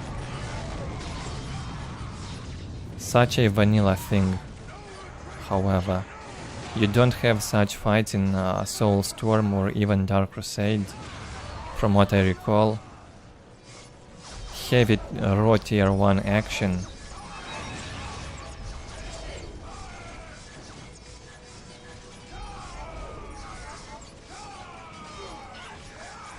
Good usage of the Fleet of Foot also on the Banshees. While they chase, left activates the ability. When they reach the squad, the ability gets deactivated, so it will deal more damage. He knows the game very well by the look of it. No tier 2 yet. Can afford it, however.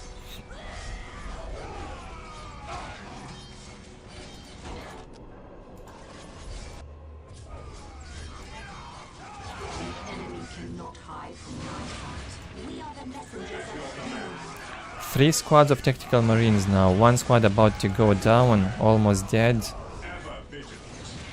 Gets reinforced. All 3 squads being tied up in close combat. One by the Farseer, the other 2 fall chased by the Banshees. Difficult game for Benji. He has to micro a lot. Run away from the bunches. A more difficult game for Space Marine in this case than it is for the Eldar, of course. Always more difficult to micro with the ranged squads, especially if you are outnumbered.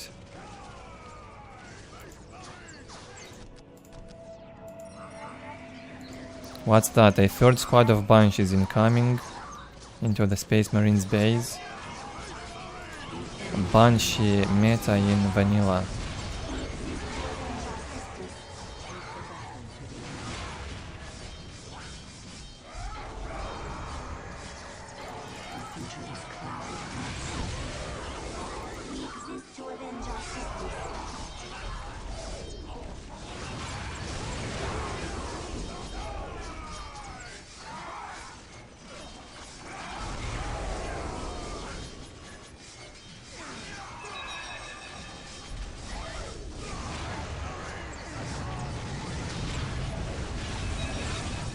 LP2 upgraded in there, Guardians cannot stand under it for too long.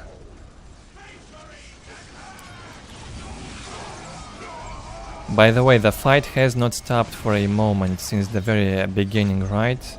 Since those scouts engaged in here.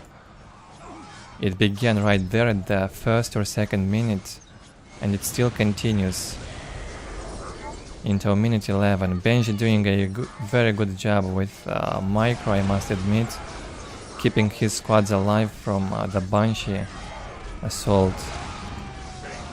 all this time. Not easy to do.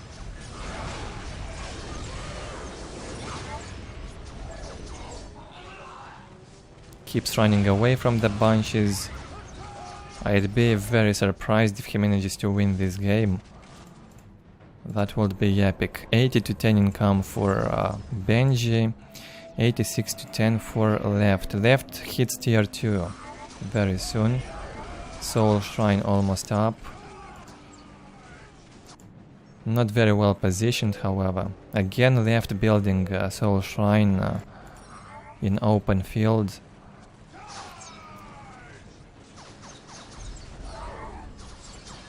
Gets down that relic. Now make sure you do not trap yourself in this corner, please. And still tier 1 for Benji. No, not even armory has been built yet. Still raw tier 1 marines fighting strong. And a full HP commander. This is good, very good. By both sides so far. Now Eldar is ahead in tech. One tier ahead.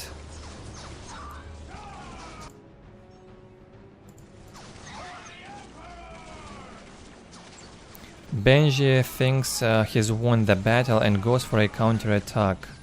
Sees the LP2, sees the Webway Gate, the Soul Shrine, and probably gets demoralized at this point.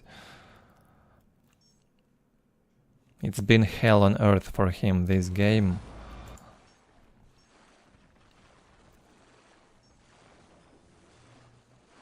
Somehow manages to hold the Eldar aggression, but would still lose it, I believe. Many are called, few survive. We exist to avenge our sisters.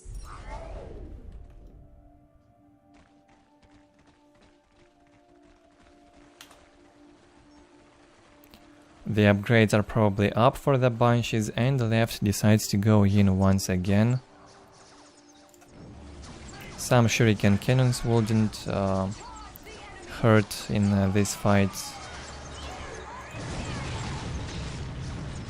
Needs to spend his resources on something. Engages into the Marines. A lot of Marines will die.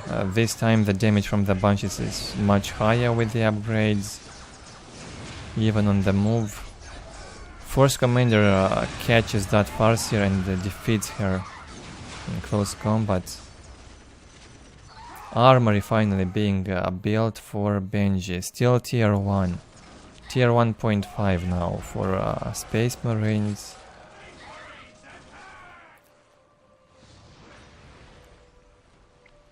With 2-3 shuriken cannons, the Eldar can easily deal with this infantry from Benji, I believe. Okay, left actually hits tier 3 and builds the support portal. Much ahead in economy and tech.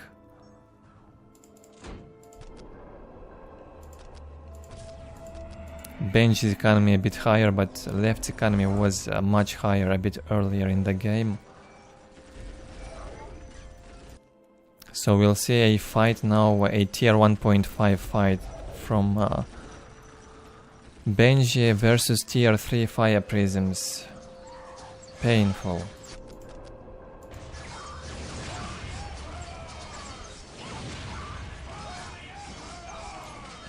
All fear the voice of death calling to them.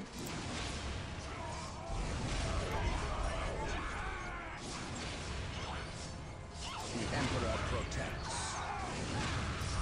Bunch is dealing decent amount of damage even to the force commander. I guess a full squad of bunches with a reinforcement enabled can kill a force commander. A Viper is here, no fire prism yet. Gets 2 Vipers faster out, also effective against infantry.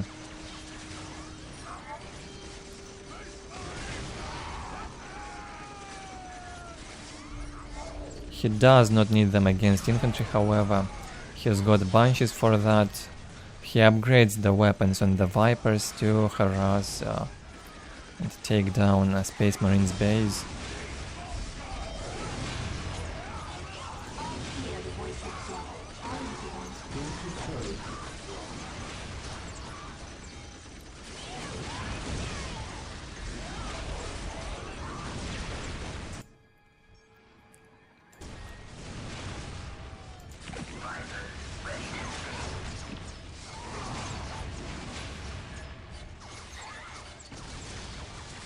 Two LP2s down here in front, generator down. 4 Vipers now from left. Does not need a fire prism to win him the game.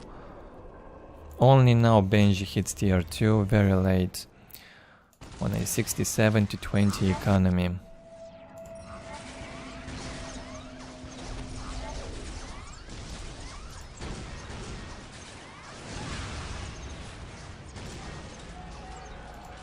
Armory almost down.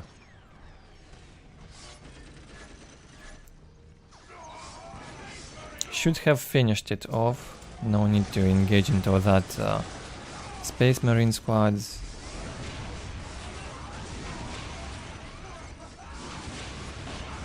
And this looks like it's over. Anyways, very good hold from Benji.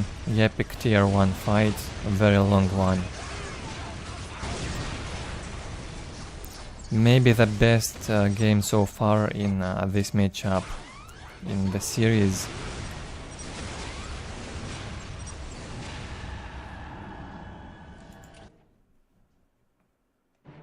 Solid game from left.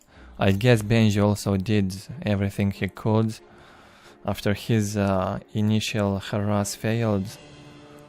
Losing that fully reinforced squad of scouts was painful in early game.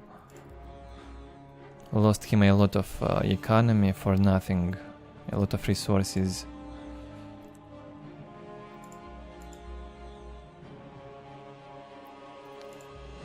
Kinda one-sided in the end, tier 3 versus tier 2. Benji hits tier 2, however, much later.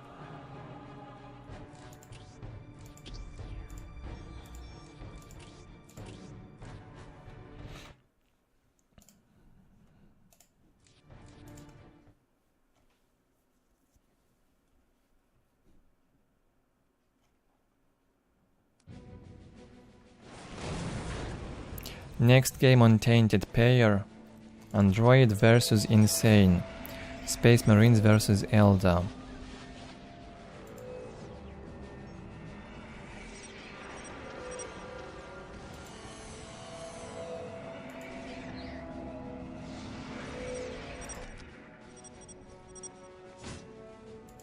Scouts ready.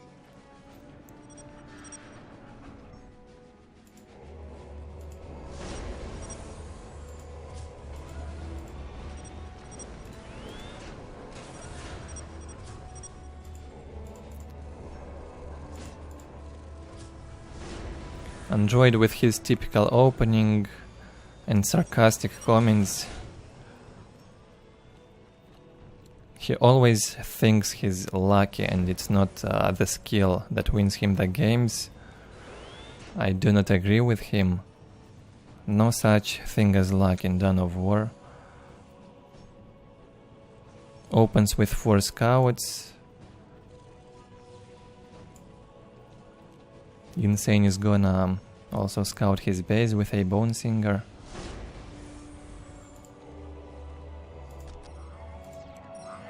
What is your wish? Shall I divine your next move?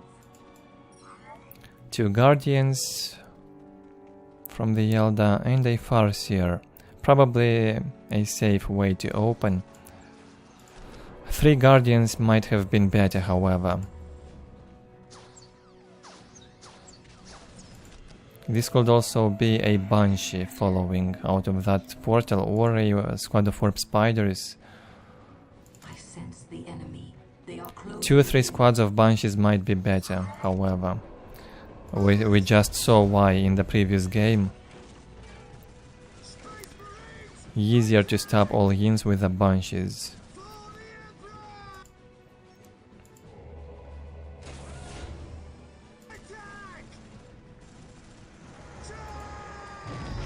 Scouts awaiting orders.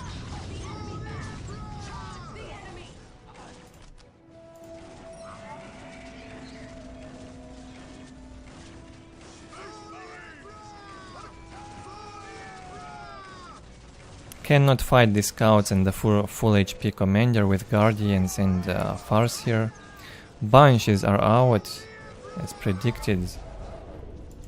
Probably the best you can do against this style.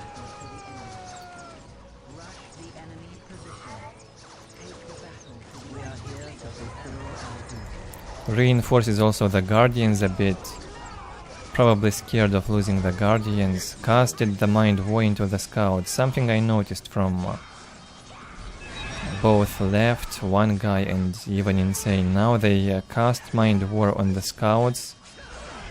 Maybe it was the right thing to do in vanilla, since Mind War switches from Scout to Scout. After it kills one Scout, it switches to the next one in the squad.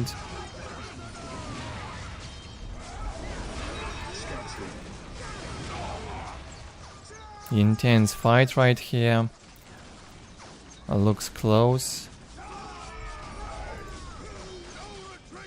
One squad of scouts at least has been killed. A lot of Guardians also are dying, and the Farseer getting stunned by the commander. Losing so much HP. Probably will die in here.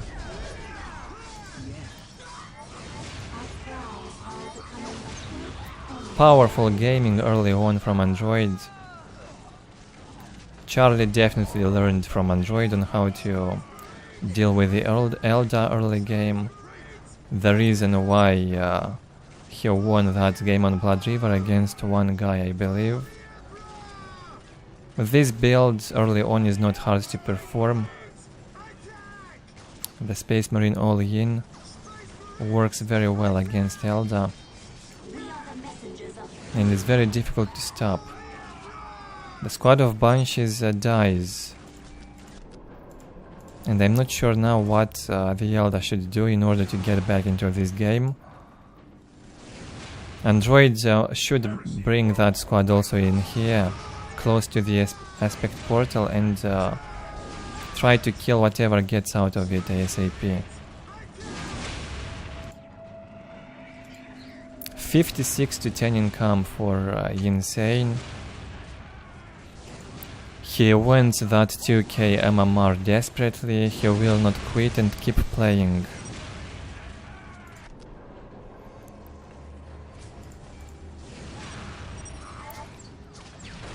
Gets out a second squad of Banshees. 2 squads of Banshees now out. No need to fight with them just yet. They have to be reinforced. And preferably they would need the support of a Farseer. The aspect portal goes down. Not a big loss for Insane. He can rebuild it. It's quite cheap. Can't build it anywhere yet. This position here might have been fine.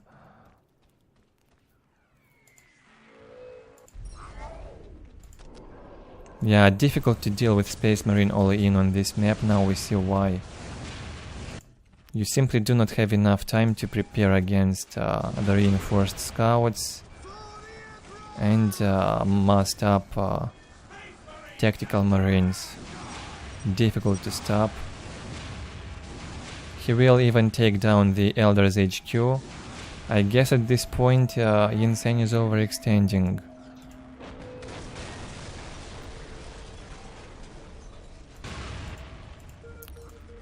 Build the aspect portal. At first he wanted to build a webway gate here.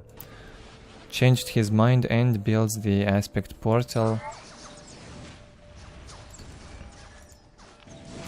Tier 1.5 now from androids. 68 to 10 economy. The armory is up here. And the heavy weapons are equipped. Bolters and flamers. Surprise.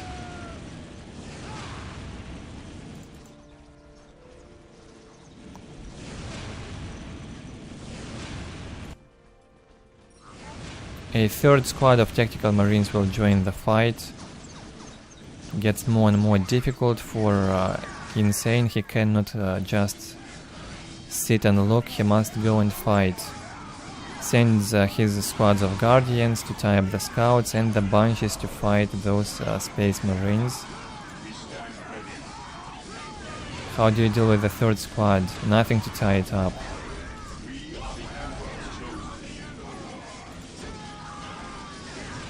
Banshees still managed to kill a lot of marines and even drop morale of one squad. One more squad of guardians also gets out.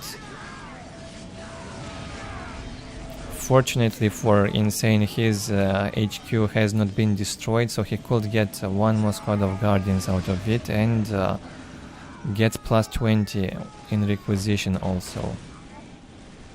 For about 1 more minute. Now it's down.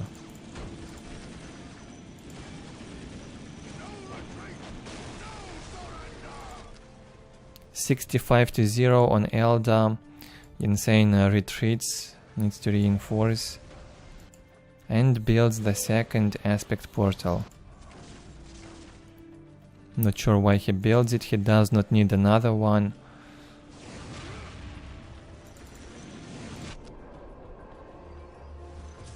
He will not give up yet.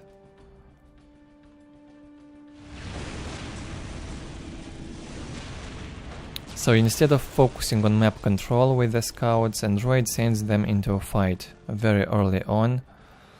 And after he devastates the Eldar, he will get a few more points slowly.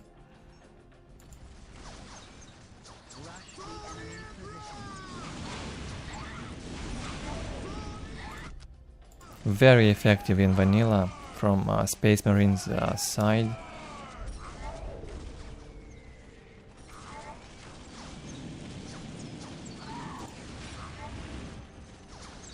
More Banshees coming out, but they die like flies now from the bolters and flamers. Can't even get close to those Space Marines. On the left hand side, Insane places the Soul Shrine and the Aspect Portal, another one. Cancelled the one on this side.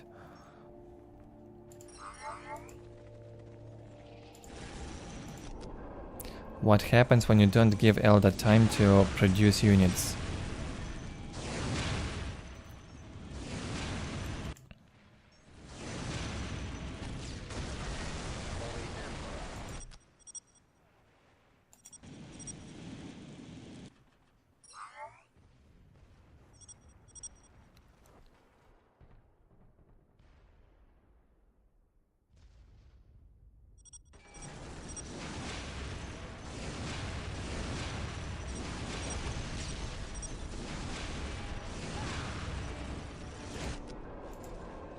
scouts here. Insane dislikes the map for sure. Looks like it's Space Marine favored indeed, but the matchup is probably in Eldar's favor anyway.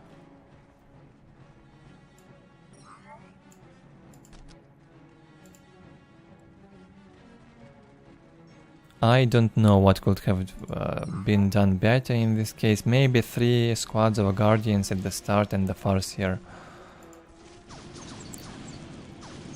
Like Select is doing it, 3 squads of Guardians, Farseer into a fast Soul Shrine, and upgraded Guardians with grenades and stuns. Not sure if that's possible against this kind of all-in.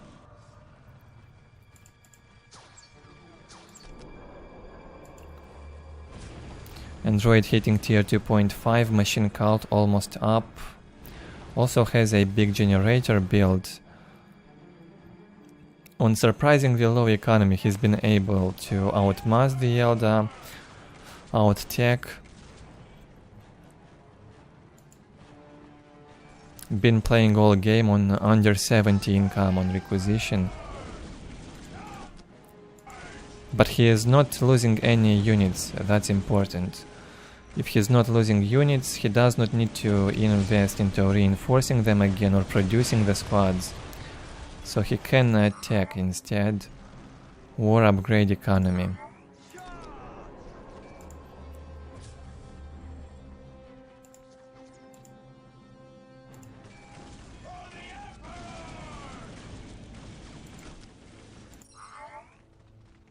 Three squads of Banshees won't be enough still to fight that Space Marine army, and especially now with the vehicles coming.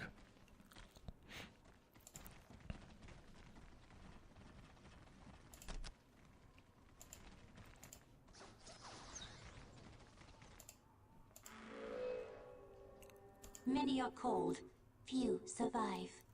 A 4th squad even gets out, and still won't be enough. The land speeders are here, nothing to stop them. Time to say GG finally. With the sergeants now on the tactical marines, I believe tactical marines can even fight Banshees in close combat for a long time.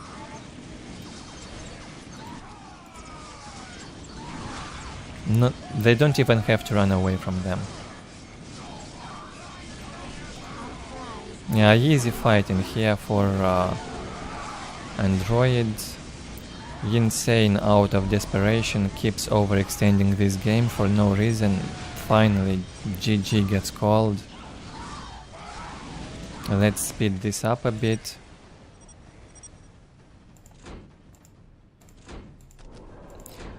Insane wins this win.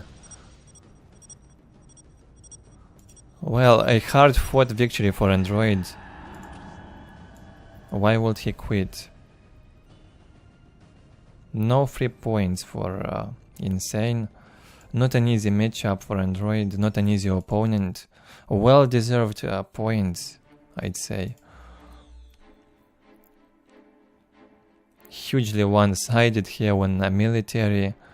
70 more Eldar has been killed. Only 17 Marines killed by the Banshees and Guardians.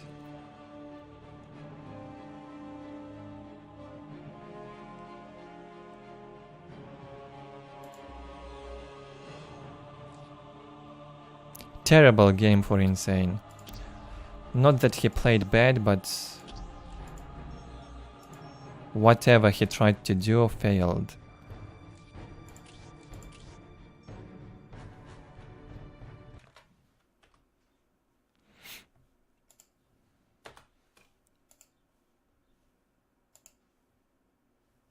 Checking the stream health in here from time to time, just to see if it's up. The chat has been dead silent for hours.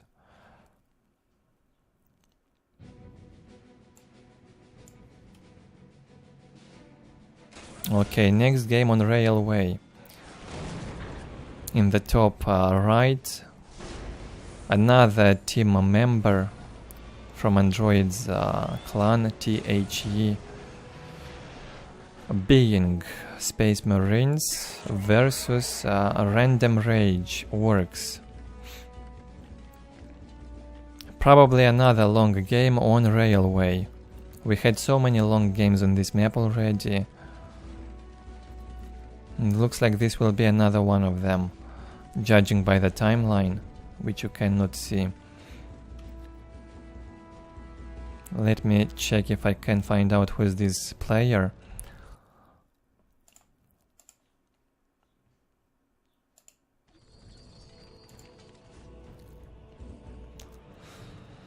Don't have another nickname in the replay file. Random Rage, a Smurf, probably work.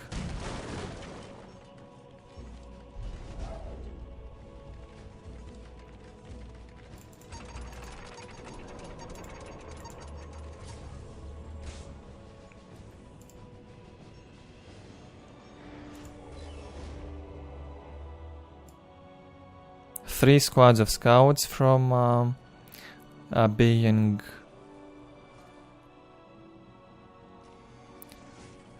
probably okay, considering they are more powerful in vanilla, but 2 would still be enough, I think. Once you get the critical locations quick, even reinforced the scouts in full amount.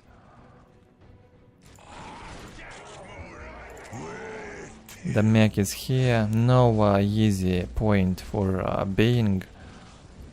They will have to fight.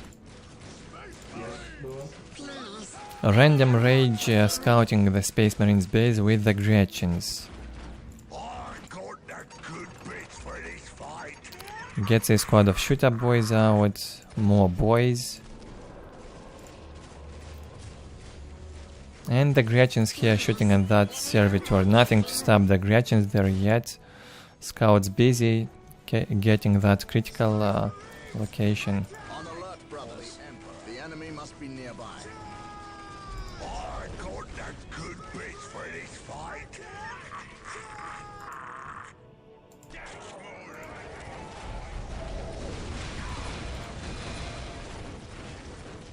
And let the slaughter begin. Must be careful with the scouts. Reacts in time and will save them. Has to keep all the scouts alive. The Gretchens here in the Space Marines base being targeted by the tactical marines.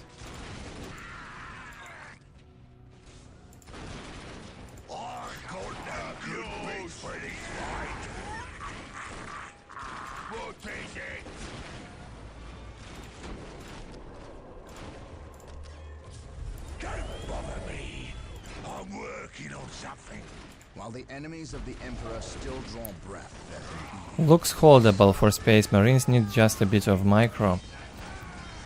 With a bit of micro on the scouts and tactical marines, he still outnumbers the Orks. In terms of squad numbers, only 2 squads from Ork here, yeah. No, 3, but a squad of Slugger boys is dead. So shooter boys, mech and Slugger boys left. Looks like they are losing the fight. Terrible fight for Ork in this base, losing too much. Might even lose the mech. No, jumps away. Okay. Not a bad start for Space Marine at least. Some more bloodshed. Now if a being wants to counterattack, he would struggle in here with the pile of guns placed. And on this side the HQ is very close to the LP. Won't be easy to destroy that.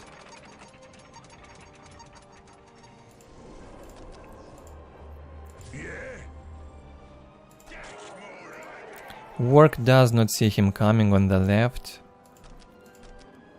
Doesn't have vision in there.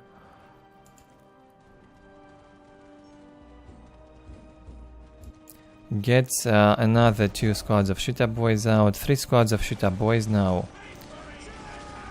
Would be great if he gets back to defend the payload guns.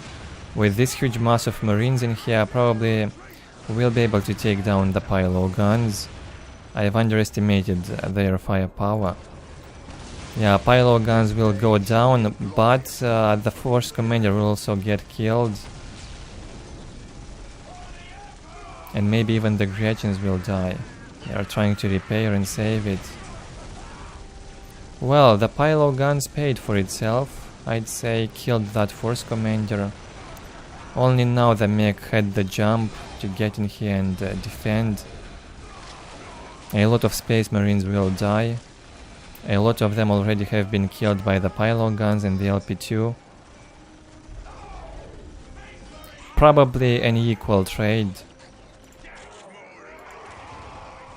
And now the shooter boys will do some damage in Space Marines base too. Their turn now. A mistake in here from Bing. He should have pushed and destroyed the LP2 here. Instead he will go back. Does not want to lose anything in the base.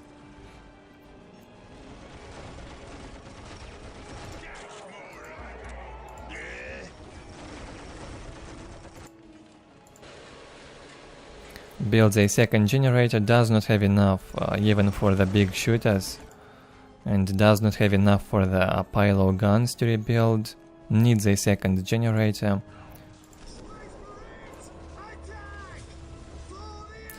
Bing hits tier 2 in the meantime, adds some heavy bolters on tactical marines and probably produces the force commander again.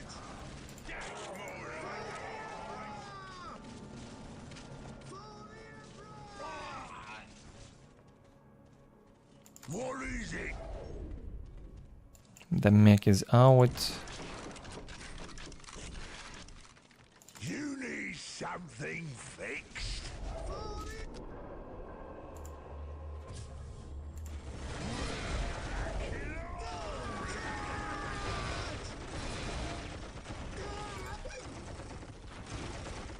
Yeah? Where's the fighting? Up yours! Big shooters too painful in this fight. Bing needs that force commander in order to engage into them. Here he comes and the fight will continue.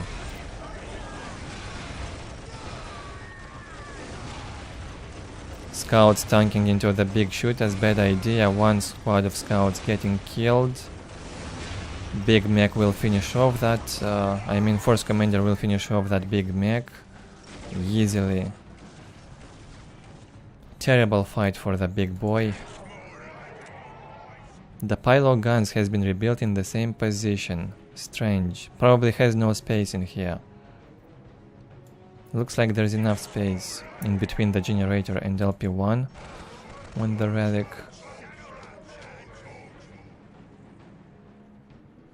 Wants it to work as a defensive building also on this side apparently.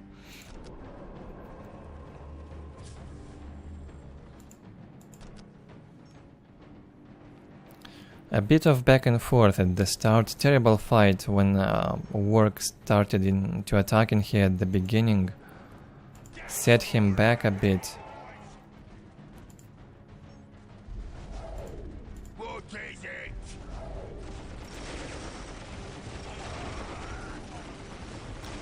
Force commander probably gonna die.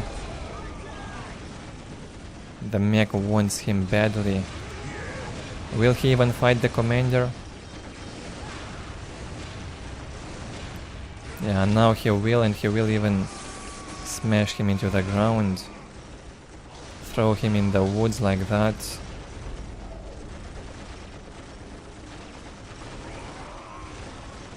And now Marines being tortured by the big shooters.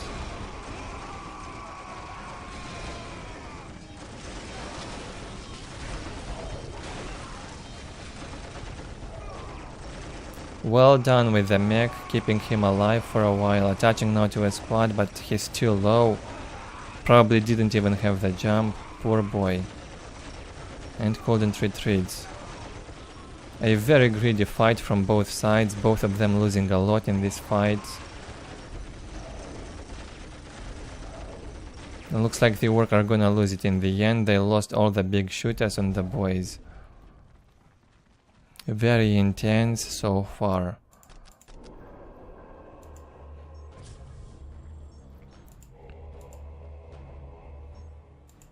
What's your order? Sod off! Where's the fighting? Don't bother me. I'm working on something. Only one LP2 for work up. Gets the big mech out again. Also only one LP2 for Space Marines, but he is controlling one critical location and gets the second. He feels the threat incoming. He not only feels it, but he knows it. He has some vision from this critical location. Very useful stuff. He knows the work is getting there and runs back. The mech is still a threat. Without a force commander on the field, won't be easy to hold. Okay, second LP2 up for Space Marines. This might help in the fight. The mech jumps in. Sadly, the shooter boys tanking the LP2 damage. A squad almost got killed. All the big shooters have been killed.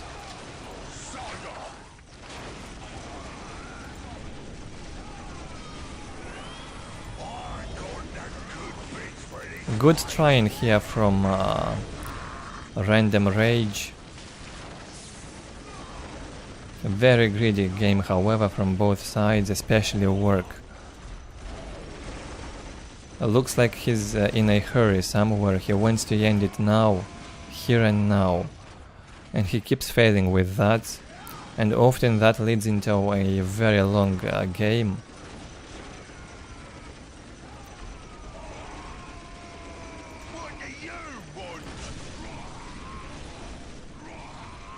When you want to end it quick, but you're most likely to make a lot of mistakes if you're greedy like that. Work is losing a lot of units. Keeps losing the fights, although he also deals a ton of damage to his opponent. And so he fails for the third time now, or the fourth time, with trying to deal critical damage, and he fails.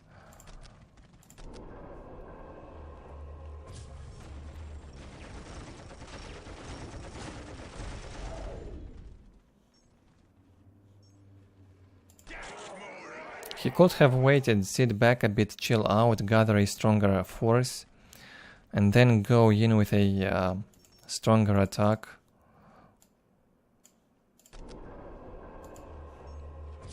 Fear denies faith.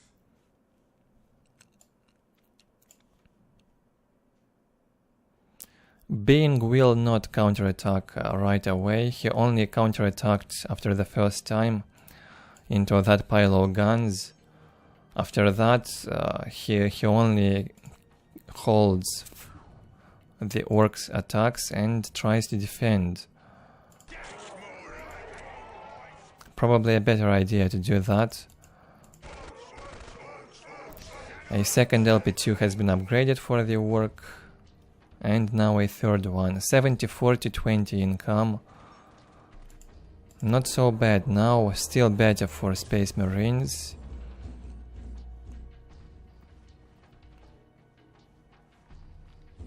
We'll get lower in a moment.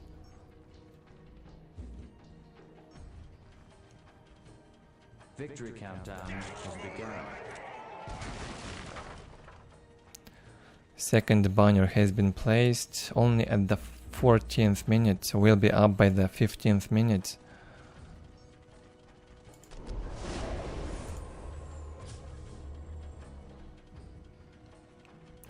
Being now has vision on this side from the critical location. Knows that the Orks are not there and switches to the other side. He saw the boys when he had control of this location. Rage does not want to fight him on this side. Will get away from there.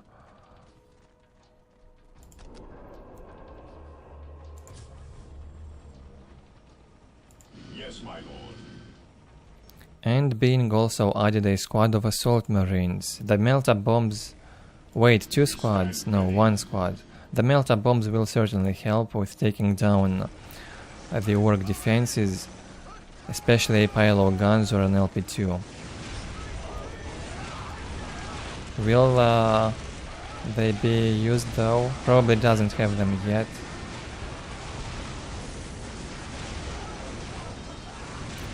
Full HP on the big mech jumps into that Space Marine infantry. A bit of greed in here from Being. Fails with the attack, loses a lot of Space Marines. A good hold from the Ork. Now Being probably will lose that Force Commander. A ton of back and forth already. No idea who's gonna win this. The mech is dying. Once the mech dies, the opponent has the upper hand if their hero is alive. And once again Rage has to retreat. Beware the alien, the mutant, the heretic. This day shall be a glorious one for the Imperium. Up yours! What do you want?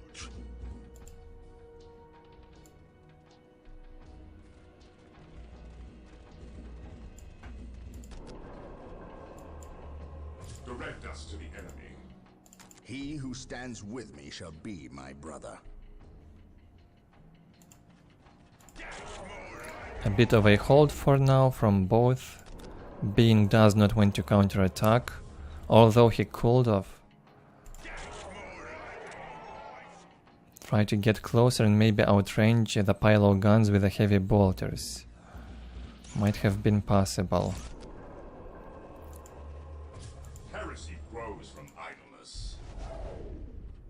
Fear denies faith. At your command, heresy grows from idleness. Yes?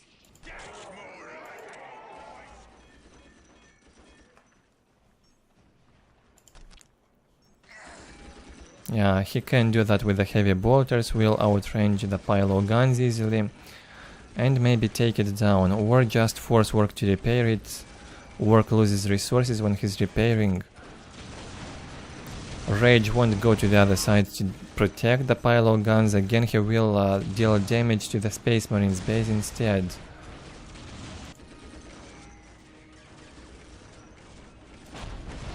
And this time Space Marine will probably lose the base trade. Rocket launchers on the boys deal a lot of damage to buildings. And now missile launchers equipped to the Space Marines will also deal a ton of damage. Even more than the rockets launcher.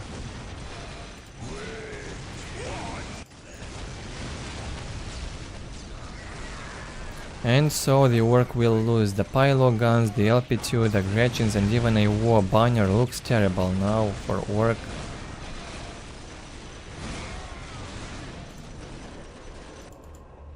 What would you have me do?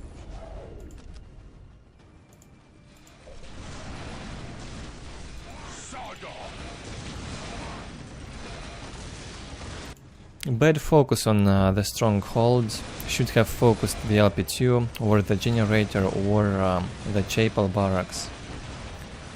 Stronghold is the last priority in this case. Being greedy might cost him the game in this case. Marines are getting back home and they might get back in time to defend.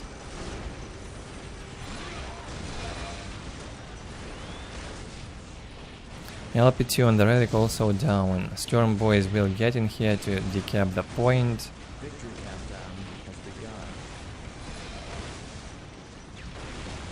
begun. And looks like the stronghold might be defended here. Can he defend it? Oh no. The stronghold goes down, so well worth the risk with this attack from Orc. Very unpredictable, probably even Being didn't expect that he'd lose the HQ with this counter attack from Orc.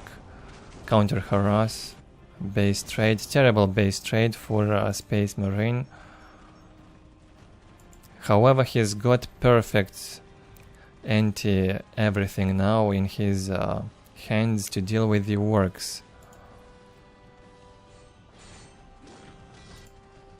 I am not sure if the Orc can hold this attack now. With a fresh mech, yeah, maybe he will hold it for a bit. Green is best. He needs more Storm Boys and he needs big shooters to tie up those Space Marines in close combat. And has to upgrade this banner also.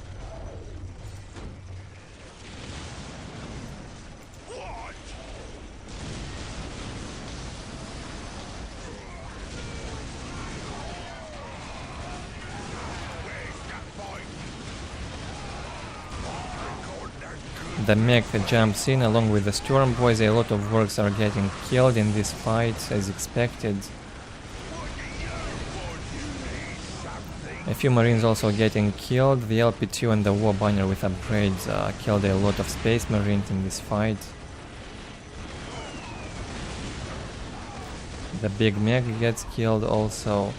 And Being manages to fight back the Orks just fine. However, he does not want to keep pushing. The LP2 and the upgraded War Banner can outrange those heavy bolters apparently.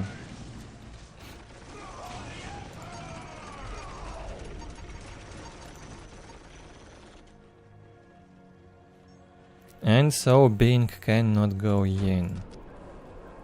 He rebuilds the stronghold. He had enough resources to place another stronghold somehow.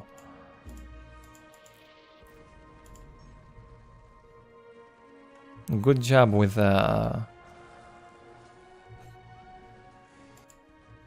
stronghold placement, good decision to start and rebuild it ASAP.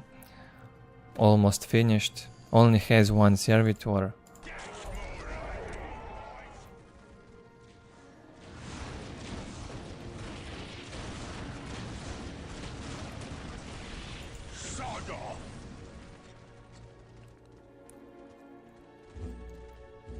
Victory countdown has begun. Faith is our shield. Yes, my lord.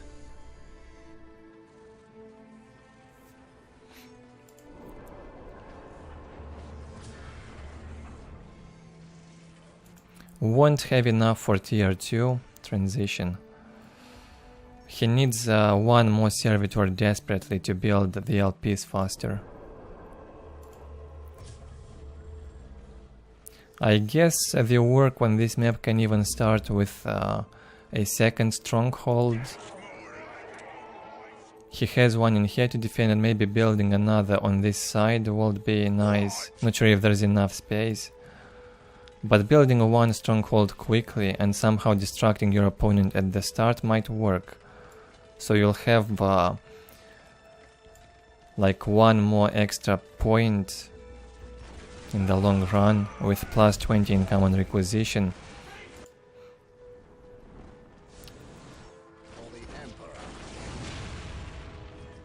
Might be worth it.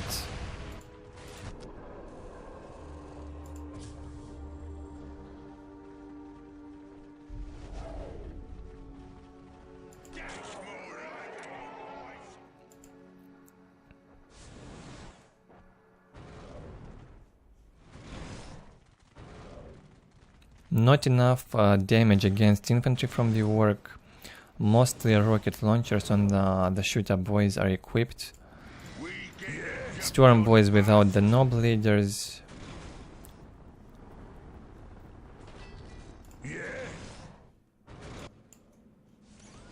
Tier 2 up for work cannot use his power without the mech shop, doesn't have enough for a mech shop.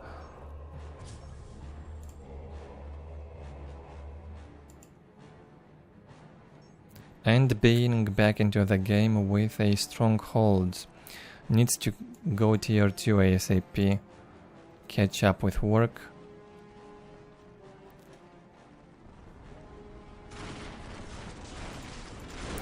He's doing a good job by keeping those squads with weapons alive at least. Not losing too many tactical marines. A 4th squad is out now. And Rage decides to go in once again. He thinks he is prepared for this fight. I want to see his reaction when he will see that stronghold rebuilt in there.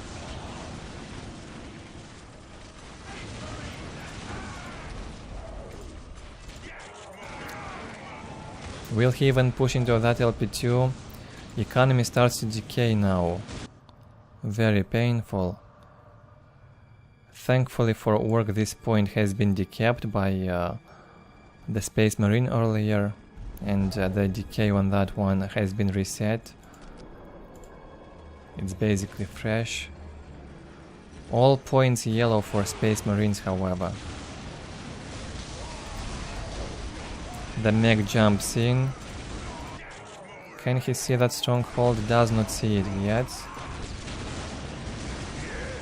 Terrible jump with the mech, fought in ranged for too long and will now get slaughtered by the force commander. A very low HP on the commander also can get focused by the shooter boys and killed. No need to run back. Terrible bug on that weapon sometimes. And the commander goes down.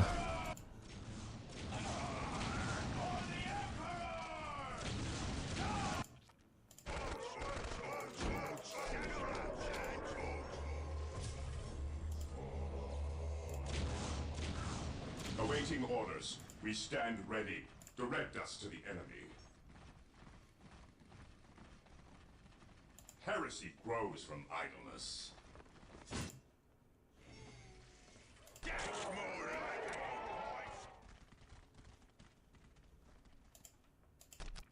Ork cannot breach from the left side, goes to the right. We stand ready. Keeps switching sides over and over again. Terrible income on requisition. What? Sod off. 59 for Orks, 57 for Space Marines, almost equally bad. Terribly bad economy. At your command. Sod off. This work is not chilling for a moment, he keeps attacking from one side to the other.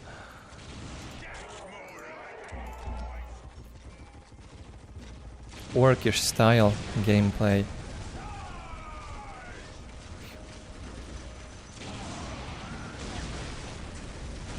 And there comes the fresh big mech. Is there a force commander out? Not really. Oh yeah, a fresh commander is here also. Bad luck for the mech then. RIP once again. Easy target, too much firepower from being now. And it only gets worse and worse for Orks. Space Marines almost do not die in these fights, while green screens die like flies, over and over again. Built that mech shop, somehow gathered some requisition.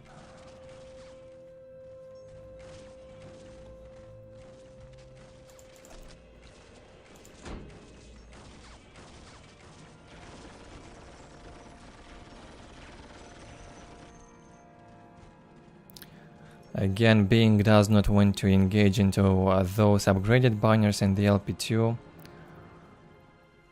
They can reach the Marines with the heavy bolters. Probably the missile launchers would not get outranged. However, he has no vision, so maybe he will tank in with the first commander. Again, the Orc is switching sides. He does not know where his enemy is.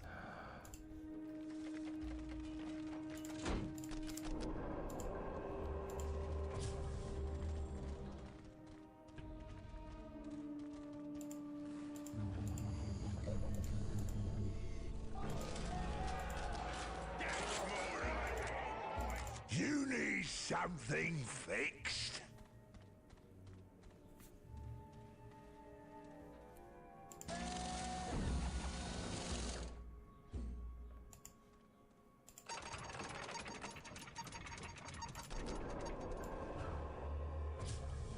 Tier 2 up once again for Space Marines. He can now keep upgrading those Marines with missile launchers, and now they can outrange the Orc buildings just fine. Force Commander will provide the vision, although he will tank a ton of damage. Maybe will even get killed if he will stay like that.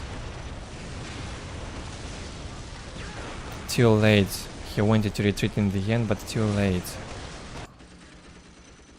The Orc will not get back at home to defend. He will go into the Space Marines base and destroy it. Now he sees that Being has a new stronghold. He was given time to rebuild.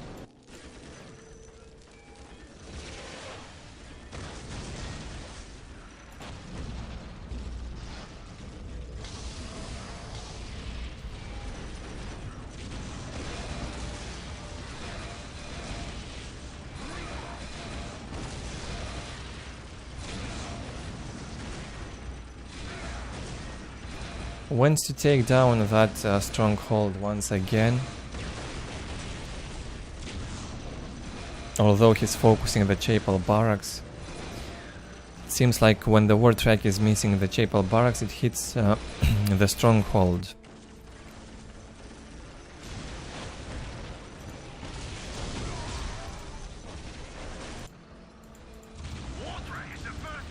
Victory countdown has begun.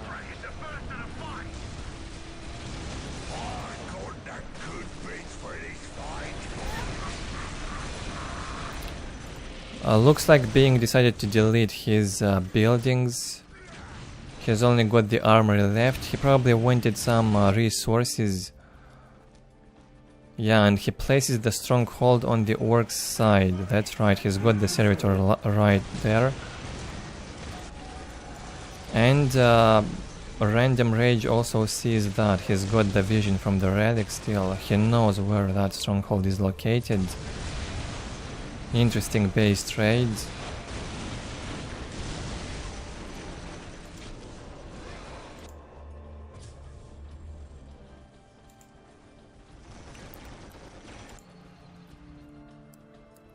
Probably the most intense and the most interesting 1v1 so far we saw on this map.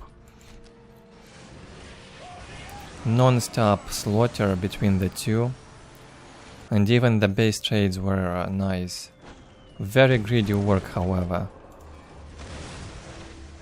His mech shop about to go down, and I'm not sure if he's got... yeah, he's rebuilding the boy's hut also. Won't give up like that, and will rebuild.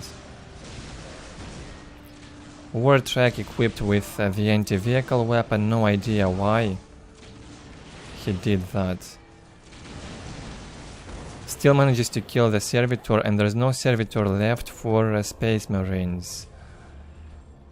He cannot rebuild now. Cannot build anything. So what the Orc could try and do is try to outsmart, get those Marines out of position, and then sneakily go into that stronghold and take it down quick with a big mech jump and maybe some war track. No, he lost all the war tracks apparently. Sends the big mech into that HQ. I'm afraid he will not succeed at taking it down alone. The Marines will follow the mech. Or maybe he's trying to distract the Marines. I don't understand what the work is trying to do yet.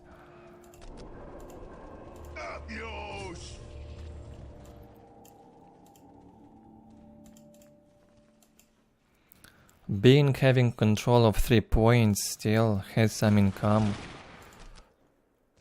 on requisition to reinforce.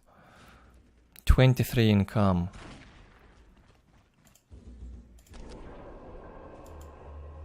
And only 8 for Orks. He cannot lose anything.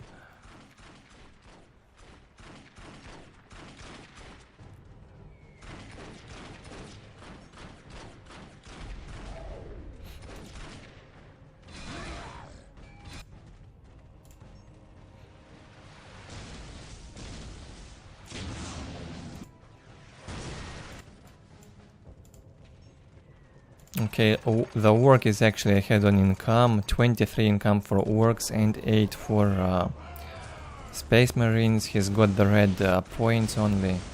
2 of them are under control. Confused me a bit. The mech is gonna die in there. And the Marines in position to take down the boys' hut.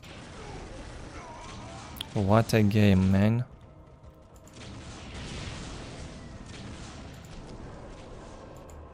Almost 40 minutes into this.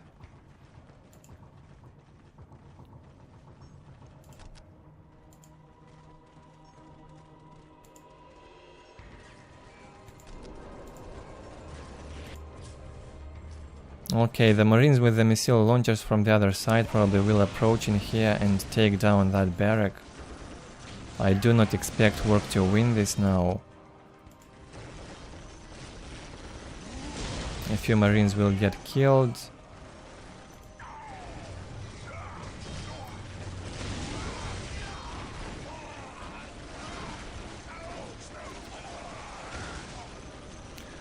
The only squad of Slugger boys with the knob also getting killed, and there's nothing now for Ork to fight with.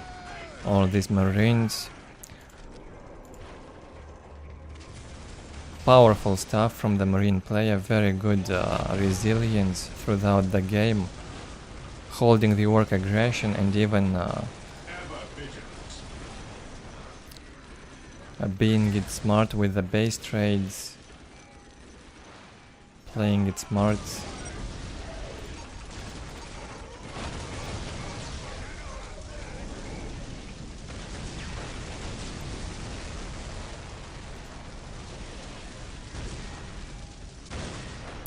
Nice one.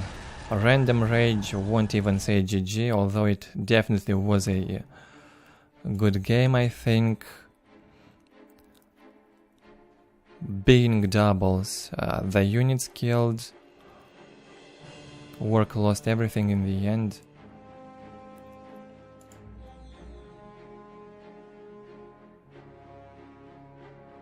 A pretty close game overall. Ork is actually ahead on economy score, but his engagement over and over again when he was losing so much infantry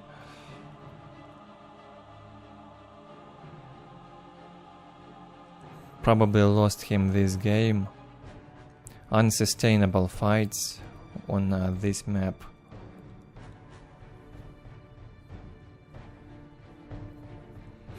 Too greedy work. I will make a short break, a few minutes, and then continue. Only 4 games left for today's stream. So stay tuned, whoever is still here. I'll be back shortly.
Okay.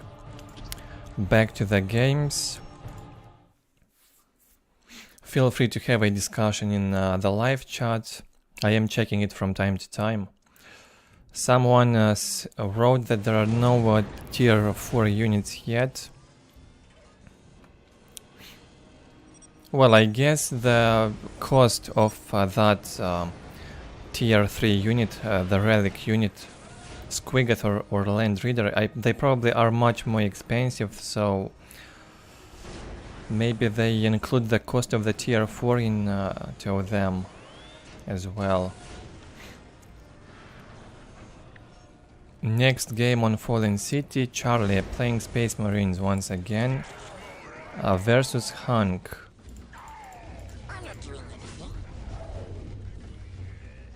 We saw a bit of Hunk in the previous streams or previous parts.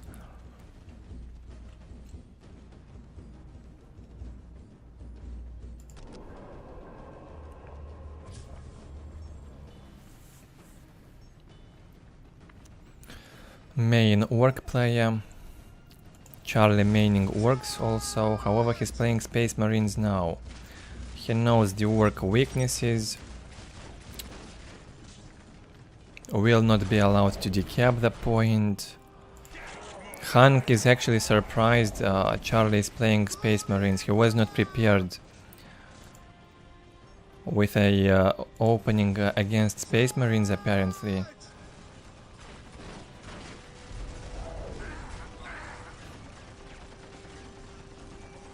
Three squads of scouts getting reinforced. Charlie playing this all in again, just like he did against one guy on Blood River. Scouts here. The mech is here, ready to defend. And the first commander will follow the scouts. The mech has a problem. While the enemies of the Emperor still draw breath, there can be no peace.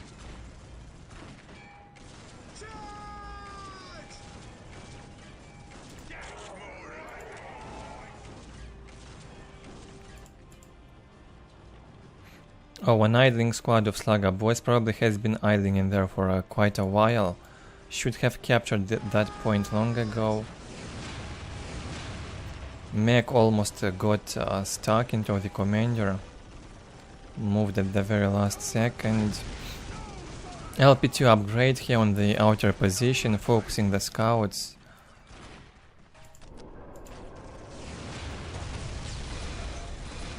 Probably will be taken down by the force commander. Charlie knows it's easy to destroy and will destroy that.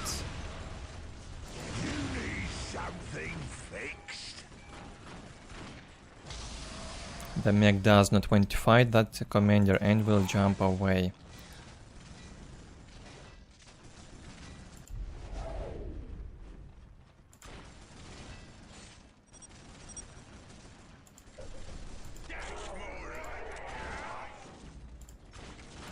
Probably the LP bug happened in here. Hunk could not decap.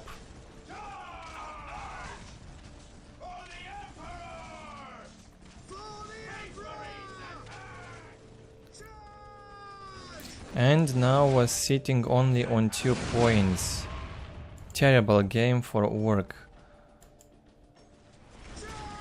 2 points with LPs, the other point not even worth counting without an LP on it. Terrible economy, 50 to 10 for Orc, 68 to 0 for Space Marines. Now Charlie will get the relic and decap this point from Orcs. Heavy push at the start.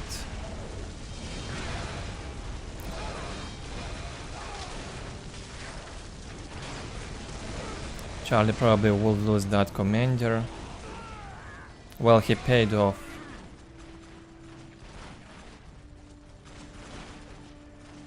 Not a big deal now, can make a new one.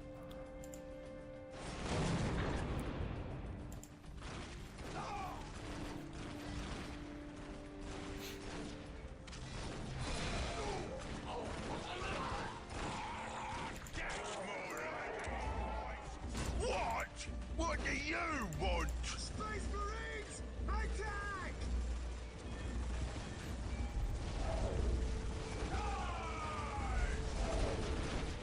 No need to be scared of green skins, especially when they capture a point. Don't allow them to. Charlie knows that, goes in and baits all these green skins into his scouts and tactical marines. Forced to retreat, however, outnumbered. Without the first commander, very risky to fight the Orks in this case. What is it? What do you want? Two squads of shoot-up boys, a squad of slug-up boys, and a big mech still alive. Terrible income, however, for Hunk. 50 to 10 now. 80 to 10 for Charlie.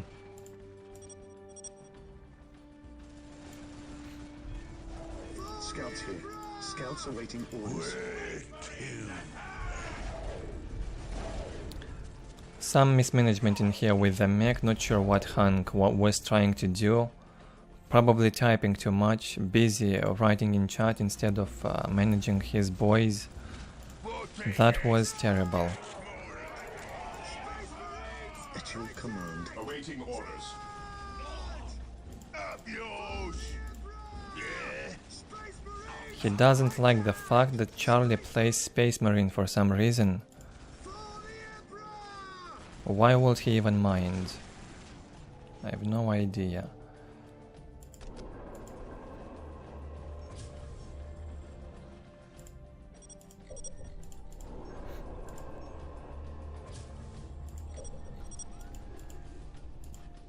Good answer from Charlie, good one.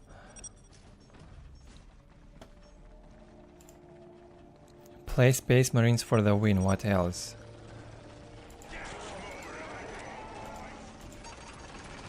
Yes, my lord. Awaiting orders. Should be defendable for Hunk, jumps in with a new mech. Also has an LP2 to defend.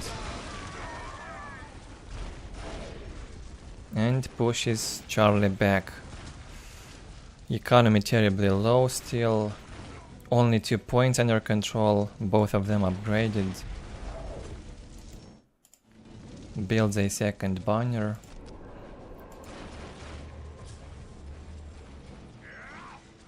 Good job from Charlie keeping the scouts alive. Even if he retreats with all the units at once from the Orks, he's been keeping the squads alive, and that's good.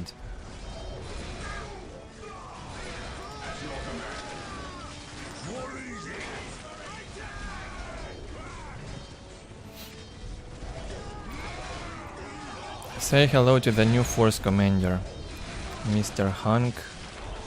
His mech is in danger. There we go. He gets stuck. Even puts his eye protection on, but it won't help him to win the commander. He must fight the commander in close combat. Exchange damage or die for nothing. No jump for the mech.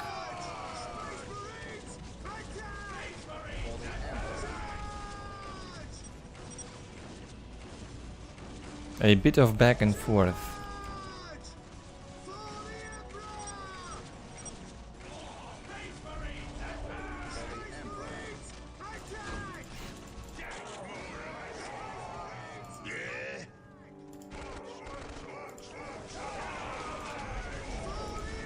Scouts ready.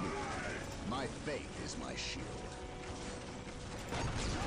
While the enemies of the Emperor still draw Another engagement with the first commander into that LP2. That should be easy now to take down, while the mech is not around. Yeah, and we'll take it down.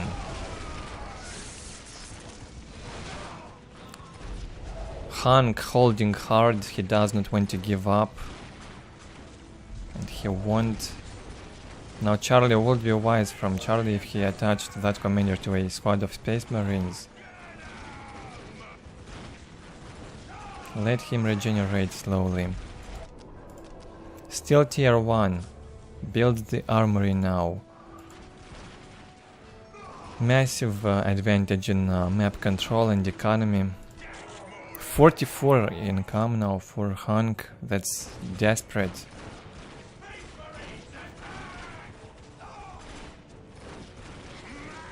Very good push from Charlie. He attaches the commander as instructed. He keeps hearing my voice 17 years in the future somehow. My faith is my shield.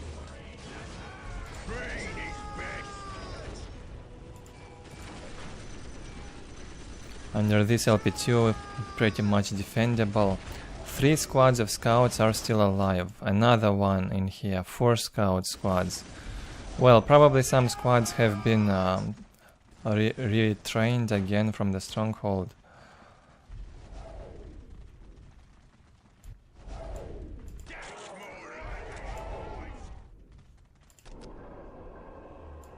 In such big numbers now, they can also be equipped with sniper rifles.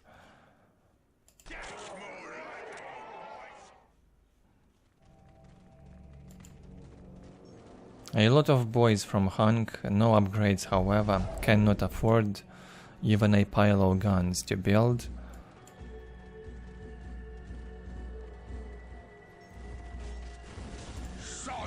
Beware the alien, the mutant, the heretic. Scouts here. Scouts ready. And Charlie now also equipping them with the sniper rifles. Interesting. Well, why would he mass them in such huge numbers then, if not to equip them with the sniper rifles? Easy to predict what Charlie will do.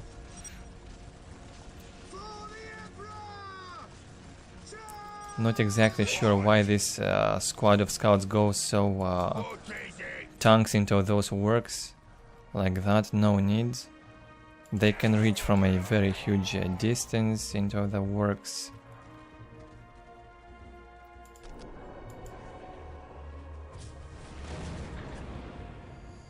Domination from Charlie. No way Orc can win this. Only builds the armory now and has a huge economy disadvantage. Where's the fight? You need something fixed. Nothing to do here for the shooter boys. Victory countdown has begun. And the control area begins for Charlie. 8 minutes to hold, and maybe he will. What is it? Hunk is adding those big shooters. Finally he will need everything, although big shooters will get defeated by the sniper rifles, I believe. And Charlie hits tier 2 now. Scouts here. Holding the position, knowing he's got the advantage, why not? Where's the fighting? Yeah? I got the good bits for this fight.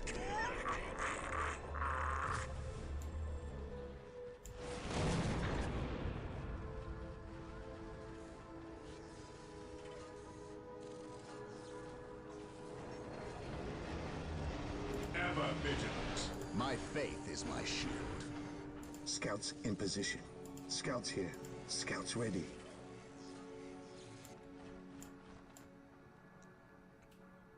A third squad of Space Marines out for Charlie. I believe he still outnumbers the Orks.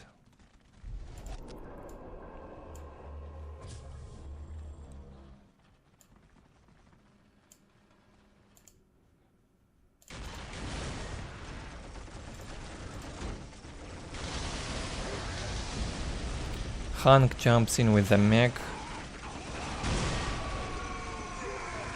trying to absorb as much damage as possible. With this jump we'll lose the boys in the squad, and the shooter boys with big shooters will follow. LP2 targeting that mech.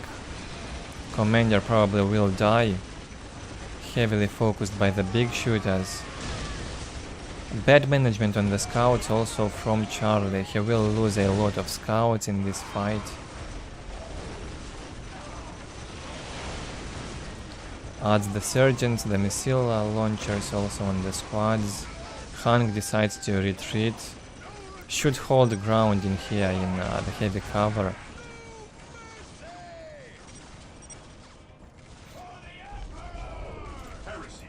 Beware the alien, the mutant. Protect! Sod off!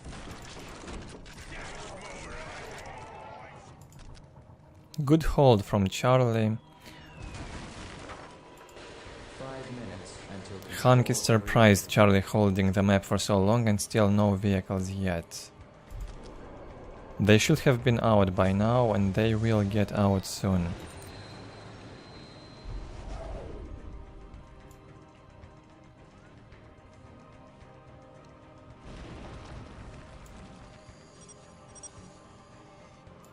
Oh yeah, he does.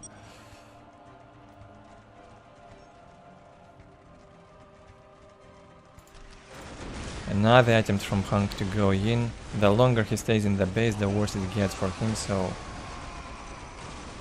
it's now all or nothing.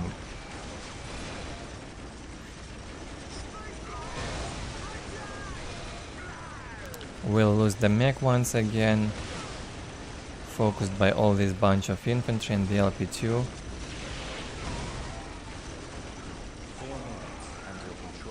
Kinda one-sided game if you ask me. Charlie's overextending this.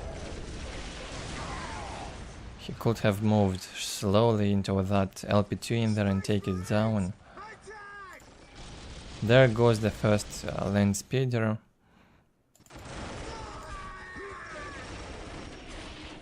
I believe even if he'd make a dreadnought, a single dreadnought, would be able to win him this game.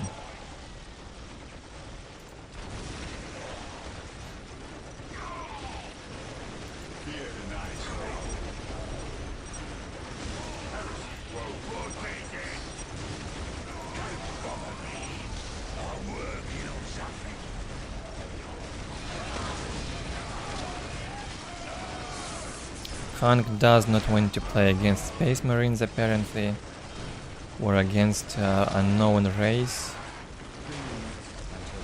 It might well be that Charlie asked Hunk for a game, and Hunk probably thought Charlie would play Orks and not Space Marines.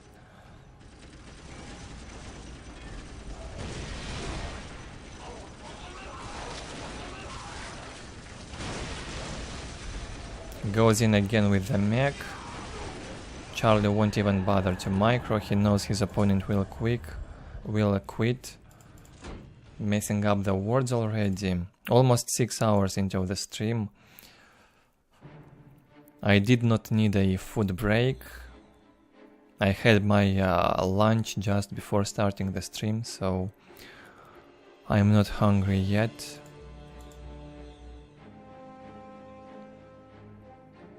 Terribly one-sided game. However, Hunk somehow manages to kill more Marines. No idea how he managed. And Charlie doubles Hunk's economy. Economy win for Space Marines. Good push at the start. Hold the positions, hold the map advantage, and easy victory for Charlie.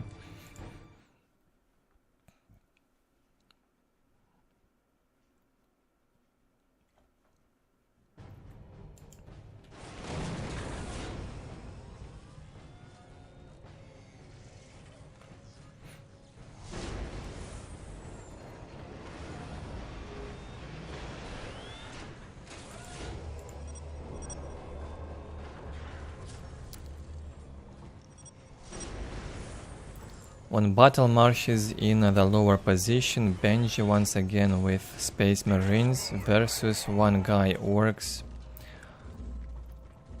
on the top side. Where's the fighting? Green is best.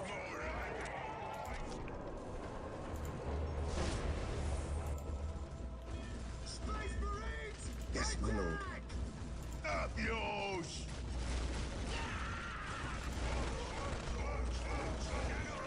The boy's hut is finished, scouts cannot harass. I guess Benji wanted to find out his race. One guy plays random most likely, so they do not know which race he will get. Sometimes he gets Eldar, sometimes Orks. His main is Chaos, however, and hopefully we'll see more Chaos games from him in the future. Most likely we will.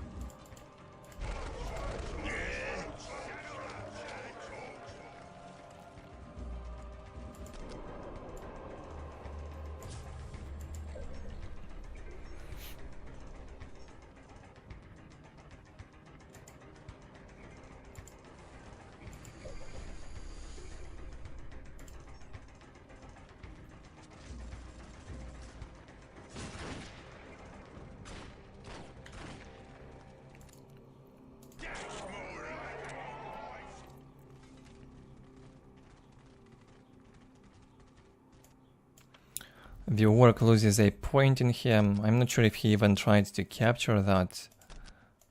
Probably not yet.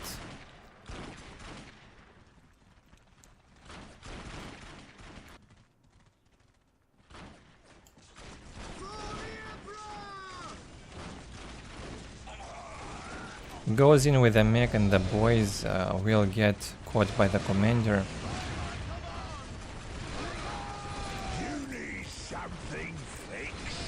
Attaches the mech to the boys and will fight. Benji doesn't want to trade damage yet. Too many boys around to help that mech. Too risky.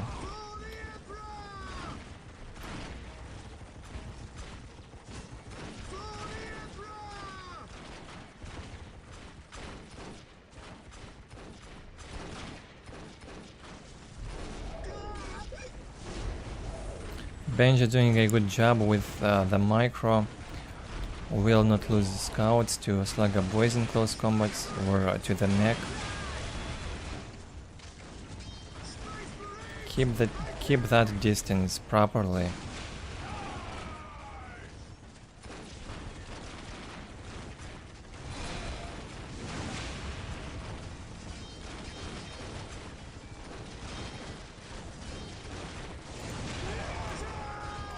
Ready.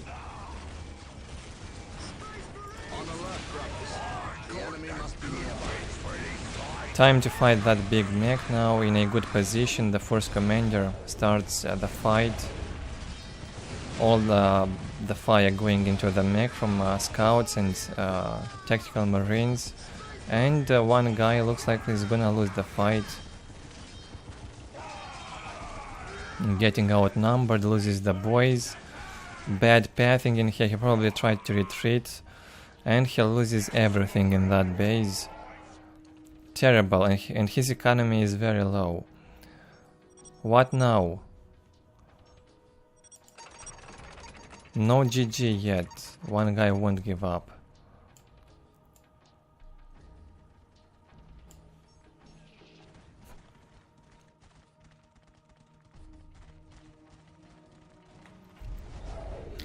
He actually hit tier 2 in the meantime, and he's probably saving resources for a mech shop. Has enough war resources.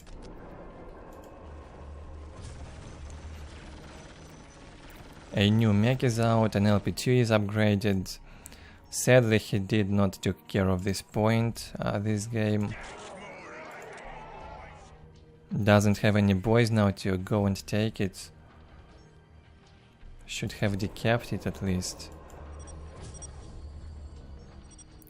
Dominating position for Benji.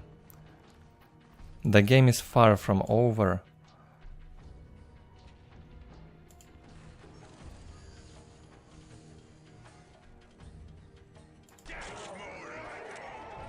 Benji cannot go in really from this side. Maybe he could go and try to surround through the trees and take down this LP. Could have tried. A new mech is out, the shoot-up boys are out. Benji cannot engage from this side. He will change the side probably.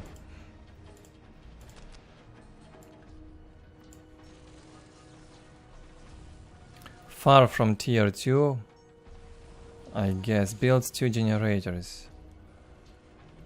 Spent a bit of power into something, maybe into tier 2 or an LP2. He should be expecting vehicles. He has no clue what work is doing. One guy is massing up infantry. 2 Slugger boy squads and shoot-up boys took his point back. Never give up.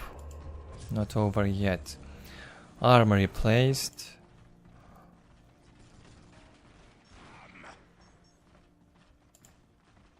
Faith is our shield.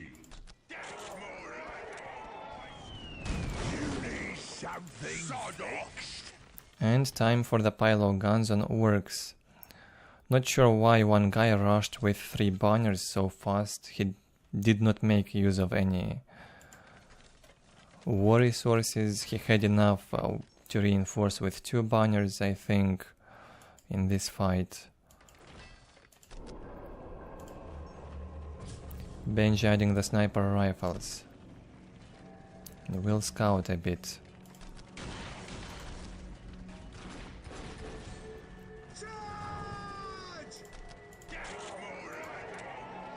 Where's the fighting? Don't bother me. I'm working on something.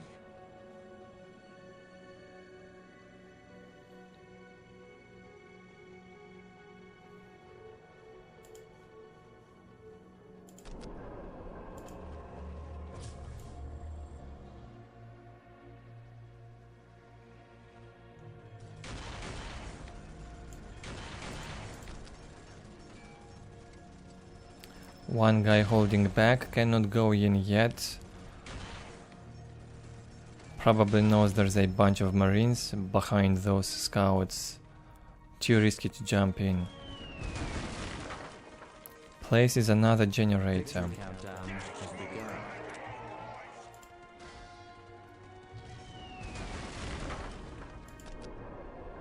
Benji also overextending to some degree, giving work a lot of time. Should have been more aggressive and build that LP on the relic.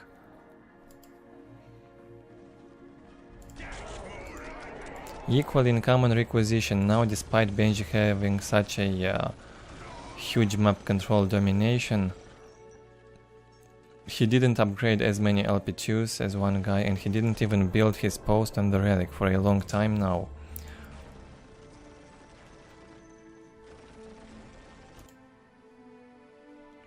Hits tier 2 at least.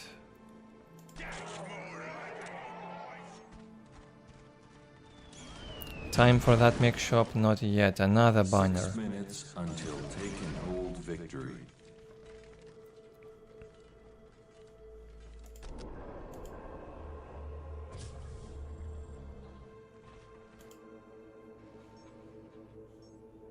Okay, I think he's sending now the servitors to build that LP on the relic. Never too late in this case. As soon as Benji decides to engage, one guy also wants to fight. Jumps into his marines with the mech.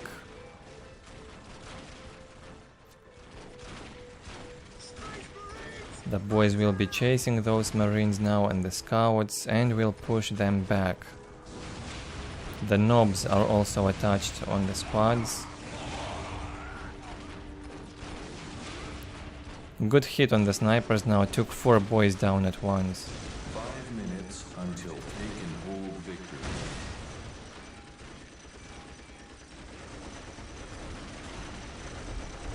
The Emperor protects. 5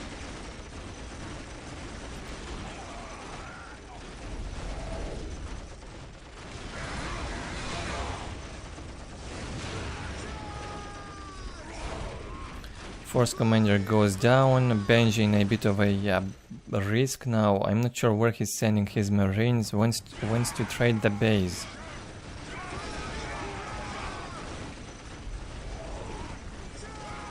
One guy fighting back strong. Powerful attack now from one guy. Benji probably did not expect such a strength. I see, these are anti-vehicle basically squads, so he sends them on harass for base trades. Good decision after all. They will not deal any damage to these boys anyway.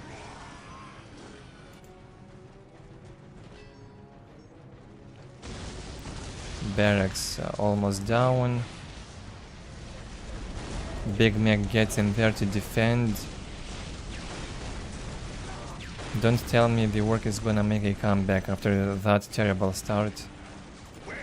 I won't believe it. 80 to 30 on Orks, 104 to 40 on Benji. Vehicles are coming out. Still in a good position for Space Marines.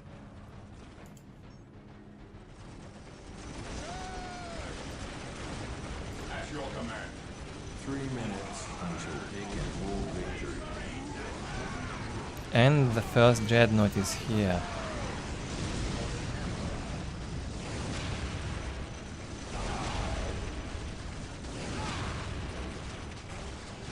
Boys getting stunned and stuck in the trees.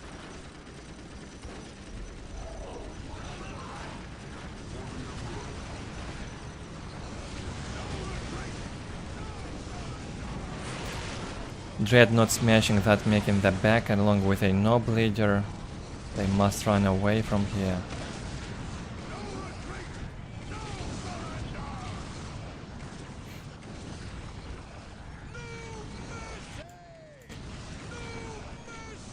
Powerful counter-attack now from Benji. Ork cannot hold it, I believe. Needs a ton of anti-vehicle to stop that dreadnought. Started to add the rocket launchers on the boys. At least something.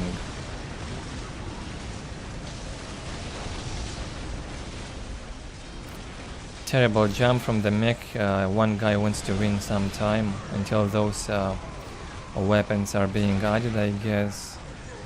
Needs a few more seconds. Maybe we'll even manage to push back Benji. Benji started to float during this fight.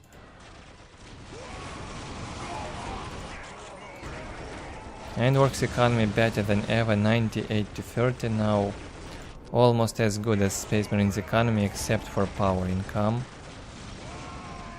Doesn't need so much power without the mech shop anyway.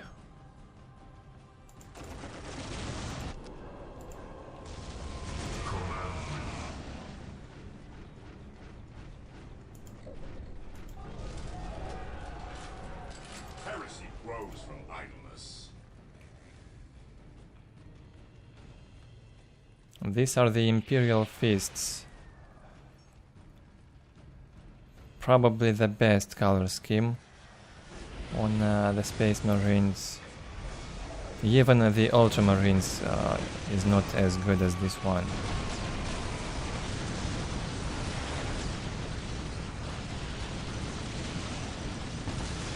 The Bolter gets equipped on the Dreadnought, deals insane amounts of damage even on the move now.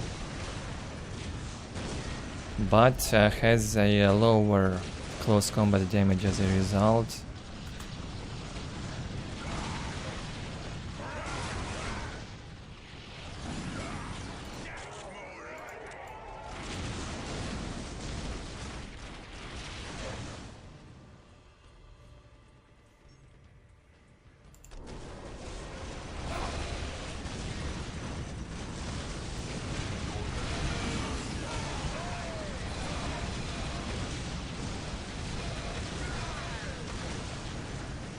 Looks like Ork's gonna lose the fight in the end. The mech goes down in exchange for this LP2. One guy a bit greedy with this attack. Manages to take down a dreadnought somehow. Probably got hit by the rocket launcher.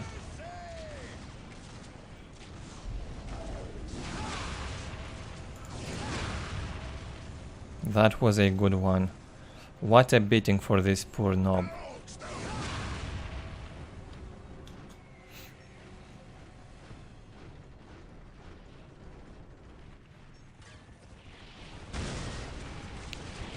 A ton of rockets now and the boys. Dreadnought no longer a threat.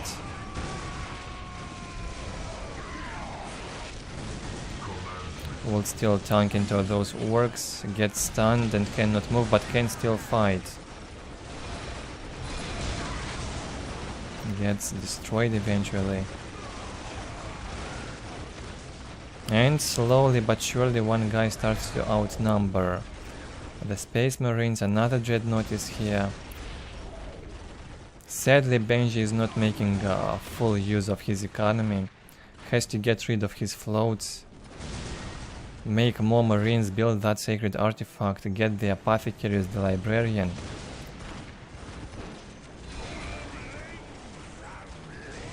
And put an end to that orc misery. It had to be done long ago. Slowly but surely also one guy recovered very well and is back into the game.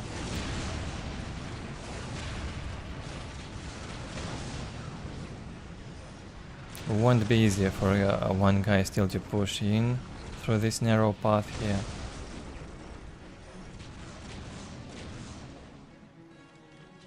Mech shop being built, almost finished.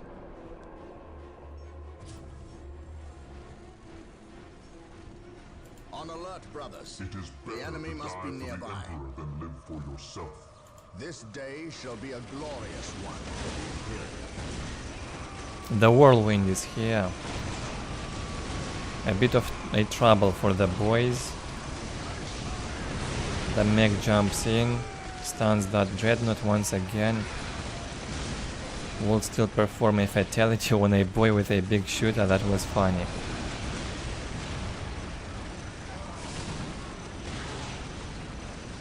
And once again the mech will die. I've lost count how many times the mech got killed in this game already. It was a more common thing in vanilla. Big mechs dying because it was getting produced much faster than in later expansions.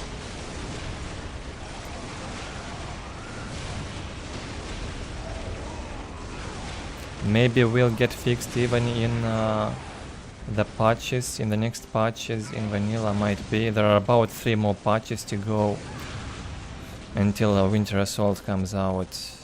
1.3, 1.4, 1.41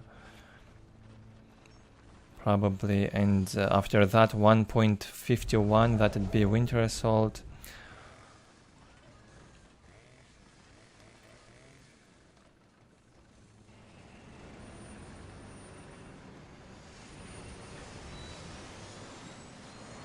Benji manages to hold the orc aggression.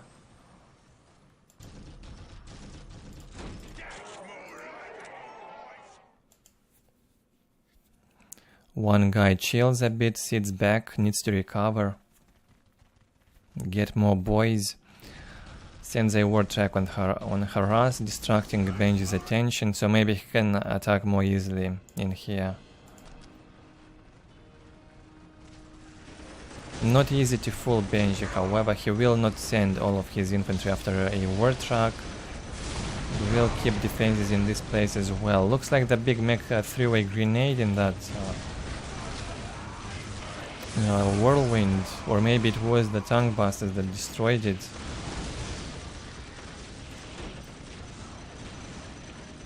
Another attempt to go in. Also, this LP on the point has been destroyed over and over again.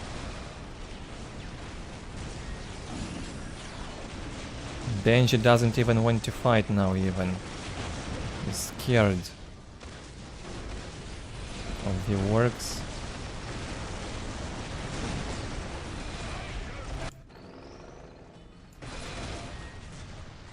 Slowly this looks like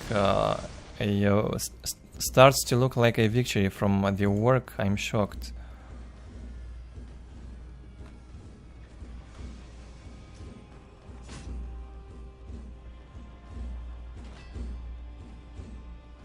Interesting faces on the shooter boys. Big scary teeth and mouths.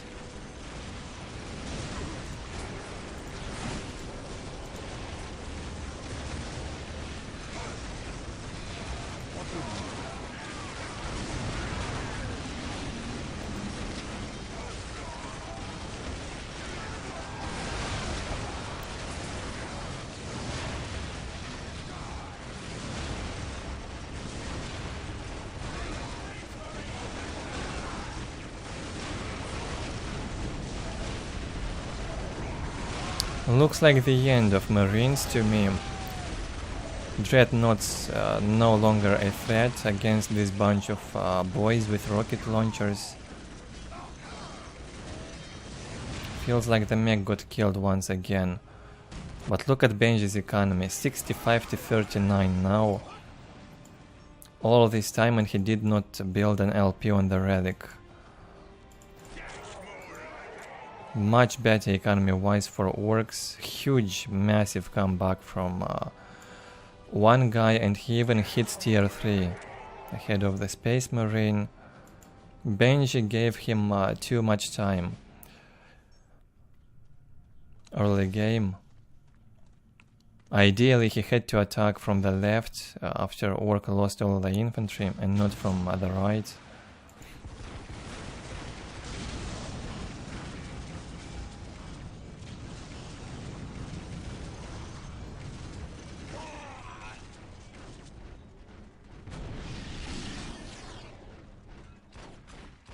Okay, both the grenade and the stun hit the dreadnought. Should be an easy target for the boys. I am the instrument of his will.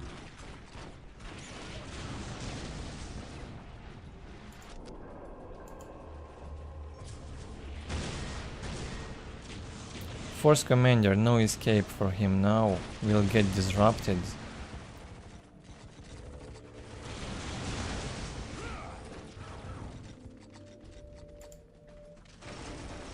The war boss is here.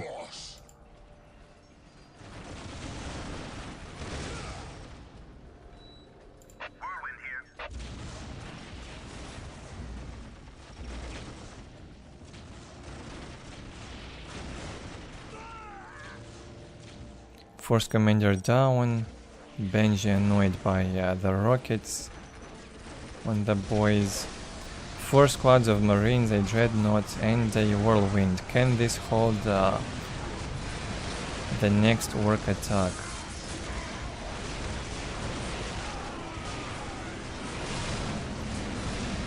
The war ability has been cast, the mech is gonna die.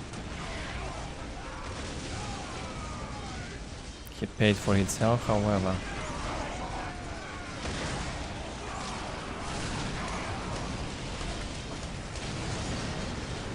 And Ork has too much now in this fight. No chances for Benji to hold. What a game, man.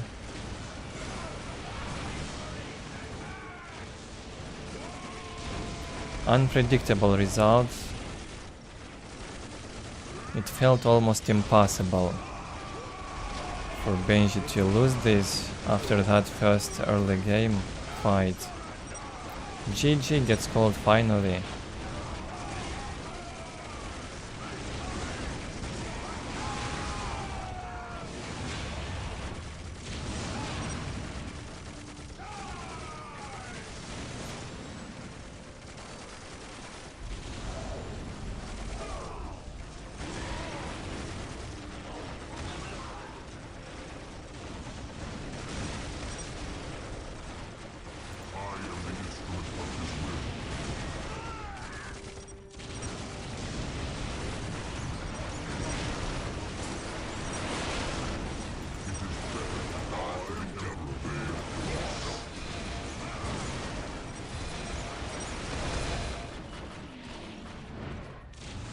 One guy says Space Marines can't beat good work.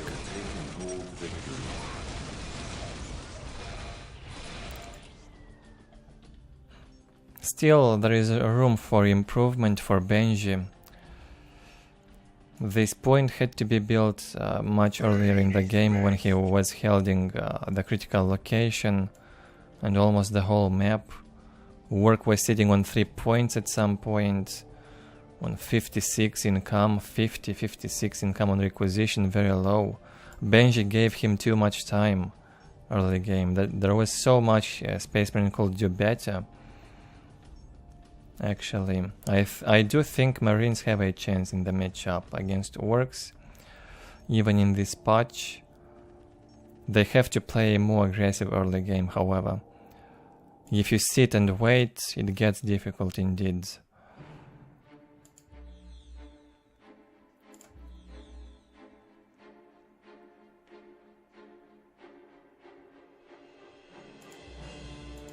Nice comeback from one guy. Deserves some credit for that, at least, not giving up after that first fight. I guess most Orc players would have given up after such a thing.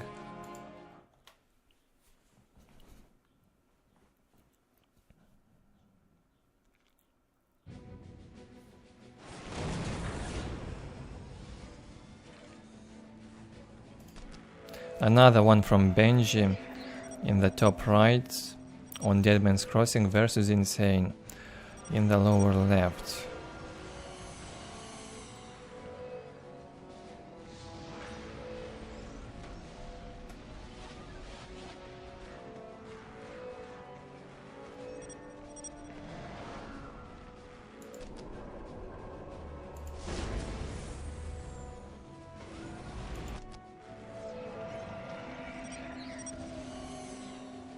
What would you have us do?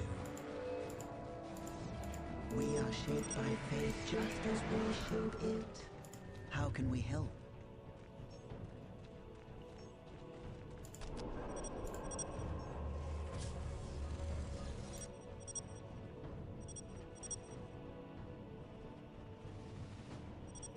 Three squads of scouts from Benji, 2 guardians from Insane.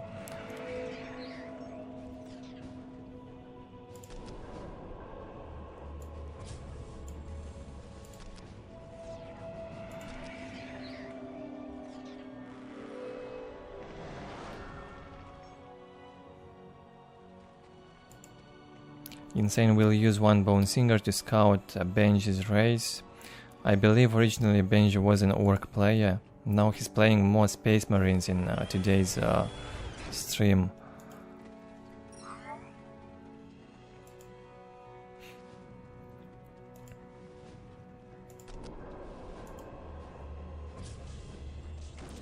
Command me to build.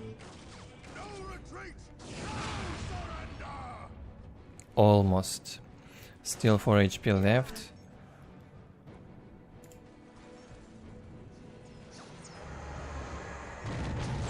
Scouts here.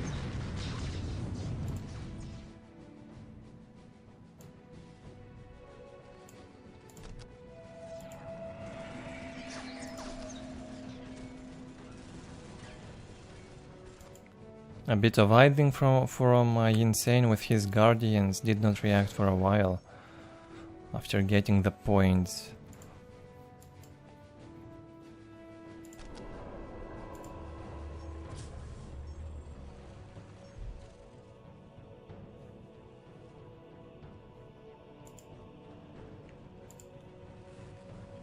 Praise the Emperor.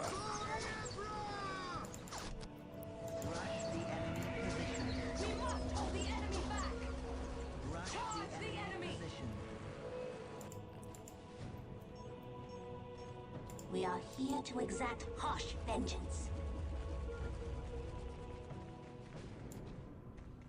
A squad of Banshees comes out. With the Farseer should be able to hold any Space Marine aggression at this point.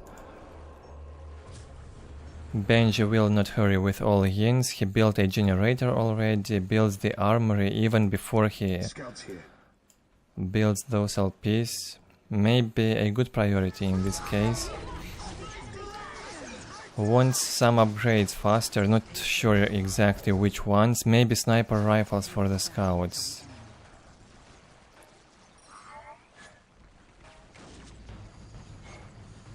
Earlier in the stream, Benji fought versus left on this map. A non-stop tier 1 slaughter for about 15 minutes. They fought non-stop. That was quite a show.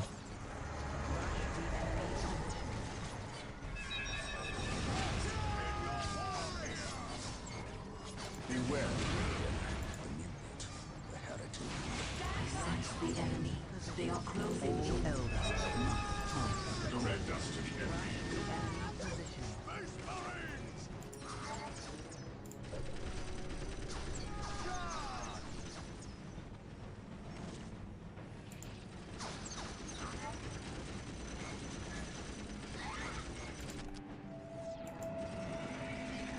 Full map control for the Eldar. He's got 5 points in the base, no relic yet.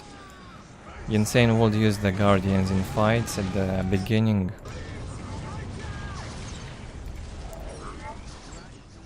Traps himself a bit in here behind the LP2.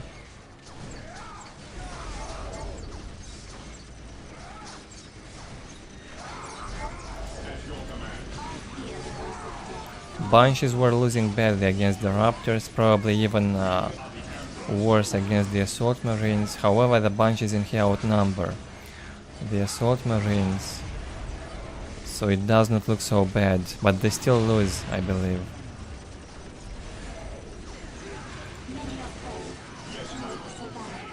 I see, Benji actually went for the armory in order to get the Assault Marines out. They must be reinforced, however. Assault Marines are outnumbered.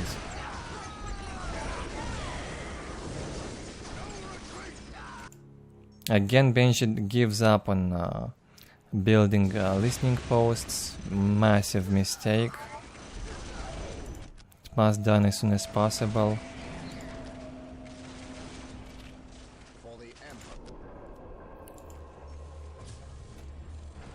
Places a generator. Income is acceptable, 86 to 10.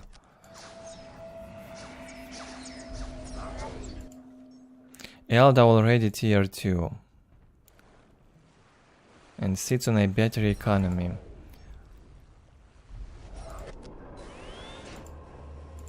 Heresy grows from idleness.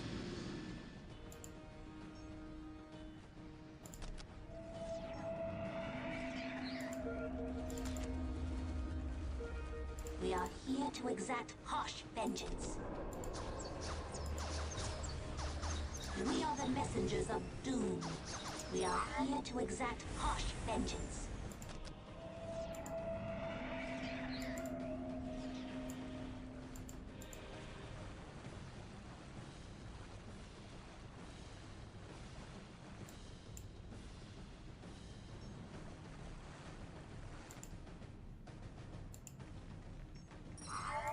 Insane adding a squad of Dark Reapers. Good to see that once again. A very rare unit in vanilla. And Benji is trying to hold. Can't really get out. Only one thing he could do is try to harass. What was this jump? He could try to harass jumping over this wall. Harass the Eldar's points a bit.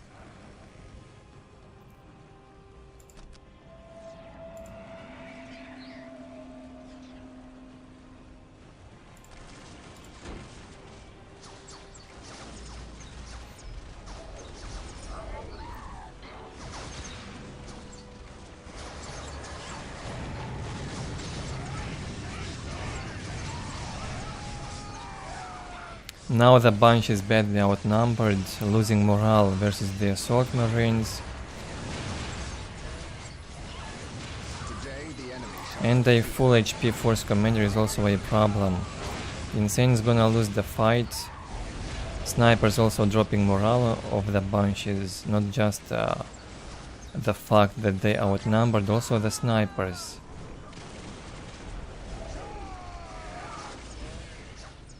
Yes, my lord. Takes a while for them to load up.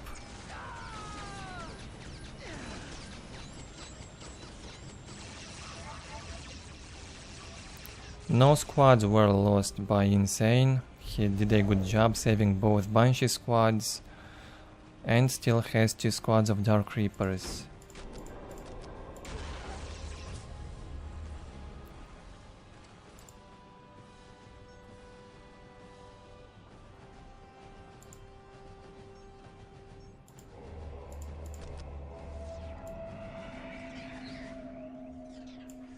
Tier 3 up for Insane, building that support portal. Benji is still tier 1. Again, that problem. The same problem he had versus left on this map. He was 2 tiers behind.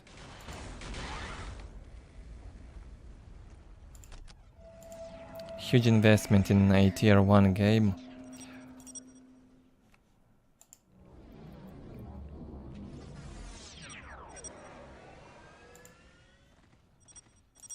We are the Destroyer's agents on this plane.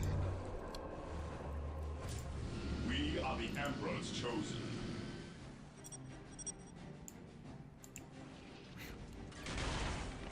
Victory countdown has begun. Snipers will no longer be a problem soon. Once a Viper gets out or the Fire Prism, we'll see which one Insane will prioritize.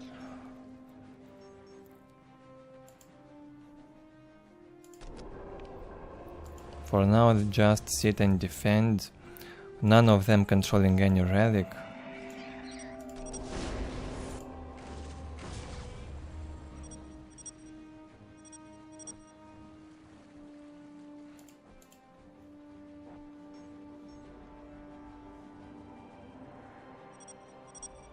Tier 2 up for Space Marines. Goes for the Sacred Artifact.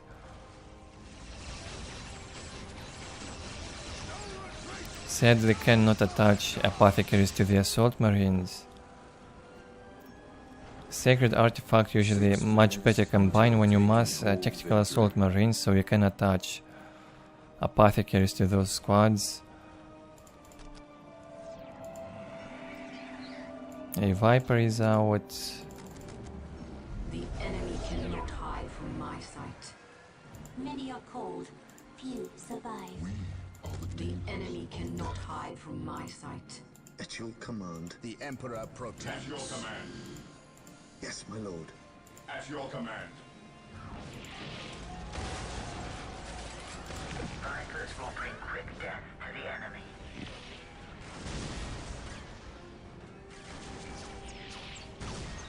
The random hand of fate delivers me to you. Benji will hold strong until a Fire Prism gets in here. Viper's no threat at all. I'd say probably even a waste once Space Marine gets the anti-vehicle. He needs the Fire Prisms. I sense the enemy. They are closing in. What are your needs?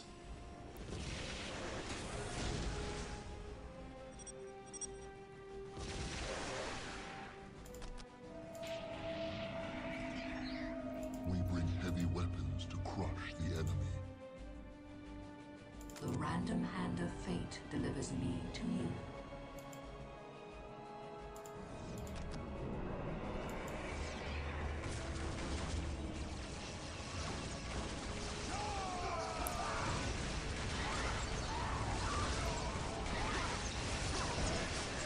Benji decides to get out and engage into the Eldar infantry. Feels like he's got enough. Without a Fire Prism nearby, he will be fighting just fine.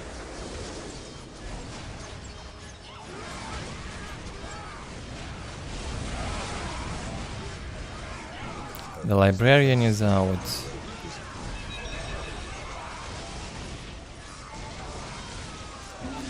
Banshees without morale. Eldar infantry is getting defeated, from what I can see. Assault Marines can manage and deal with those Vipers even in close combat. Easy targets.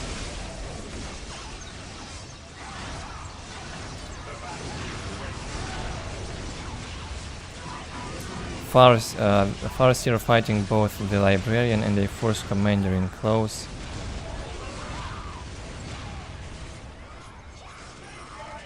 That's brutal.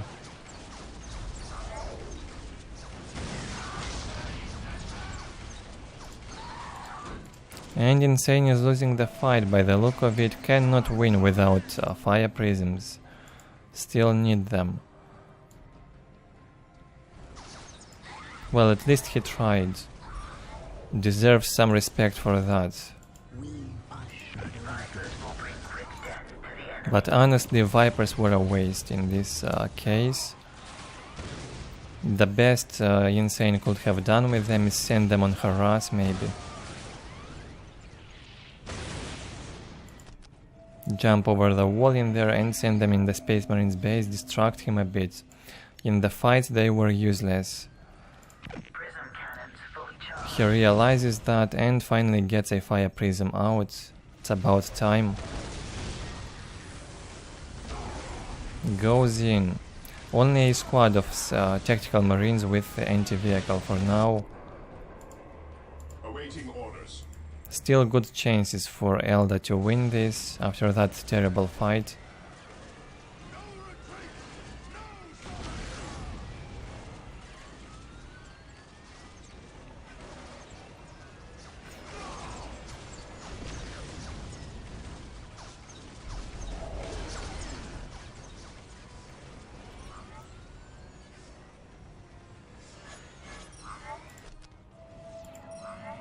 Two anti-vehicle squads now from Benji might be enough to deal with the fire prism.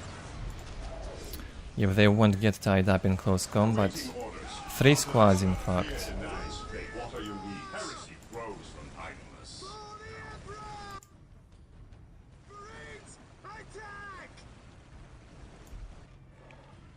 Needs more fire prisms. 3-4 fire prisms should be enough to deal with this infantry. Must also use these Dark Reaper squads. They are swimming in here, sitting behind the water, below the water. Yeah, their heads are inside the water. Not sure how they can breathe like that.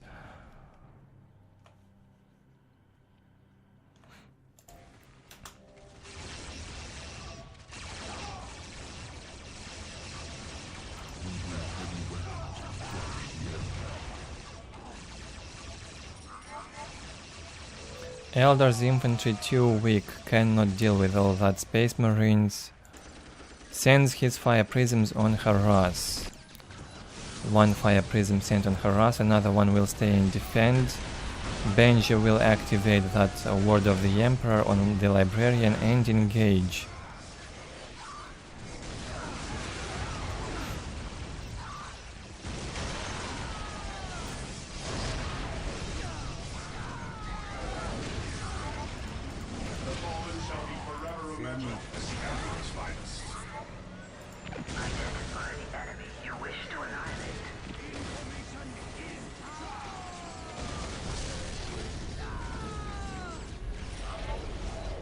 Strong push for now from Benji. Looks strong. Nothing to stop that fire prism at home, however. Melta bombs also equipped on the assault marines will get thrown into that fire prism.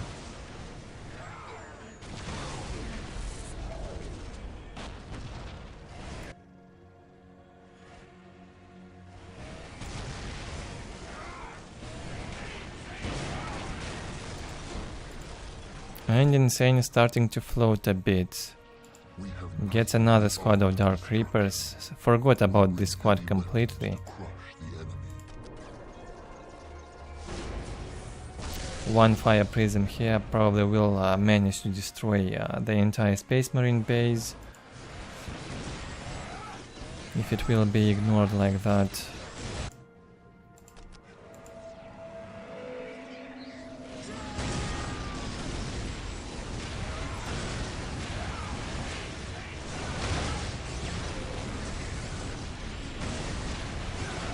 Support portal going down, no more fire prisms for the Eldar.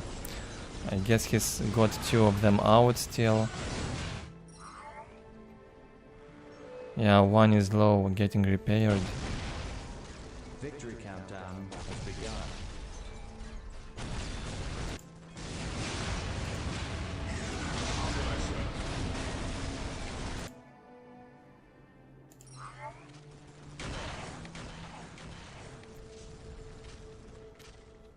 Dark Reapers not even looking at the amount of snipers. Looks like they got stuck. Yeah, that squad from here. Insane remembers about it. We bring heavy weapons to crush the enemy. 3 Dark Reaper squads, 2 Fire Prisms. A lot of damage has been done by this one already.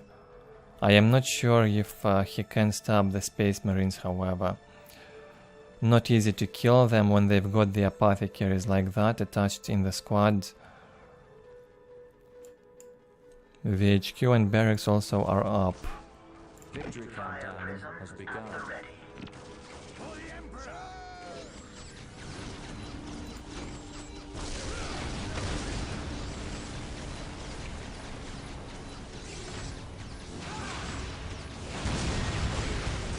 Good focus. All of the Space Marines weapons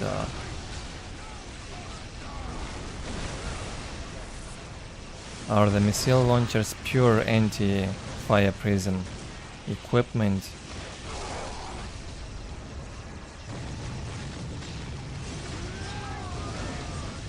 Another hit and the fire prism goes down.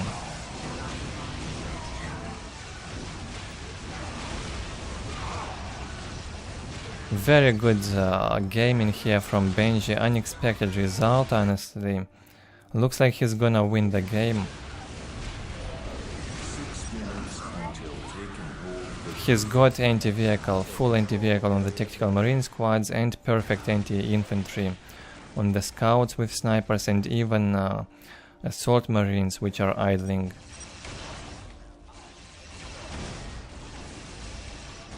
Very well played. GG indeed.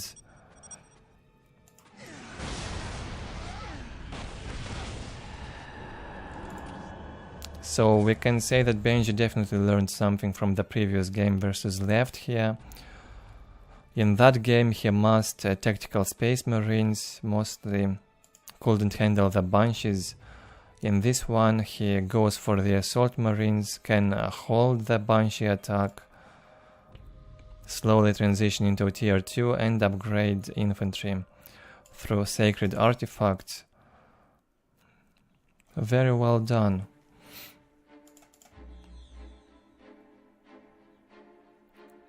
Now I believe Insane could have won if he would not made those Vipers. 4 Vipers, total waste of resources and time for the Eldar.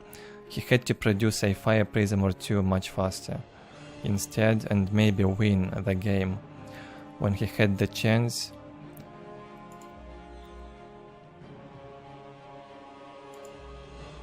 One more game to go. I might also be streaming tomorrow on my main channel or on Sunday. Not sure yet.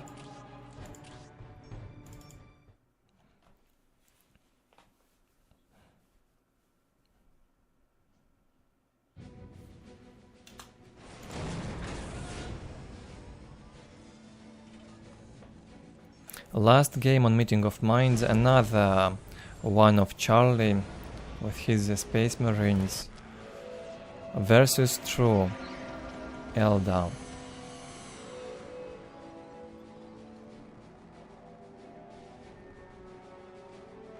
I already forgot, but I think we saw these two playing against each other a bit earlier in the stream. This is the 20th replay for today's stream, so we'll watch 15 to 20 replays per video, per part, in Expert Clash, so we can move quickly with this timeline in Vanilla. Can't wait until we get to Winter Assault and later on Dark Crusade.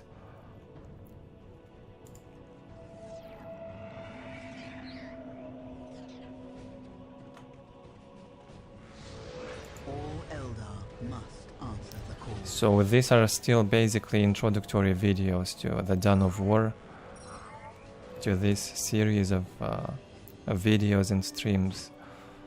I think mostly I will do streams, since YouTube processes a long stream much faster than it processes a video, and sometimes if I upload a long video it may even fail to get processed in HD, or it takes weeks for YouTube to think about it. So streaming format is better in this case, at least.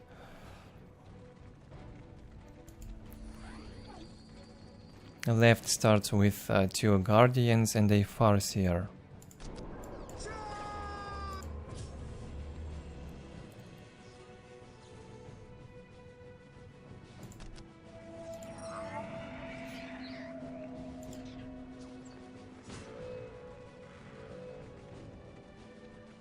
Pretty slow map control, could have gone even for 3 Guardians on this map. Okay, he wants the Banshees.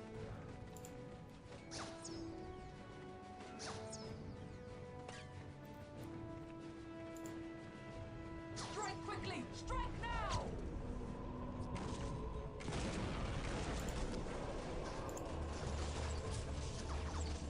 Praise the Emperor.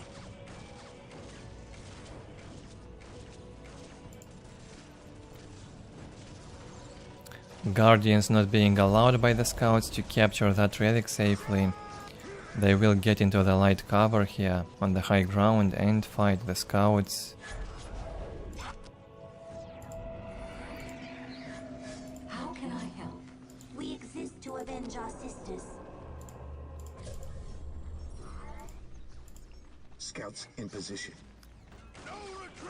The Emperor protects. Armory placed by Charlie already, a bit rushed probably. Does not have a single squad of tacticals yet out. Probably wants assault marines. Similar to what Benji did in the previous game, perhaps. Might be. A Mind War cast on the Servitor gets killed. And so the armory build-up has been delayed. Halfway built, Servitor for some reason switches to build a generator. Weird decision making here from Charlie. Brings another squad of Banshees.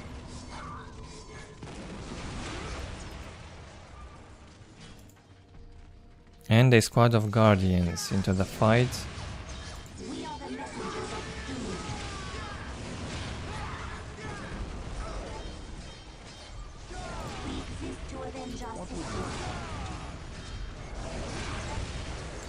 The squad of Banshees, the first one getting slaughtered by the force commander. Huge loss for True.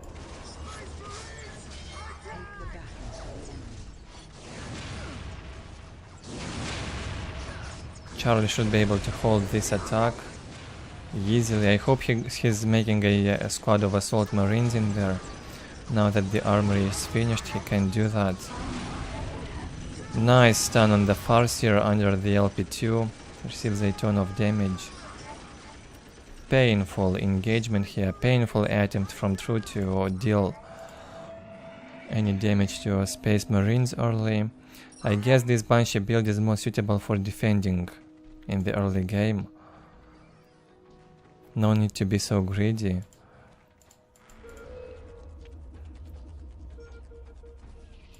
One LP2 up for Eldar.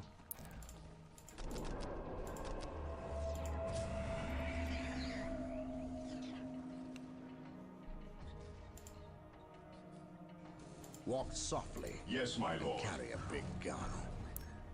Charlie adding those sniper rifles on the scouts. No assault marines yet.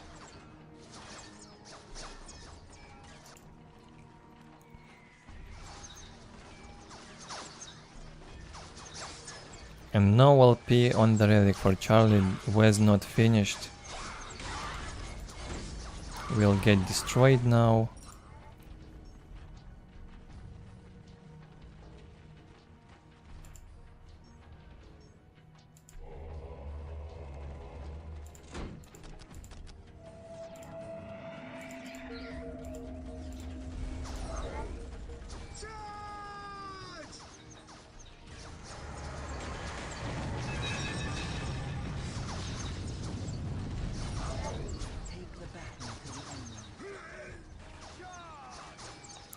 Scouts a bit out of position, running in front. They have to be behind the tactical marines and behind the force commander. Here come the assault marines finally. Needs one more squad, I think. Or at least upgrade more LP2s. Finishes that LP on the relic finally. What is this generator placement? Charlie loves to place generators like that and even war banners. Terrible placement. Both of them massing infantry in huge numbers. I believe Charlie's infantry is more stronger now with those weapons equipped. And assault marines. Through floating a bit, hits tier 2. Must use these resources somehow, ASAP.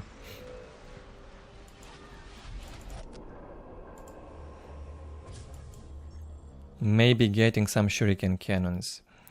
Lots of LP2s have been upgraded. 4 LP2s up for Charlie. Very good economy. Equal economy now for both. Now if only 2 would not float.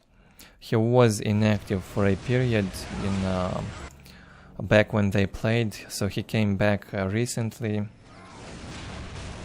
A bit rusty. Many are cold, few survive. What would you have us do?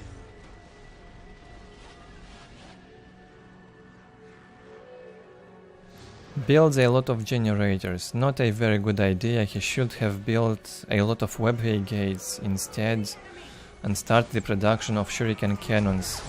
He would need that against the Space Marines infantry.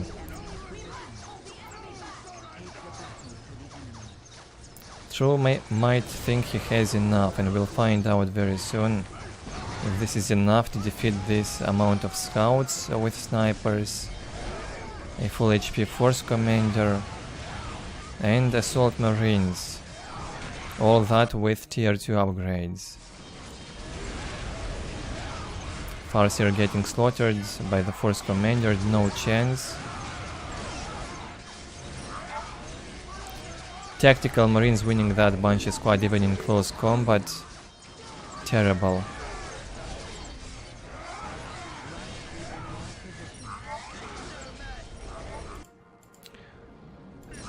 True hitting tier 3. In the meantime, I see now why he saved so many resources, floated a bit. Needed that for the support portal and will need that for the fire prism. Will he get it out in time though?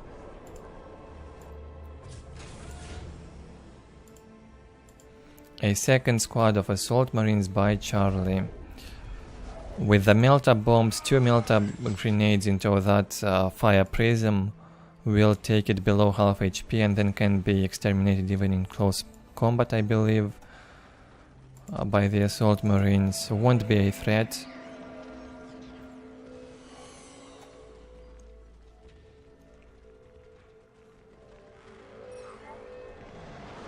Oh, it's a falcon even. Even worse then. No threat at all. A falcon for this bunch of marines.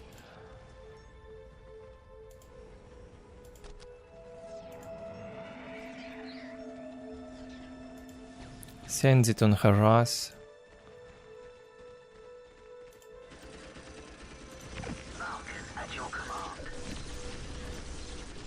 Surprisingly high damage to buildings, I see. Yeah, higher than I expected. It goes down very quickly.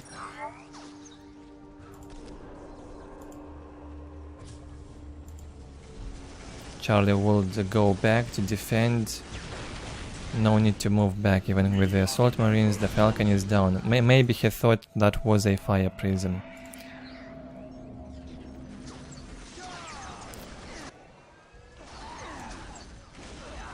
Terrible engagement here with the bunches from True. The enemy cannot hide from my sight. He probably does not know how to react in this case anymore. He's been outplayed, in short. And he quits. Charlie was building the machine cult and was dominating on the map. A bit of a desperate game for the Eldar. Failed early game. Again, Charlie showing a good solid game on Space Marines. Good to see that. Not only good with Orks but also with Space Marines. Well done. Kinda one-sided with the last game. Nothing to see here on the stats. Thank you guys for joining me today on the stream. And thank you for those who will watch it in the recording, especially the full video. I know they are very long, but they have to be. We cannot miss all these old legends, all these good games. So let them be on YouTube for eternity, if possible. Okay, that's it from me for today. I hope to see you tomorrow or on Sunday on my stream, on my main channel. Probably will stream some Soulstorm replays of mine. I will think about it. See you next time.